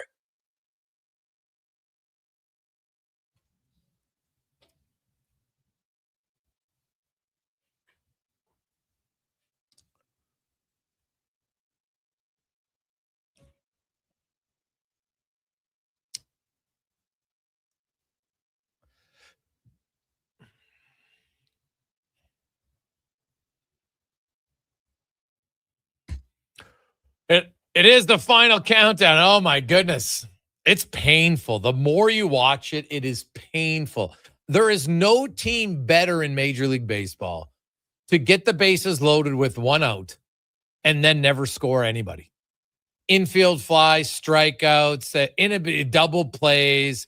Like, their inability to manufacture runs is stunning to me. Absolutely stunning. I don't even have to tell you who I'm talking about. You know, it's the Toronto Blue Jays. They are brutal. Absolutely brutal at scoring runs. So, hey, Gregor, worried about doping in the Tour de France, but some guy ran a mile at a ridiculous rate. We don't think he's doping or doing something. Well, if you look at how long you have to cycle up in mountains and everything like that, that's very different than running. When a guy did a mile 72 years ago, broke the 4-minute barrier, and in 72 years, you've gained 17 seconds. It's not really that crazy when you look at over time. And keep in mind the advancements of cleats, the advancements of the track service, and everything else. Right? Like, he broke a record by literally, 41/100ths of a second that was set in like 25 years ago. It wasn't like it was this has been a massive increase over time. It really hasn't been. It is, it's not. I think it's kind of different. And you just, the amount of energy that you need to do what they do in the Tour de France. And when you, I don't know if you ever watched that story, Cons. Did you watch it about the blood doping and like the science behind it? Mm-hmm. It's like because like Tour de France, man, is crazy. When you watch what they can do, it's wild. Like, to me, it's amazing what they do. Would I be stunned if they're not on something to help them and their body recovered all the time? Running a mile, which is 1,600 meters, it is a very good accomplishment, but it's not even remotely the same as difficult as, to me, the Tour de France. No, to do that like day in, day out, up like, and up the hills, yeah, like it's incredible what they do. Yeah, like probably underrated when it comes to just how good athletes they are. Yeah, well, their cardio is off the charts, but they're also you can't you're not very big, right? When you're cycling, man, your legs are massive, but your upper body's nothing. Right? Like you want to be as slim and trim as you can up top. Let's get to the 2-minute warning with Cam Tate, brought to you by Legacy Heating and Cooling. Home with the no payments, no interest for 1 year on your AC unit. Stay cool all summer long, man. When it's muggy like this, you want AC at legacyheating.ca. Here is the man, the myth, the legend, Cam Tate, and the 2-minute warning. Quick gut check, San Diego. If you saw 2 former NHL enforcers moving to town, who would you call first? The police? Every hospital in the county? Maybe just everybody? Relax. Dave Manson and Kelly Buckberger aren't here to fight you. They're here to coach the Gulls. Yes, that Dave Manson. Over 2,700 career penalty minutes. A man who spent more time in the box than most people spend in traffic. And Kelly Buckberger? Stanley Cup champ. A guy whose face has personally met more fists than a punching bag at a gym that's going out of business. Now they're behind the bench instead of dropping the gloves. San Diego. Oh, dear. The Anaheim Ducks have named Dave Manson head coach of the San Diego Gulls, his first head coaching job at the pro level. Kelly Buckberger joins him as an assistant. These two go back 3 decades. Manson and Buckberger were teammates on the Edmonton Oilers in the early 90s. Manson retired with 2,792 career penalty minutes, top 15 all time. Buckberger's no stranger to the box either, the franchise's all-time leader with 1,747 penalty minutes, plus 2 Stanley Cups in 87 and 90, and 4 years as Oilers captain. Now, for the first time, they're running a bench together in San Diego. So call the cop shop, because if the police need help, those two will be there. And the hospitals? People complaining of stomach pains from laughing so hard. Cam Tate, Sports 1440. Wow, we had Dave on earlier. And, good for him. Good for Bucky. Both those guys, guys who like coaching, getting back into the coaching, back into coaching. Now, Dave, of course, was the assistant coach last year, and now will be the head coach this season. So good news for them. Excited for him. It's when you're kind of a career coach at that point, it's all you want to do is you want to coach. So good for them. I like it a lot. 833-401-1440, 833-401-1440. Hey, boys, interesting about the goalie matchup. What if none of them play well? Wow, I guess then you're in trouble, Scott. I'll say this. I think in Edmonton, goalies took way too much slack for when the team didn't play bad. When the team didn't play well. Oh, it's the goalie's fault. It's the goalies. Oh, they lost because the goalies. It's always easy to blame the goalies. When you commit to playing good defense, your goalies will look better. But even then, go back to the 2024 Stanley Cup playoffs. Edmonton was playing pretty good defense. In Game 6, they got dominated by Dallas. Outshot 34-10. Stuart Skinner stood on his head. So you're going to need a goalie to win you a key game, not the entire series, but a key game. Skinner did that. Right? You're eventually, even if you're a good defensive team, eventually the other team is going to have a good night. And so your goalie's going to have to come up with some big saves. Now, you hope you don't get outshot 34-10, right? That's playing with fire. That's not a recipe for success, but it led to a win. Now, if they lose that game, who knows what happens? Go back to Dallas for Game 7. You never know. Anything could happen. But it shows me if for the most part you can get good, sound defense, then all you need is your goalies to have, one good game, one really good game in a series. And sometimes don't even need that.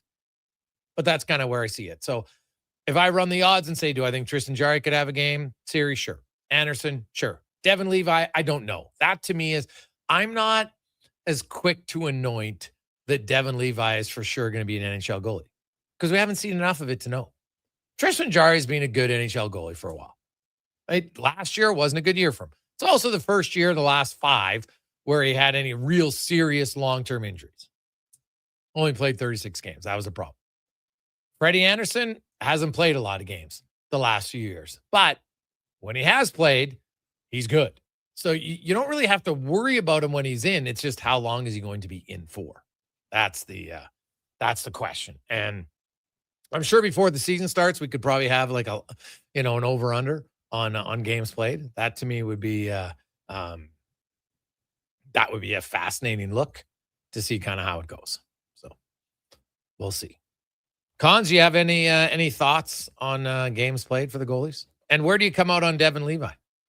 For me, I guess kind of wait and see. Obviously when it comes for the Oilers, and I'm hoping for the best for Tristan Jarry. I really am. Would love to see him have a bounce back performance. Freddie Anderson, geez, he was so good in the playoffs. It's nice to have that backup just in case. I like it. For me, I personally, I don't think I want to see Devin Levi. If I see him playing significant amounts of games this year, something went wrong. Freddie Anderson didn't pan out. Tristan Jarry obviously didn't bounce back the way they would have hoped. To me, he's okay. I want to see him occasionally, a couple starts here and there, but I don't want to see him getting, north of 10. If that's the case, then I think something went wrong and your other two guys didn't pan out. Again, though, we'll fall back to the tested and true saying, it's got to be better performance in front of them. They got to get good defending. If they get that, I hope the goalie's importance is diminished a little bit. Hopefully the guys in front of them kind of handle their business and it doesn't become a storyline.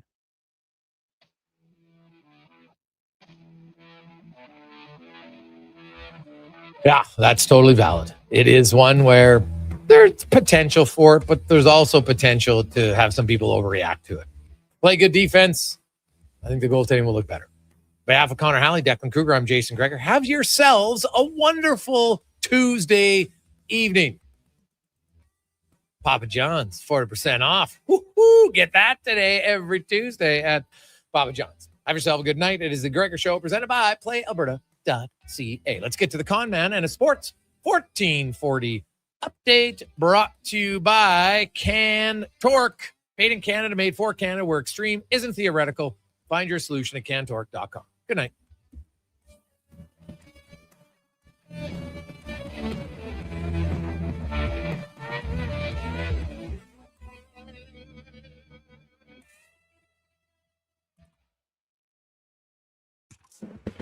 This is a Sports 1440 update. The Utah Mammoth signed defenseman John Marino to an 8-year, $54 million contract extension. The Oilers' sixth-round pick in 2015 appears in 443 games in his career so far with 3 teams, recording 157 points. A Major League Baseball Jays in action, trailing the Rays 3-0.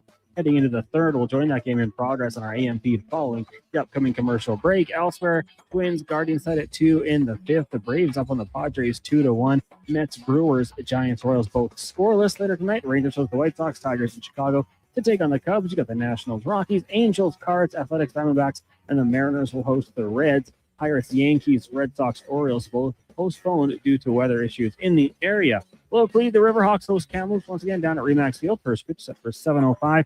Stingers on the road in Saskatoon. Tip-off at 7:30. And the Miami Dolphins and linebacker Jordan Brooks agreeing to a 3-year contract extension worth $51.3 million, 35 of which is guaranteed. That's going to do it for us here on the Jason Gregor Show. Coming up next, if you're streaming, Fox Sports Radio. If you're listening on the AM dial, you've got Blue Jays baseball. I'm Connor Halley. This has been a Sports 1440 update. It's Sports 1440, a Stingray radio station broadcasting on Treaty 6 territory. Download the free iHeartRadio app and listen to CKJR wherever you go. It's dollar drink summer at McDonald's. Step on a